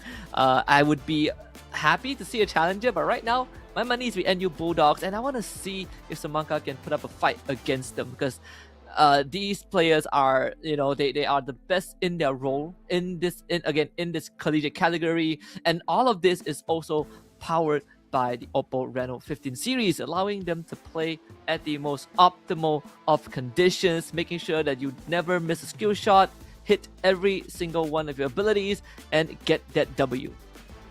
Yep, with OPPO Reno 15 series on your side, on their side also, they can play smoothly without any technicalities.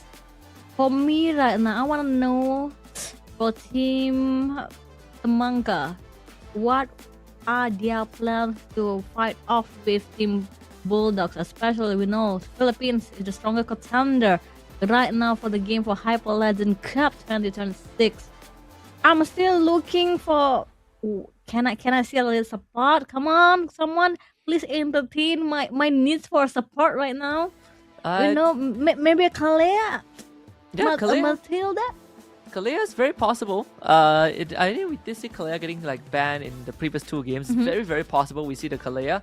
What was that again? I think the Matilda, probably slightly more rare, but I would be happy to see Matilda. I miss that hero a lot. Kalea, Matilda, we've seen Marcel, the Guinevere as well. We saw it getting banned towards the very end of the ban phase in the previous game. Yeah, the glue ban also. The glue ban as well, right? Quite a strong roamer, surprisingly. So there are a couple of flex picks that I think are still high priority. The one that we haven't seen up to this point is the Yisan Shin. So I do wonder if any of these teams are going to consider that hero. Looking over for both of the game today, both of them considerably pick more of a fighter type of hero instead of an assassin. We saw the Hayabusa, but it doesn't make an impact compared to Harley just now. So I'm guessing. I wanna guess it might be a fighter pick again, a Guinevere. It might be a Guinevere, a Leomon. Astora might be in charge of the game yet again to have on the EXP. So there's a lot of seeing on the campus side. Might be a lot of inclined to fighters.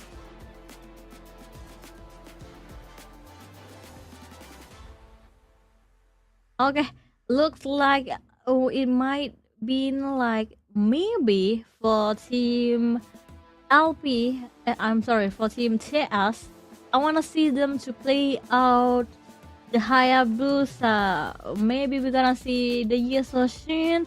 We have seen and known that the Indonesia team loves to play a little bit as assassin type. Will it be shown toward the game today? Yeah, and I personally think that there are certain choices. I know, you are a big fan of the Hayabusa. It's going to be slightly harder to see it, but I wouldn't mind. I wouldn't mind seeing that, for a change. I think we have plenty of games ahead of us. But again, on your screens right now, the NU Bulldogs. If you guys don't know who they are, just check in on previous collegiate leagues. Any collegiate leagues at the international level, you definitely will see them. That's how I think experienced they are in what they do. So this one is going to be a challenge for Semangka. I want to see what they can do. let's see what maps they go on first. We had Flying Clouds and Dangerous Grass already, and now we go to Expanding Rivers. I love Expanding River, especially if you're playing Hilda or any Roma type of hero. Really help to move around the map, giving constant support, constant visual and space towards the team. So it might be they might play something around Hilda, something around their Roma for this map. Yeah, Expanding Rivers is very good because it incentivizes objective, right? Like the river, the speed. The turtle. Not, make sure that you always get the speed boost when the objective spawns, turtle, lord, but it also extends into the jungle. So there's a lot more frequency of, I would say, incentive for you to make cross-map movements. So there's a lot of macro focus on that, which is going to be pretty interesting, to see these teams get tested in their macro, I would say their macro ability. Yep, true. So I'm thinking they might... Oh, okay. Adrian ban. Uranus is a good ban, especially with this map. He can move around, and you know how tanky Uranus can be. So it's a good ban being picked out by Team Bulldogs for Team Semangka. What will be banned away? Oh, okay. Fanny ban expected. I mean, you have to really respect Fanny. Like it's a hero where when you're up against a team that have that they are very strong junglers, the Fanny is a must ban, right? Like good Fanny players are generally just very, very annoying to deal with. Like there's answers to Fanny, but why put yourself to that pain? That's what I always feel. I think Fanny is just such a strong hero in the right hands. Probably for Team Semangka, they did a background check for Team Anil. Might be that Team Bulldogs do play Fanny. Zosin won't be seen for this game. Valentina is still wide open.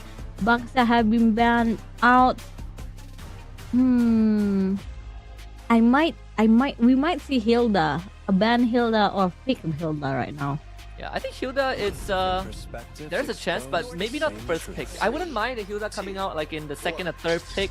The Marcel being a very obvious choice right now, going for the NU Bulldogs, and with the Marcel now it again opens up a lot more of that opportunity for you to for you to set up your fights. We've seen what Marcel can do in the first best of one earlier on, and once you're ahead, the Marcel becomes a big problem.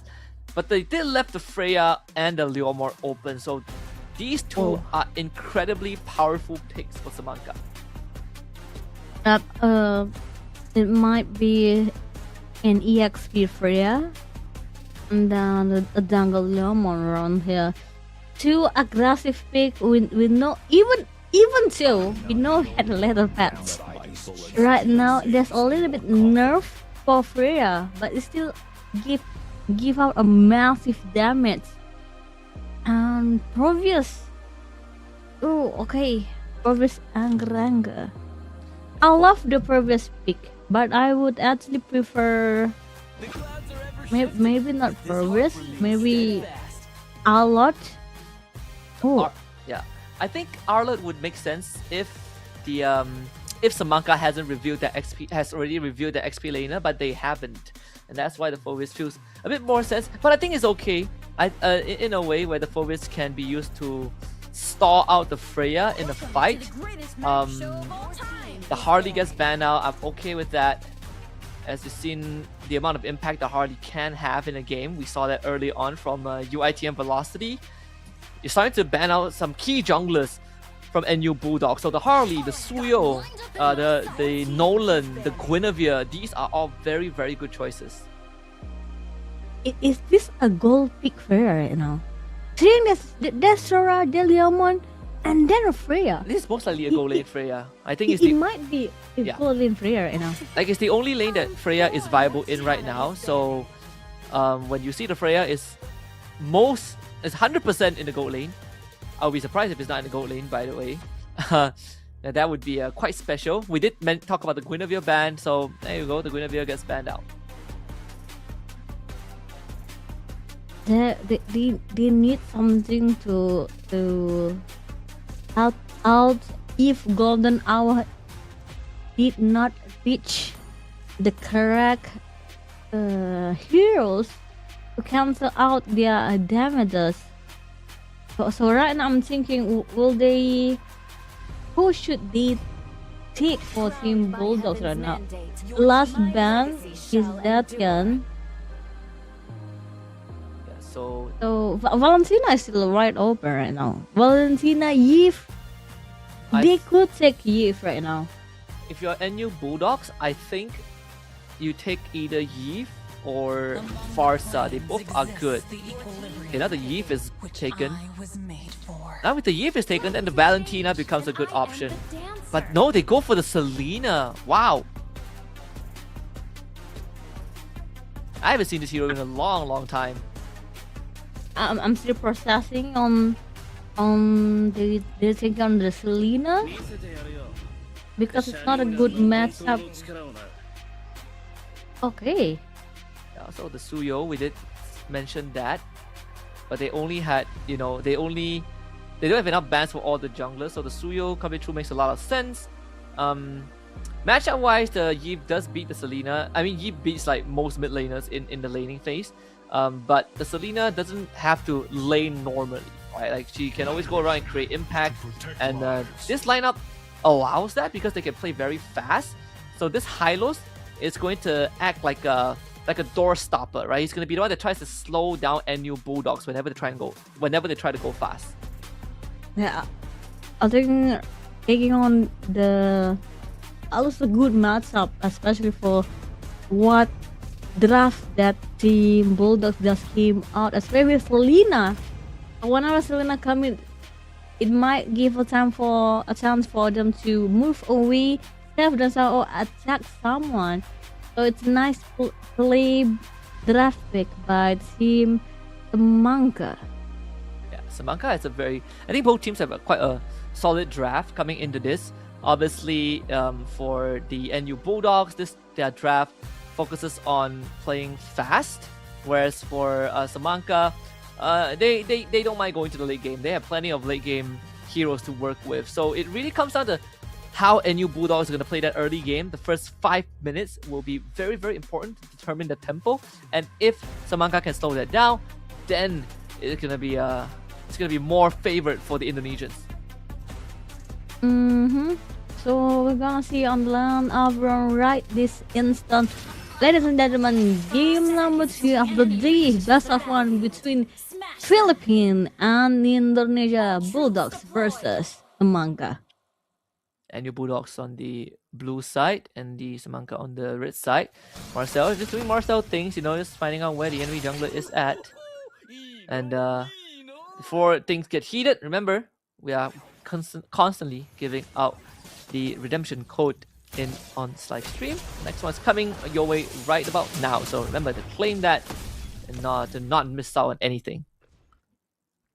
I'm still thinking this is a great combo by Team Samangka.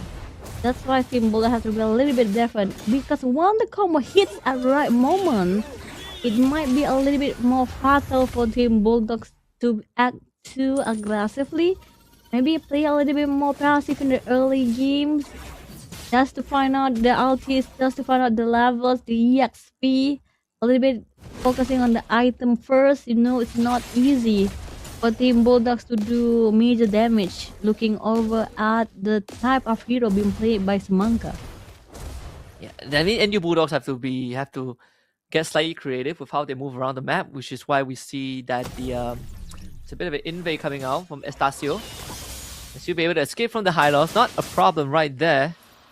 And this is going to constantly be a theme in this game, where NU Bulldogs are just trying to play faster and kind of find those off angles in the game. Because if they play honest into Samanka. Samanka is going to win with the draft that they have.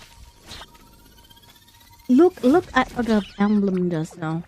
Both Knight and Weirman who played Freya and Leomon, both using killing spree. We know that when whoever played the emblem killing spree will focus on fast movement, fast kill, so they can take over the lane much more easier. So we might see a more aggressive play being done by Team Samanka. First lot going to be started by Team Samanka. Oh, look at the back. RWN does get used. Phovis is just hopping around, but first blood already taken by Samanka, and they even get the turtle for themselves. So that is a great start for Samanka. And you Bulldogs, unfortunately, just did not have tools to fight that.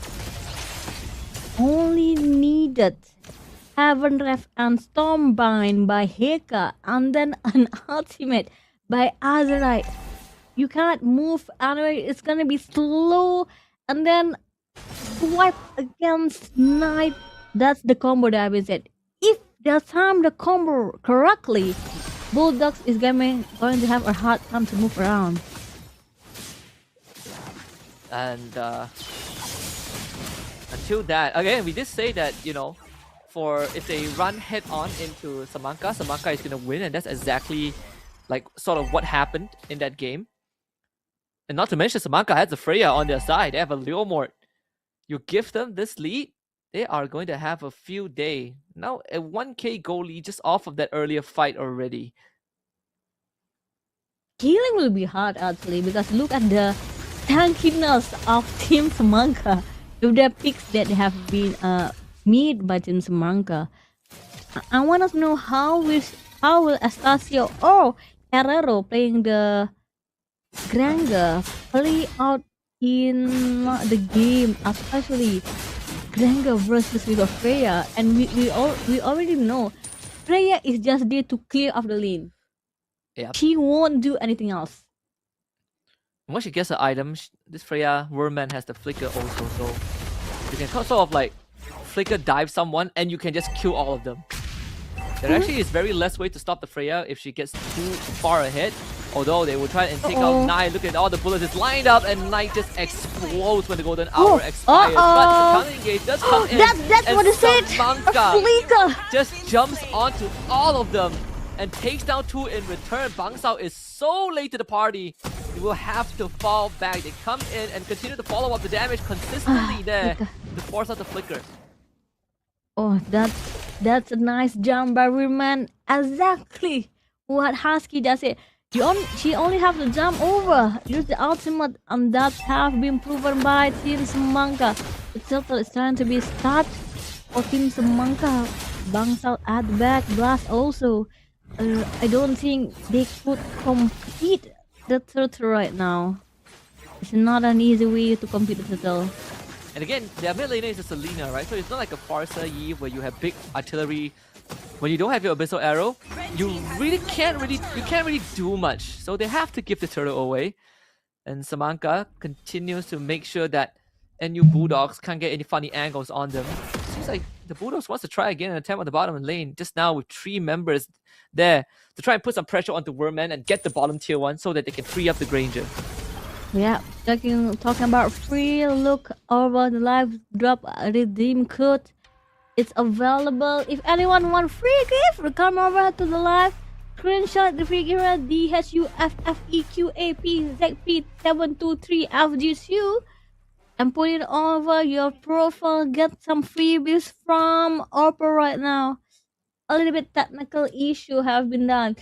For me right now, Husky, I'm thinking, how can Team Bulldog play it out when Samanka is that heavy hitting? We want a carry right now. We want someone bursting damage in Team Bulldogs. If you want damage from Bulldog's side, it comes from the Granger for sure.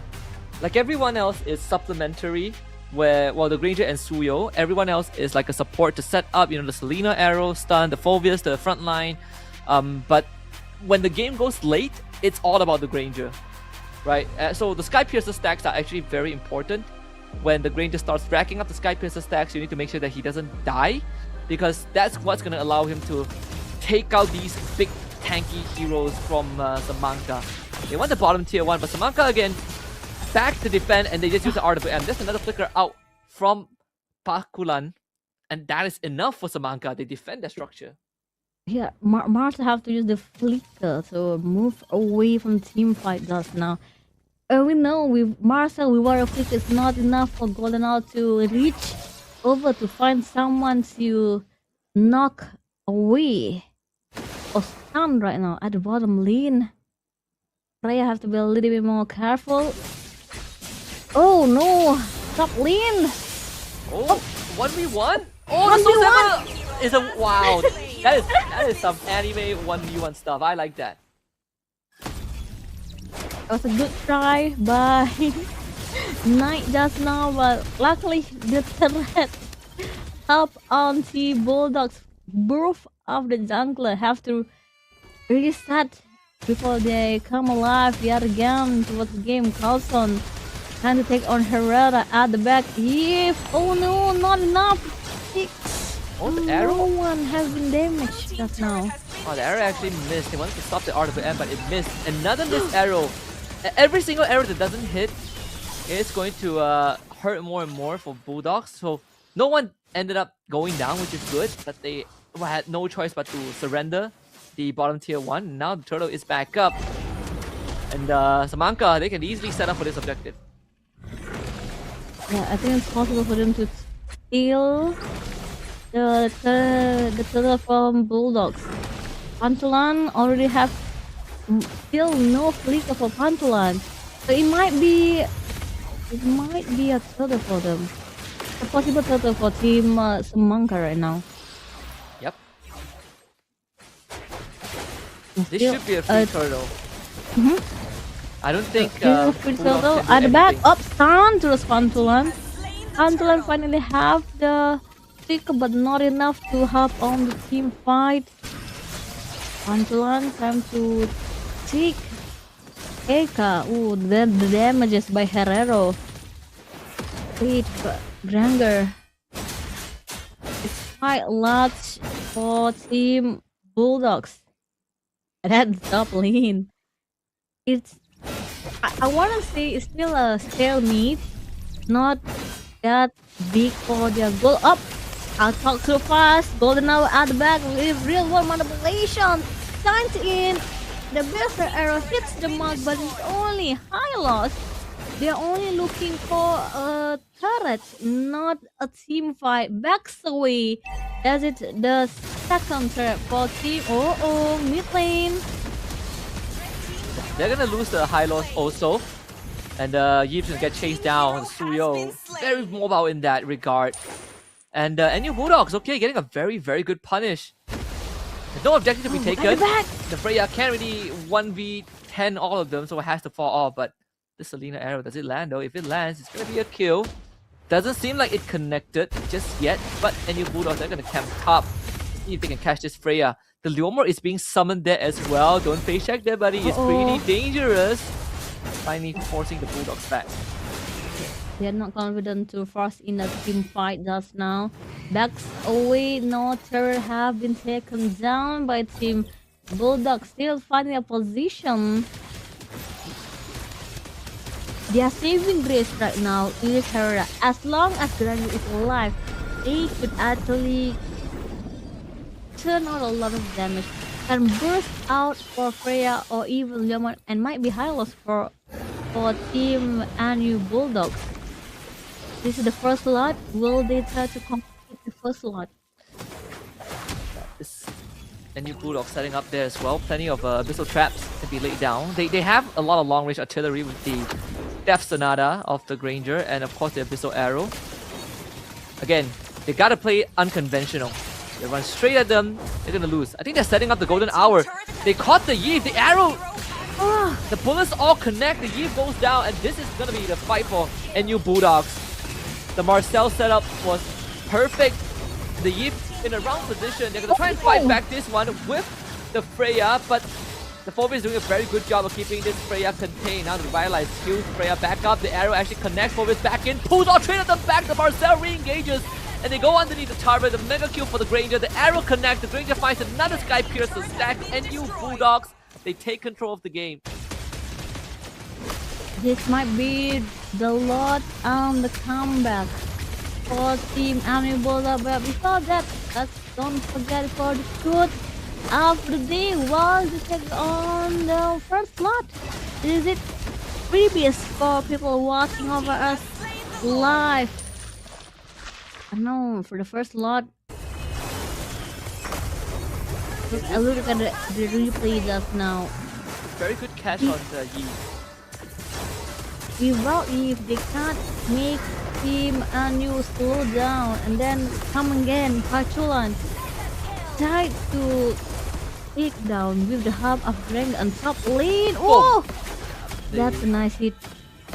Thankfully, it's a high lows, so he can soak up all of the bullets from the Granger. But yeah, it's a pretty common combo, right? The Marcel, you set up the golden hour, and then afterwards the Granger just unloads his entire magazine, and then you just watch the bullets hit you, and then you just disappear. Not really sure if they want to fight this though. The glorious pathway, yeah, we can stop by the Marcel.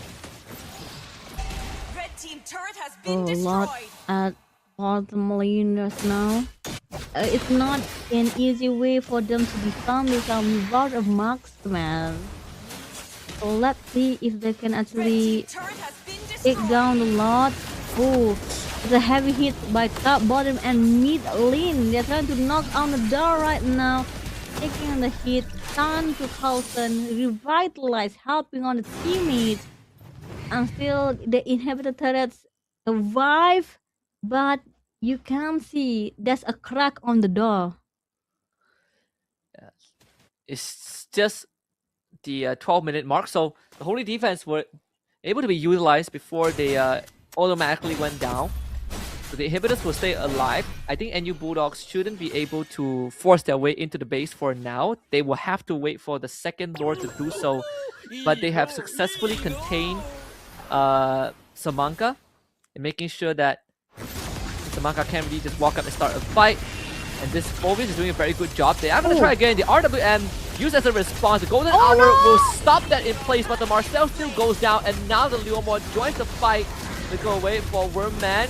Still surviving with a sliver of health. The Sora with the Heaven's Wrap takes down another. And NU Bulldogs will have to retreat. Oh, it was a good defense being made by Team Samanka just now.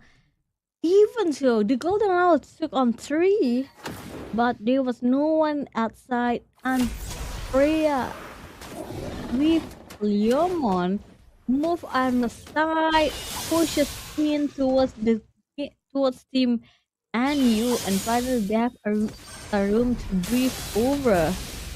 But still, with the mid lane still standing strong, it might be hard for them to contest for the lot. I don't know how Samanka can contest Lord.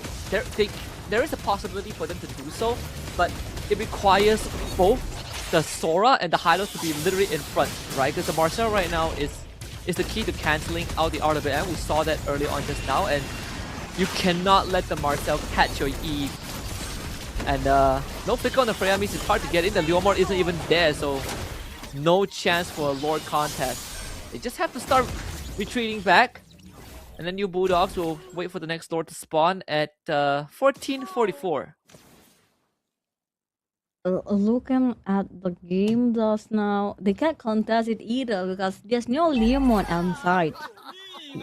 It was too far away for Leomon. Bottom lane, it's an easy knock towards the door for Team Bulldog, especially being held by Liam for Team Bulldogs right now. This is a heavy way for Team Samanka to defend themselves. Top lane, heavy pressure by Team Bulldog. And they have to deal with the Lord, so all the inhibitors should go down. Mid lane still slightly quite a distance away, so Samanka has some time to deal with the Lord, but even then it's taking them quite a while since they are running a fighter lineup with no traditional marksman. Find a way for Rise. Here comes the engage, an attempt from Samanka. They use all their abilities. The Golden Hour stops all of that. The RWM doesn't really get to do much. And that should be the end of this game. NU Bulldogs finding the opening to go in. Estacio going after the Yi, takes her out. Does go down to the crystal, but the arrow connects. Knight forced to retreat. A 4v1 situation. And Knight would try his best, but NU Bulldogs will give the Granger a legendary streak and get that game. Oh, it was a wipeout. And look who was helping them at the last second. The Golden Hour. Kyle Marshall just now at the peak of the moment. Yes, was opening the art.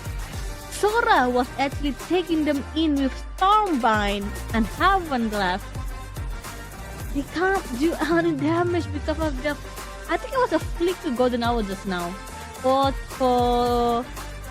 Marcel to save his teammate. It's just, again, another great Marcel play. Every single game, we see Marcel like twice. And you see the impact that Marcel can bring to this. It's actually, sometimes it's not about setting up for kills, but just disabling the enemy team. And NU Bulldogs did a very good job at making that happen. And don't get me wrong, I think Samanka also has a very good moments, but NU Bulldogs just better at the punish. And once they got to the state where they, got their items, that's where they really started controlling the battlefield with this Marcel. Yeah, I think what one round does now is that the manga tried to do a team fight compared to picking up one by one, which is they have the better burst damage compared to Bulldogs. But since Bulldogs have Marcel, whenever team fight happens, Marcel just pops up a Golden Hour, stop all the projectile, and you cannot do anything about it. Yeah, it's again just a very, very good game, very good fundamentals from the side of NU Bulldogs. I think this is one of those teams that we did say, right? I did mention that they are one of the most experienced one in the collegiate realm, and again they are showing that experience. This team, same like how they were last year, without any roster changes, and you can just see the synergy that they have, the skill level that they bring, and just coordination in general. This is what made NU Bulldogs so scary in 2025. It seems like they are continuing to show us that they are just as good, if not better. Whew, Herrero going with the burst damage, it killed. No death at all. Even down a 14k gold in total with the damage 7,000. We have seen, I think this is the largest damage for game number 3 compared to the game number 2 and game number first game. It was only around 3,000. So that says a lot about Herrero damage today on the first match with Team Samanka. I think Samanka didn't have a way to get to Herrero as well, because they have to get through the Marcel, they have to get through Bangsal, and you always have the Selena Blast just keeps continuously throwing out the abyssal arrows. So there's a lot of deterrent, and the only way for Samanka to get to the backline is by hard diving with the flickers. But even then, this Bangsal Phobius is just keeping them back. So all in all, a very solid draft from both teams, but in terms of the execution, in terms of the margin of error, I think NU Bulldog definitely have a better understanding on how to play this game. What a nice draft from Team Samanka. Don't miss that. Remember, it's a double elimination. You're only going to go to the lower bracket, but continue for Team NU Bulldogs going towards the upper bracket. Yep. Whew. Congratulations to NU Bulldogs, right? They go into the upper bracket, so play lesser series. They have another chance for Samanka in the lower bracket. But of course, you guys will also have another chance if you missed out the previous redemption code. Here is another one dropping in on your screens right now. It's pretty easy. Just go into your in-game client, click your profile photo, go to settings, go to redemption, and key in the code listed below, and you'll be able to redeem whatever freebies that is being given out right now. Remember to redeem the code today. There's still one more game to end the day for the appetizer of this week, which is later on. We're gonna see, if I'm not mistaken, what team is left here? I mean, we still have the Clarity Gaming from Singapore, and then KPTN Velocity. Yes, that is gonna be our last match. That's Singapore versus Malaysia after this game. So sit back and watch us again after this break. Bye.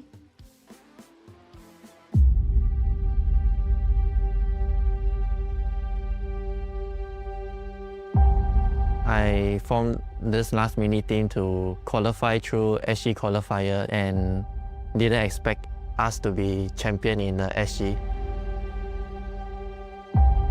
So sebab kita orang dah main lama, from high kita orang dah tahu what does they want in game. Kalau dari segi comms, kita orang maybe quite smooth. Ya kelemahan tim kita sih sebenarnya kalau di rank doang sih sering kalah gitu kan. Tapi kalau udah di turnamen mode serius ya bantai-bantai menang lah. I don't think any weakness of our team. We just continuous learning and we stay consistent in our gameplay. We are confident that we can win.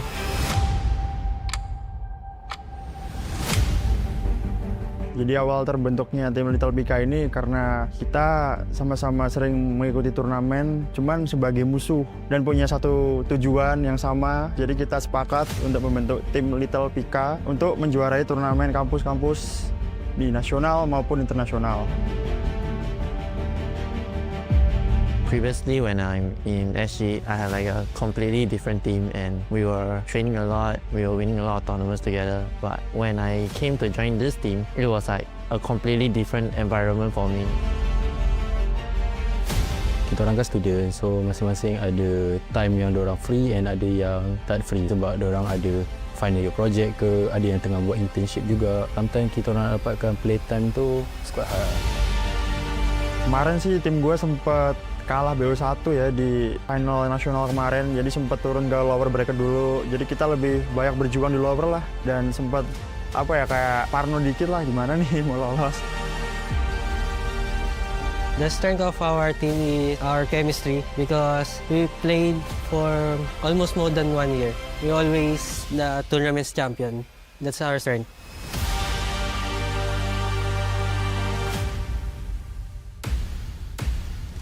Our last mini team is basically our strength and weaknesses. We lack of a lot of chemistry, a lot of synergy together. I didn't expect myself came all the way to compete with all the other international teams, and I will be grateful to fight them.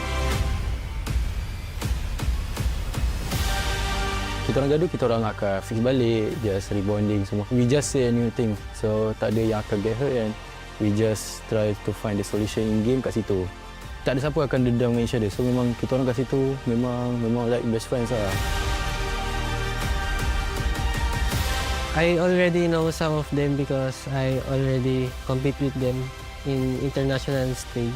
I am confident that we can win again.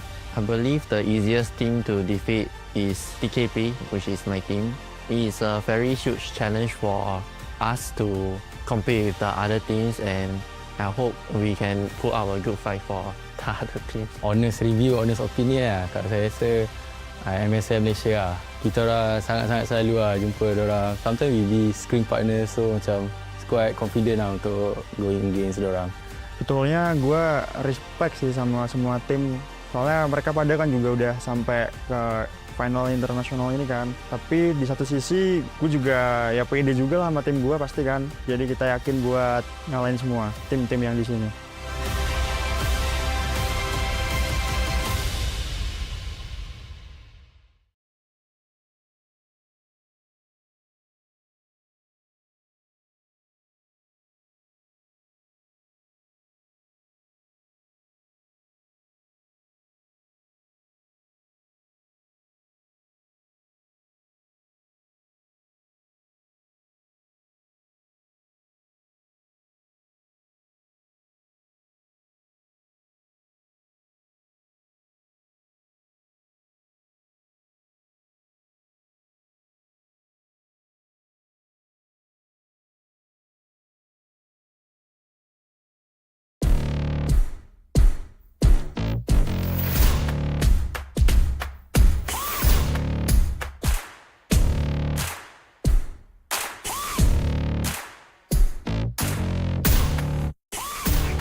Congratulations everyone to all our participants and winners.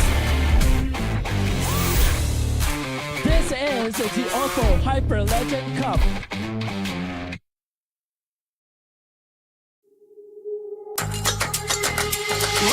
Wake me up, conversion starlight. I feel so alive.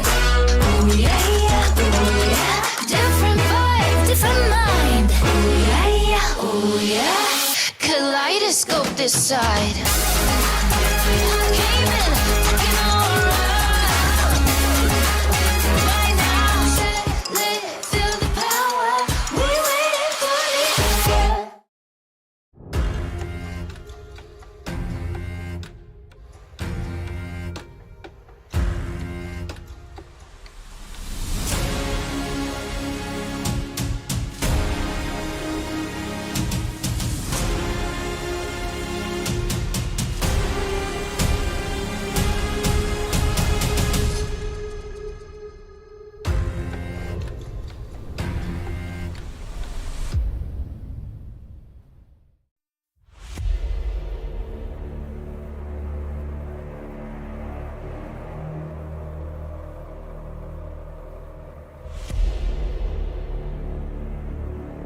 Kita orang punya chemistry and execute team game plan lagi tinggi daripada tim-tim lain.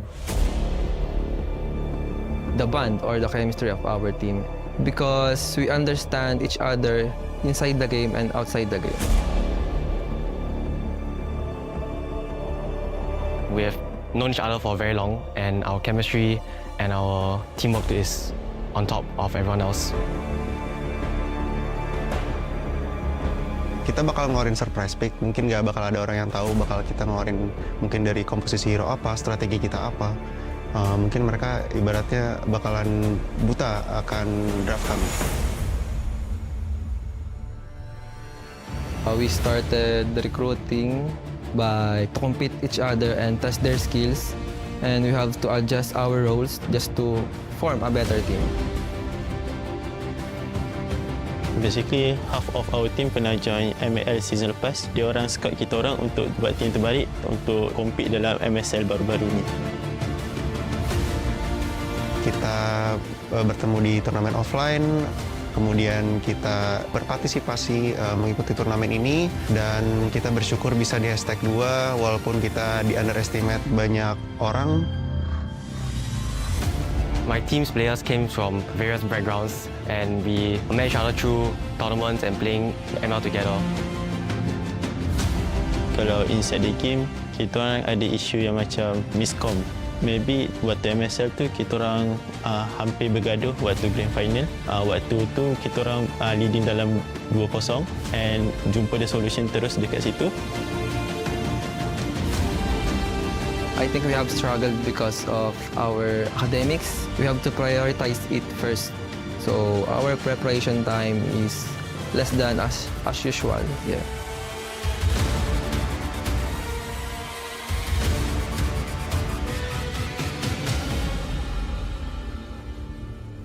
On top of a student life, having to go to school, study, even working part-time, it makes us like really on a tight schedule in order to train and find time to spare for this tournament.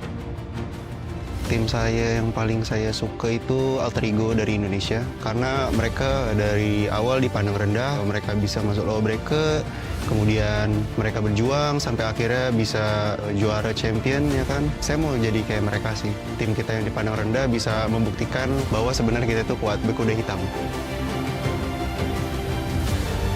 So dengan perspektif dan hujatan daripada ramai pihak daripada luar tentang kebolehan kami untuk mewakili Malaysia, kita orang kat sini sekarang untuk buktikan yang kita orang sebenarnya layak untuk dapatkan slot ni dan akan cuba membanggakan nama Malaysia untuk OPPO Grand Final kali ini. Dari tim kami, kuat itu dari PH, karena kan kita tahu sendiri omongan orang-orang banyak, PH itu kuat, banyak meta dari mereka semua.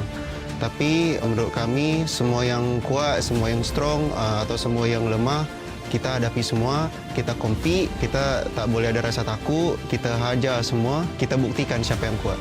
I think Team Malaysia is easiest team to defeat because we always win against them in rough game. So I think we can win again in this tournament.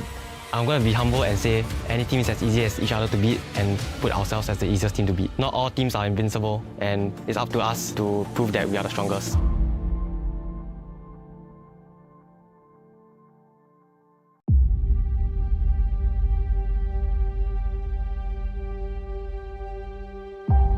I formed this last mini team to qualify through SG qualifier and didn't expect us to be champion in the SG. So sebab kita orang dah main lama, from high kita orang dah tahu what does they want in game. Kalau dari segi comms, kita orang maybe quite smooth. Ya kelemahan tim kita sih sebenarnya kalau di rank doang sih sering kalah gitu kan. Tapi kalau udah di turnamen mode serius ya bantai-bantai menang lah.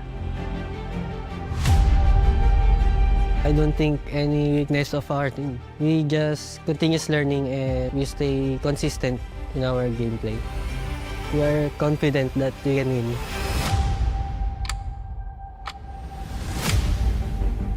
Jadi awal terbentuknya tim Little Pika ini karena kita sama-sama sering mengikuti turnamen, cuman sebagai musuh dan punya satu tujuan yang sama. Jadi kita sepakat untuk membentuk tim Little Pika untuk menjuarai turnamen kampus-kampus di nasional maupun internasional. Previously, when I'm in SG, I had like a completely different team and we were training a lot, we were winning a lot of tournaments together. But when I came to join this team, it was like a completely different environment for me. Kita orang kan student, so masing-masing ada time yang diorang free and ada yang tak free sebab diorang ada final year project ke, ada yang tengah buat internship juga. Sometimes kita orang dapatkan playtime tu quite hard. Kemarin sih tim gue sempat kalah BO1 ya di final nasional kemarin, jadi sempat turun ke lower bracket dulu. Jadi kita lebih banyak berjuang di lower lah dan sempat apa ya kayak parno dikit lah gimana nih mau lolos. The strength of our team is our chemistry because we played for almost more than 1 year. We always the tournament's champion. That's our strength.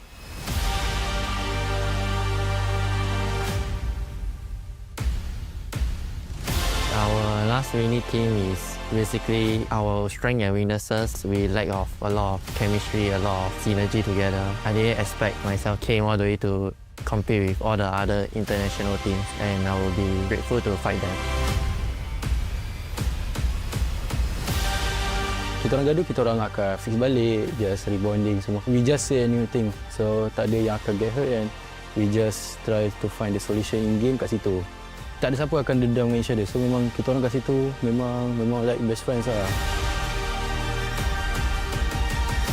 I already know some of them because I already compete with them in international stage. I am confident that we can win again.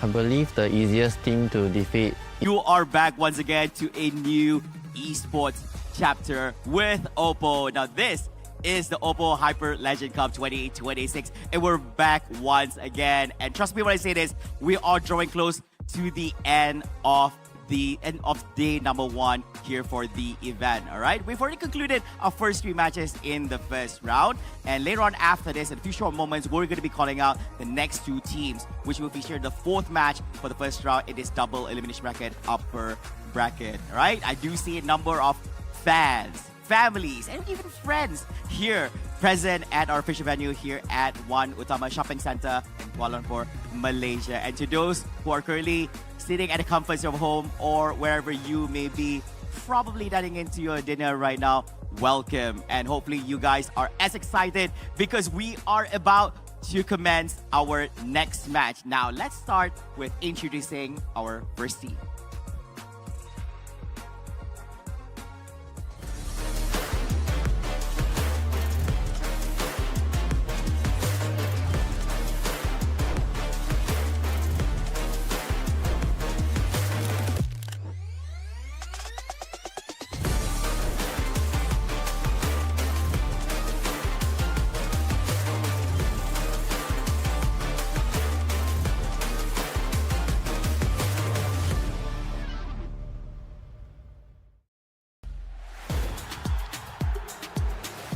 Ladies and gentlemen, they are not here to play. They are here to battle things out. Representing from Malaysia, carrying the hopes of the home crowd. Give it up for KPTM X Velocity.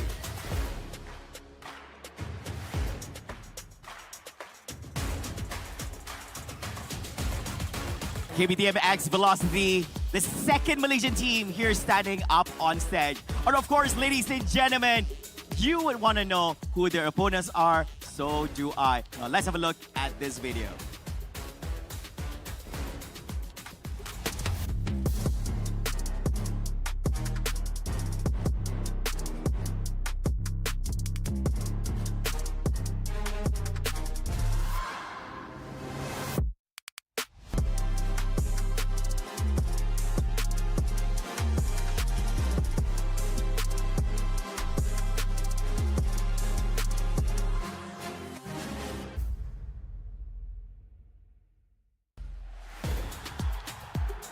Ladies and gentlemen, their opponents here from Singapore, ready to close the day strong. Give it up for Clarity Gaming!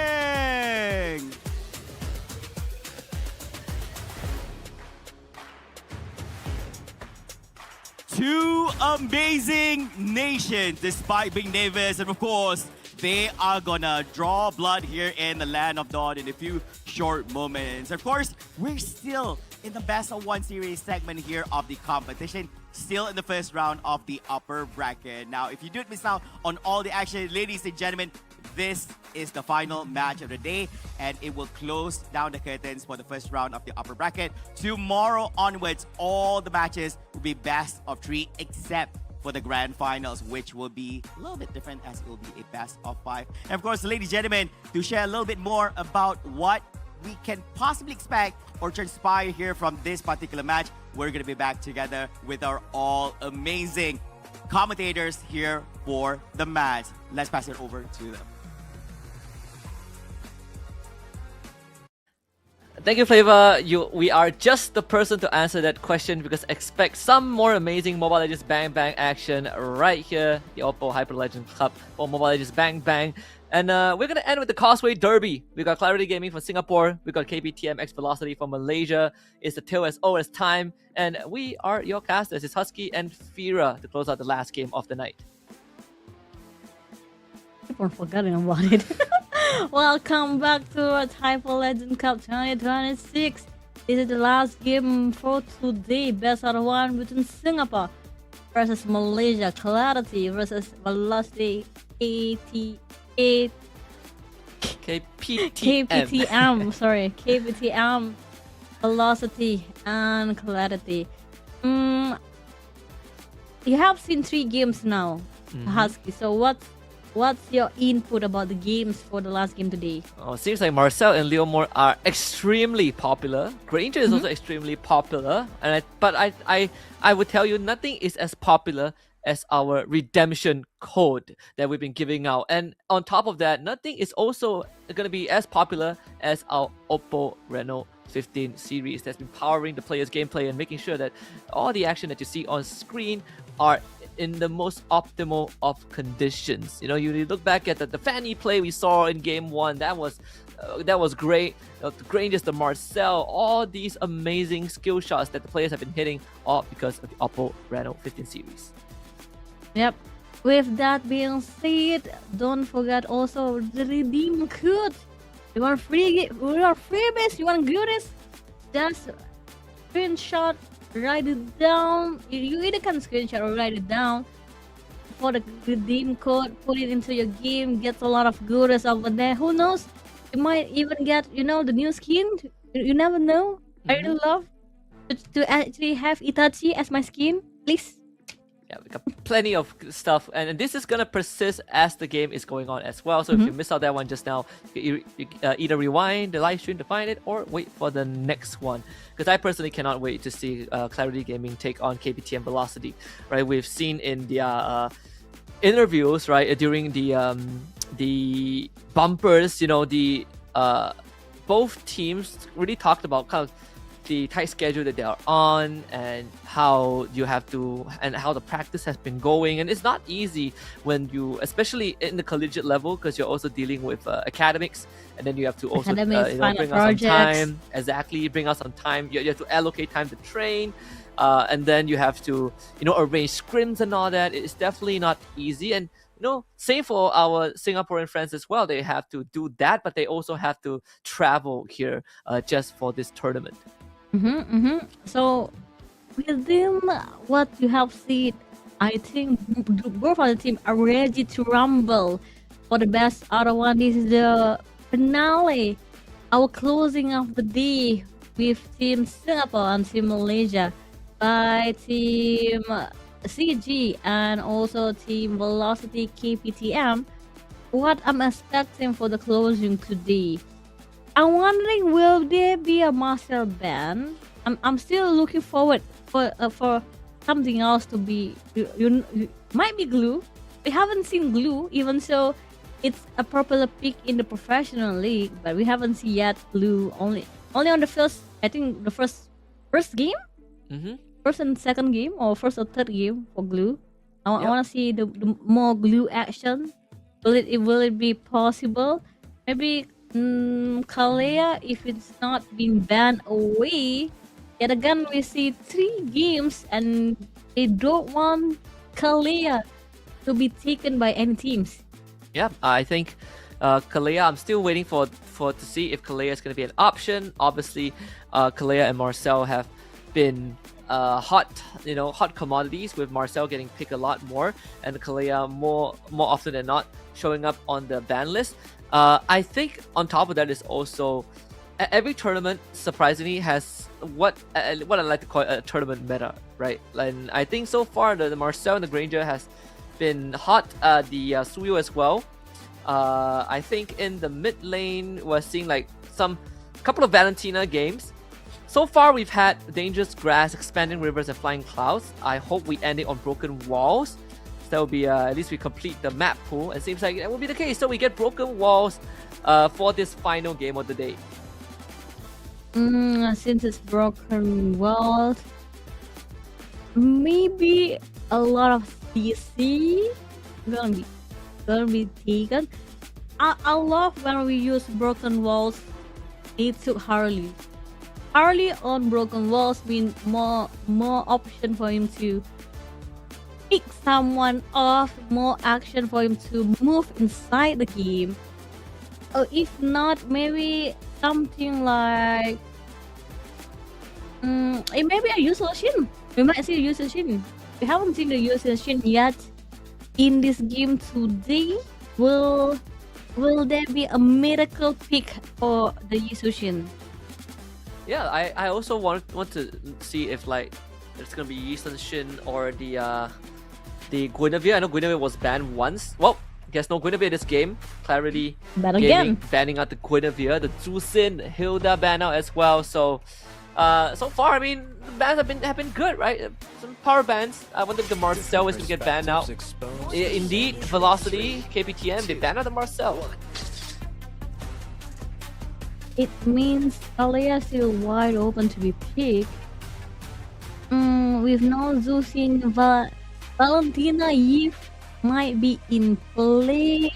Will it be the Kalea ban? It might also be a Glue ban. Will that be possible? A Freya ban might happen because we see a Freya ban on the first game, but no. When they know that Team Malaysia love to play Fanny, then so Fanny will be banned out.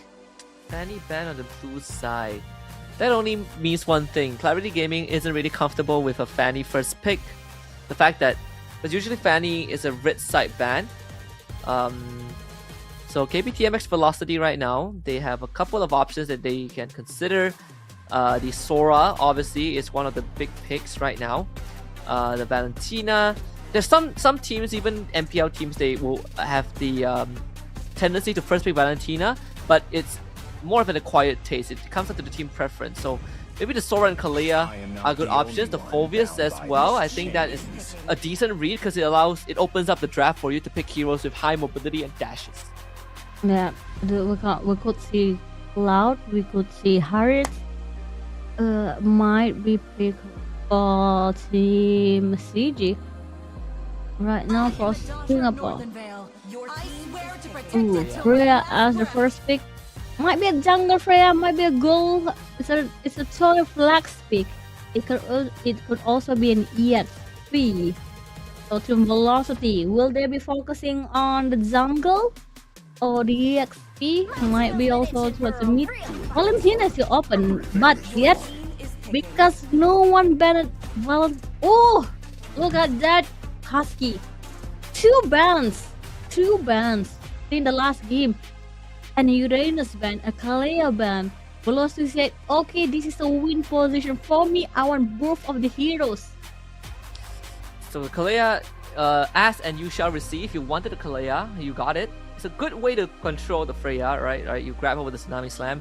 The Uranus is good for sandbagging the lane and just generally holding that lane in place so you can't really do anything against him, especially into fighter comps.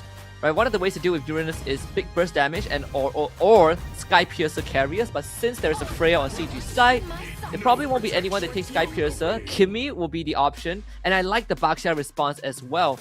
The healing reduction from the Baxia passive will not only help deal with the Uranus, but also help deal with the Kalea and KPTM Velocity response with the carry, which I like. Big tank shredders, good late game carry. Oh. I'm loving the carry right now because there's Freya, there's Baxia. We know it's a high counter for the two hero right now. So for the next ban, will both of them being focusing towards the mid lane? No, Tara has been banned out, meaning it's a possible Arlot play for Team CG. Right now, Team CG might focusing on the mid lane of Valentina ban or a Yeeth ban to lessen the pool hero for Velocity. We also have seen Zetia ban. Will Team Velocity get a Zetia? Zetia is not too bad of an option, right? Your laning is strong. There are a couple of choices there, I think, for the mid lane. Farsa was one of them, but it gets banned out, so there's the Yeeth left. I agree, I think the Zetian isn't too bad of an option, right? You have a low cooldown, constant poke, and then your passive is pretty decent if they dive you because you push people away, but most importantly, the ultimate allows you to really set up, and if Clarity Gaming initiates a hard dive, your ultimate can easily break that tempo, and at the same time, they also ban the Yuzong, right? So the Yuzong being banned out means that they have denied a way for Clarity Gaming to go for these hard backline dives to threaten the carry in a team fight. I think both teams have very good understanding of what they want to do with this draft, but I'm on your side, Vera. I want to see that Zetian get picked up. Welcome to the greatest magic show of all time. Oh, a Harry ban right now. We might see a Dyrod. We might see a Dyrod for the CG. They might pick it's either the Dyrod or the Alot. I don't think they would take Leomon for their EXP. Valentina is still all wide open for both of the team. There is still no mid lane for both teams. Valentina, Eve. Like we said, finally, Zetian. Yep, very solid pick. I like the Zetian pick here. So CG, I think you need to look for your Roamer and most likely the XP here. The Cho is not too bad of a pick, although it's going to be slightly hard to deal with the I don't think they should take Cho, especially with Zetian. We know the shield, the passive for Zetian pushes people away. There is still... who else is there? I think there's a Khalid. Yeah, Khalid. The glue is open, if I remember. They go for the Khalid and Alice instead. It's completely fine. Or death. It's a Khalid. Is it a Khalid Roma? Yep, it's a Khalid Roma. It might be a Khalid Roma.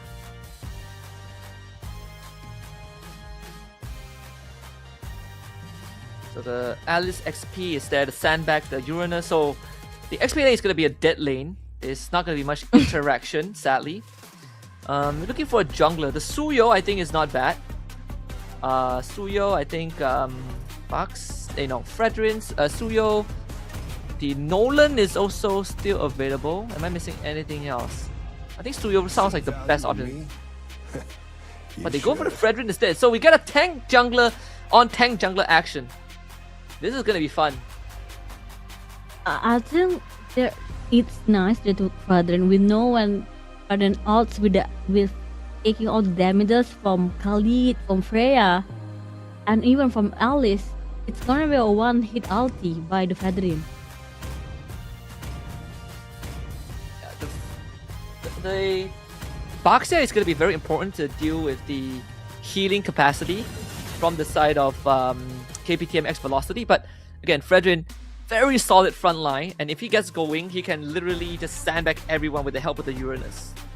So I do like the Fredrin pick. I think it's pretty okay since, just judging by the draft, there's a lot of support from the rest of the team, of the composition.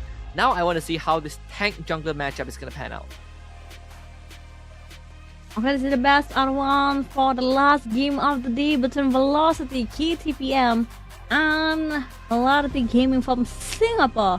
Malaysia and Singapore rivalry right here at Hyperlegend Cup. Oh, right there at one Utama. If you're in Malaysia, in Kuala Lumpur, can drop by at one Utama to watch the game tomorrow. But here's the game. With the broken walls for one of done. Ladies and gentlemen, the last game of the day. We got Clarity Gaming on the blue side and KPTMX Velocity on the red side. So again, this is the last game of the day. Like we said, we got tank junglers matchup, which is a very rare sight. Today's in the current meta, everyone just plays assassin, although the damage is quite a lot. Good healing from the passive of the Kalea, but sometimes we do forget that the Kimmy, once she gets a passive online, she just does infinite amount of damage. So forcing the flicker out from Jin early on. Also, I try to look over for Fadrin. Or Fadrin inside Little Wanderer. It's been taken by CG. For Team Velocity, they have to play at mid and a little late game. Oh, a lot of damage been done by Jin and Nani. The good thing about the Zetian that she actually does a fairly good job of matching up the clear of this Kimmy, because she has low cooldown and long range spells as well in her first ability. So that's good enough to keep CG at bay, or at least if the Kimmy Khalid wants to push on forward, there's actually she actually has the tools to keep them at bay.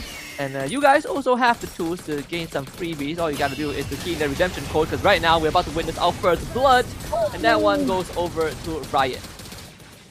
Oh, looks like with the free gift with the redeem code, don't forget to copy a screenshot for the redeem and first blood. Orion just now, what a nice layout been done by Team CG. Orion have to be a little bit careful. This is time for the turtle. Remember, with broken walls, turtle can be taken by the left and right bouncer. Already level 4. Coming in. Fury of the Phoenix into the Appraiser's Wrath. Good enough to secure the turtle for themselves. So Kalea is healing everyone up. She's just not going down. And it's like that. VE finds 4 kills in that fight. With Jin coming in with a jump and then a Fury of the Phoenix by Nami. What a combo just now being treated off by Team Velocity. Looks like they're back on their tempo. Look at this as a replay, right? We just say that if CG hard dives, the Fury of the Phoenix will cancel that. So they not only get hit by Fury of the Phoenix, they got hit by the Fredrin out as well.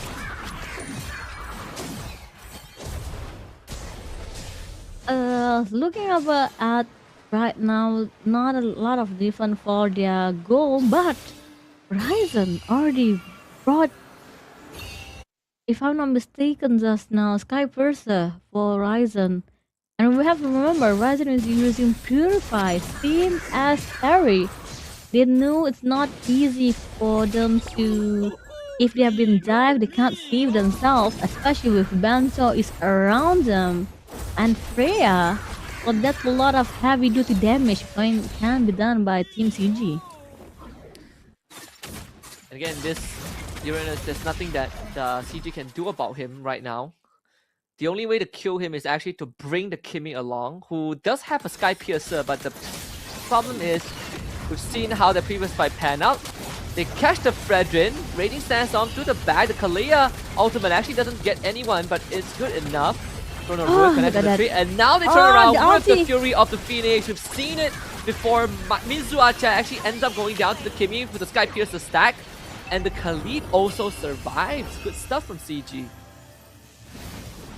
Almost they could took a kill. Looks like Jin brought an Oracle for more health regen for himself, while Glowing One looks like they don't want Ryan to or Bento to have any regen on themselves. Again, Turtle trying to be taken by Team Velocity. This is a free Turtle from himself. Harry almost got oh, 3 versus 1. Flicked us away, but not it took one. Even though it's 3v1, still it's a good play by Carrie just now. Yeah, she played as best as she could, so still not a bad thing. I think the person who got the kill was the Kimmy, so that is her. There's another Sky Piercer stack. Got 20 out of 80 stacks right now, and it is gonna be a bit scary if once the Kimmy starts stacking up on more of the Sky Piercer stacks, because it will help her cut through this Fredrin and Uranus. Oh, mid lane. Mid lane. Seems like there's gonna be another fight. The Field of Phoenix just came back on cooldown. So if CG attempts something like that again, VE will have to wait to respond. Looks like it's a hard game for both of the team. Ryan giving a solid visual towards Team CG. Okay, I'm over here. They're doing the jungle right now. Be careful. Like we said with Mizu as Verenus and then Alice, we can't see any fight at the top lane in the EXP. Not yet. Ooh. He proxied the wave early on, so that means he Oh, can no. start moving first. Oh, During the Phoenix, break the that's it. tempo. They still lose the carry as the full dive commences from CG, but they're underneath the tier 1, so they are going to lose the Freya in return. Not really worth it if you are CG, because the Freya going down is the worst case scenario. I love every time Saurus. Every time someone kills Saurus, Saurus is gonna make sure someone have to die with me. I won't die alone. That's get a lot of chance for Mizu to actually take on the bottom lane. Bento trying to clear out the wave. Not enough time for it, and yet again, Turtle will be focused by Team Velocity, but here comes Team PG. It's worth saying that CG doesn't have the best of wave clear compared to VE, so that is going to be quite a problem when they have to deal with big minion waves down the road. Because this Uranus is just going to stand in front and be a nuisance. Look at that. The Kimmy is basically locked out of the fight, so the turtle gets secured easily by the Fredrin as the Freya wails away. The Fredrin able to dash to safety as the Uranus continues to just disrupt the backline. The Freya continues to move on forward. The Fredrin, good taunt, turns around, big ultimate hits onto all 3 of them! And now CG will have to retreat the Uranus. Mizu turns around, Fury of the Phoenix for the extra movement speed, and they take out the Freya, they take out the Baxia, they get the taunt onto Bento. Bento dies to the carry, and 3 bodies for KPTM Velocity. Oh, the timing!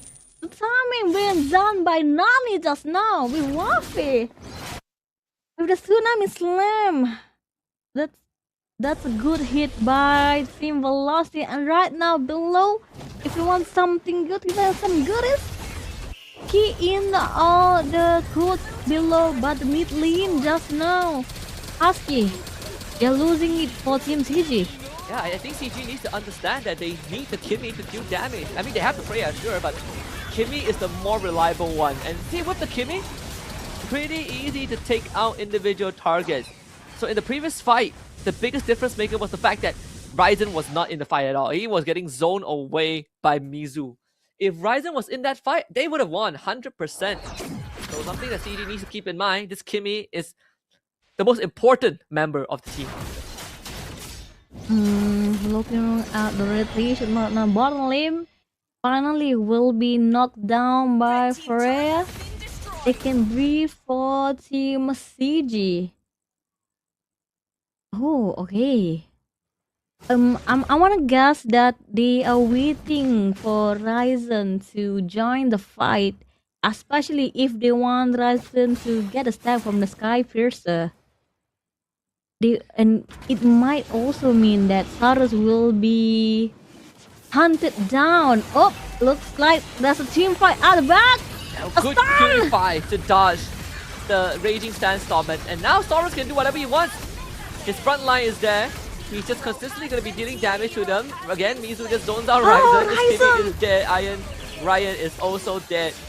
And yeah, 4 more kills for KBTM Velocity. Yet again, this is what I said with Zetian. When you think you can dive in, it's not that easy for you to dive in, especially with the Fury of Phoenix at the right timing. And then Jin walks away, jump over the Tsunami Slam. This might be a lot in Team Velocity hands. Yeah, if a fight like that happens again, this game would just end. It's already very hard. The fact that the Kimmy died means that she just lost half of her Sky Piercer stack. So she went from 40, I think. So she went from 30 to 15. And that is going to hurt in the long run because she needs the Sky Piercer stack to deal with the Frederick and the Uranus. But the fact that she died just now means that she needs to stack it up. But it's only going to get harder and harder to get kills as the game progresses. So things are not going well for CG at all. Unless they kill off Nani, it's not an easy way for them to actually find a team fight. Especially with Soloz at the back. With Steve still on his hand, top lane have been knocked over by Team Velocity and Lot slowly creeping in on the bottom lane. Yeah, they have a lot coming down bot, and all the waves are synced up as well. We did say the wave clip from CG isn't good, so it will be quite a challenge to deal with all 3 synced up waves, and VE is going to go for the fight. Tsunami Slam with a Kidnap, the response that's coming from CG, but another good Fury with the Phoenix. They break the tempo, and this carry is just going to tear through their health bar. So the Appraisal Scrap doesn't connect, but 2 have already gone down from the side of CG. Yet again, the combo by Nani just now. Helping on the tower, helping on the team. Malefic Gun finally been bought by Soloz to have half this done. Bottom lane looks like it's not easy. Oh, the Lord having that just now. They can't push it. Can they push it? I think they're trying to take the turret, but they took Ryan instead at the back. Ryan, gonna be the death of it. Finally, move away. Saved by the belt Waffy. Being took out just now. I try to brute force that. I wonder if everyone is focusing on the turret. They really wanted the inhibitor, but it's fine. You know, at the end of the day, they lost the Fredrin, but the biggest target right now is the carry, who already has 5 items available, and they're up 7.3k gold. So the next Lord is gonna be the game ender for CG, and they don't really have much time left. Let's look at the itemization. 3 of the members from Team Velocity. Okay, we hit Freya, we hit Kimmy. Let's just stack up on Justice Gold Cauldron right now.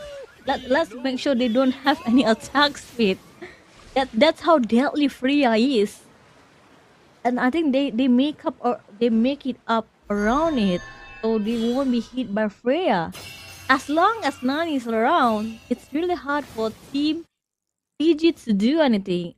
My suggestion, it might be easier if Bento or Ryan Collegiate fine first Freya. I mean fine first on Zetian. So one more quote coming up for you guys.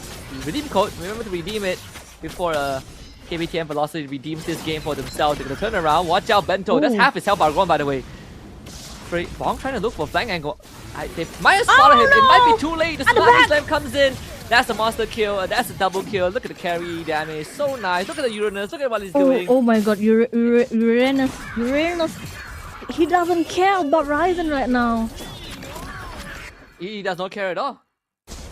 The damage is too large. The damage is too large. No, I mean the defense is too large by Uranus just now. It was an ultimate by Jin taking over Ryan when Baxia is not around.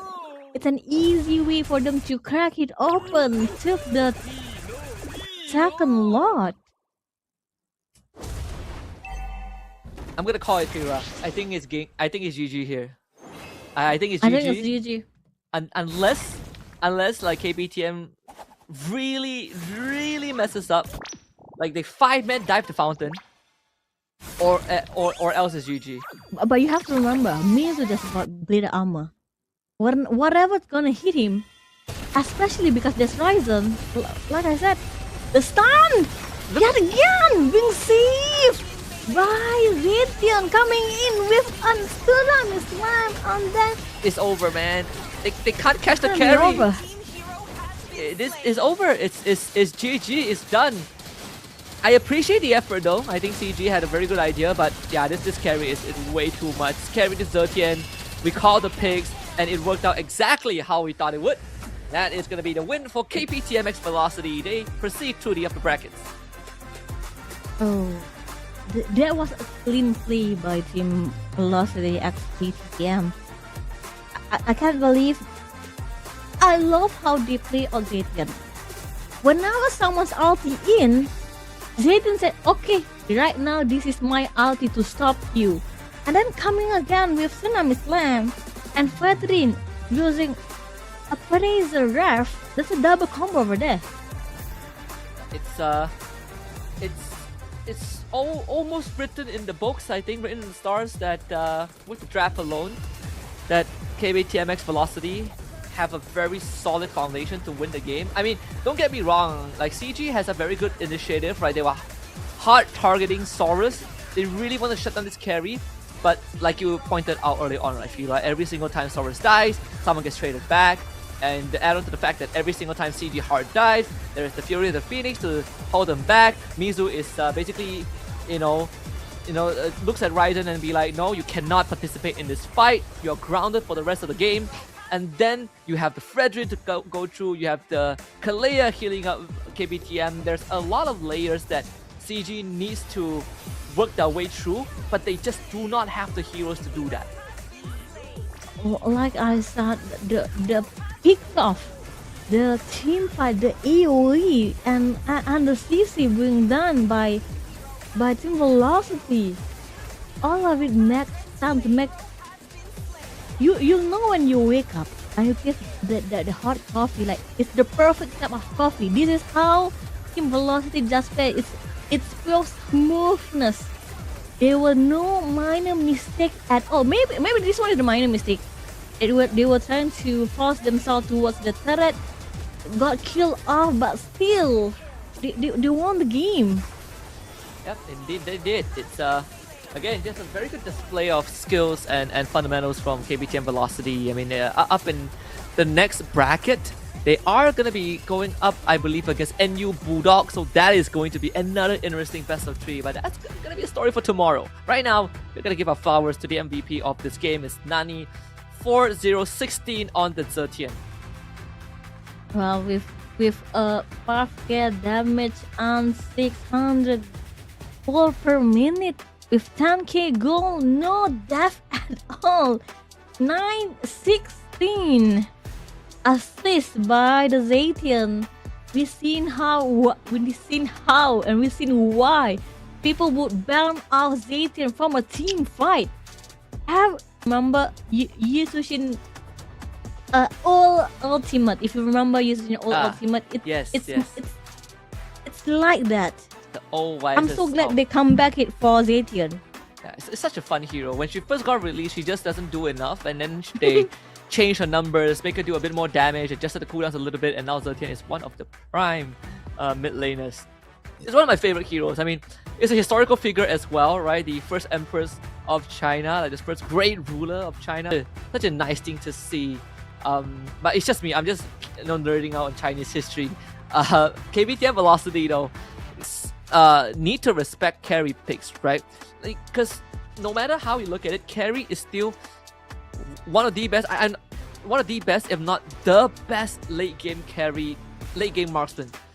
Does a lot of damage, destroys tanks, and you know she has everything. She has her toolbox is the optimal toolbox, right? The fact that she does true damage, right? A lot of marksmen needs the Trinity items to start killing tanks, but she will buy Trinity item and she does true damage. So she's such a strong late game hero. Teams need to respect her a bit more. And remember, with Alice on the side, Baxia in Riverfair, and Khalid, everything is like folder for carry. Can I say thank you for the food? Thank you for coming in. Okay, come in. This is the day before. I'm blending you over. You can't kill me just yet. And every time someone try to kill carry out, play them first. Like if I'm gonna die, you have to die with me. I don't want to die alone. And that's because carry have been using Purify. So whenever Baxia came in, Freya purify away, move back, and make sure he's not alone. Yep, and that became basically the story for the rest of the game, right? CG, they full send it to catch Soloz, and Soloz just presses Purify, dashes backwards, his team comes in, and then he just gets fed all the kills in team fight. And I think once CG realizes that, they just didn't have a way back. And remember we said that they need to somehow get Mizu off Ryzen's back. When you have Uranus chasing her, there's no one to peel the Uranus off of the Kimi. So Ryzen is just left to die alone, which is pretty unfortunate, in the grand scheme of things. Yeah, and we have seen that with Khalid, even though Khalid dive in, it doesn't bring a lot of impact towards the game. But let's look at the schedule tomorrow for best upper bracket round 2, best out of 3. PRVE will see Velocity from UITM, VEMV, and then next and you will meet with VE. Braveheart versus Velocity, and then Bulldogs versus Velocity. Ooh. Yep. It's the Philippines versus Malaysia. Yeah, it's a rival is OS time. But in the lower brackets, we also have TKP taking on Lil Pika, and then we have Samanka taking on Clarity Gaming. So in the lower bracket, it's going to be Singapore versus Indonesia. From tomorrow onwards, ladies and gentlemen, it will all be a best of 3, with the grand finals itself being a best of 5. So you're going to get more games, more Mobile Legends Bang Bang games. It won't be just a simple BO1 to decide the winners. Teams now will have a chance to adapt to what the enemy has brought up to the table and then make adjustments accordingly. So it's only going to get more intense tomorrow onwards. I'm thinking right now what's gonna happen towards the game, especially for tomorrow best out of 3. Anything could happen, and we have seen like a sneak peek of tomorrow where we know what's gonna be the 5th game. We have seen Leomon picks, we have seen Valentina, and finally Zeten. It might be that tomorrow people might ban out Zeten again. Yeah, I think the popular bans that we've seen today is going to remain almost a constant tomorrow. I don't see it changing anytime soon. So expect to see a lot more of the Kalea, a lot more of the Marcel, the Freya being important. We did talk about Kimi at the start of the show as well, and how she does have a place in the mid lane, and I'm glad we got to see the Kimi towards the very end. Betul sih. Nyawa tinggal satu ya berarti kalau buat lower, tapi ini berarti experience lebih banyak untuk mereka-mereka yang bermain dari lower bracket ya. Karena best of 3 sistemnya juga best of 3 series, jadi ya kalah game pertama bukan berarti berakhir segalanya ya, tapi ya itu harus reset cepat. Itu yang pasti terjadi kalau kita bicara soal adaptasi dengan sistem best of 3 series. Amin lah, amin. Kita doakan yang terbaik karena balik lagi ya evaluasi ketika memang tadi kayak kelemahannya apa sih? Kayak tadi kan, oh ternyata kita harusnya bisa lebih neken di early game. Oh ternyata draftnya mungkin tadi kalau kita ganti dengan hero ini bakal lebih bagus. Biasalah, itu udah jadi habit para tim profesional juga kan untuk mereka brainstorming. Karena biasanya kalau memang, sekali lagi aku bilang, kalau memang mentalitas champion, kalah tuh malah tambah panas Om. Kayak nggak mau, besok nggak mau kalah lagi nih. Gimana nih caranya kita harus bounce back gitu. Ya, bisa jadi kan buat hari ini juga adalah sebuah faktor untuk beradaptasi dulu ya kan dengan stage-nya, kan crowd-nya, ya tapi itu bukan alasan. Jangan lupa Om, menang best of one Indonesia selalu seperti ini. Iya, Gitu. kita udah mention tadi di awal-awal kan. Kayak War Legend ID ini horornya tuh sama best of one. Best of 2 juga lumayan horor, tapi lebih sering satu sama kalau best of. Best of 3, wah lumayan ini, di atas rata-rata lah kita lah ya. Best of 5 oke lah, best of 7 enggak. Kita itu 3 sama 5 oke lah. 3 sama 5 oke lah. Asli sih. Tapi ya itulah dia ya keseruan kita untuk hari ini. Kolius dan juga Om Wawa, kita juga izin pamit undur diri karena besok kita masih ada acara lagi yang harus kita jalankan, yaitu bakal nge-cast bareng sama kalian lagi. Jadi kita bakal pamit undur diri dan kita lempar kembali ke host kita yang tampan, yaitu Flava. Take it away. Bye-bye. Not the end for our tournament, as today is only day number 1. What awaits us tomorrow is a brand new day, which is going to be in day number 2, which will feature the quarterfinals in the upper bracket, as well as the first round matches of the teams that has dropped down to the lower brackets. And of course, before we end things on a positive note for the day, I would like to take this opportunity to say thank you. Thank you very much to everyone who made this event possible. Thank you so much to all the amazing audiences that we have, for those who are here together with us at our official venue at Utama Shopping Center in Malaysia, in Kuala Lumpur, Malaysia, and to those, and of course, for those who are currently tuning in to the official live stream, thank you so much for your support to all the teams that are being featured over here. My name is Flava, and I do hope I get to see you tomorrow for day number 2 of the OPPO Hyperlegend Cup 2026. Be sure to be and to join in together tomorrow later on in the evening to witness all this amazing Mobile Legends Bang Bang action here at OPPO Hyperlegend Cup 2026. My name is Flava, and I hope to see you guys tomorrow. Take care, everyone.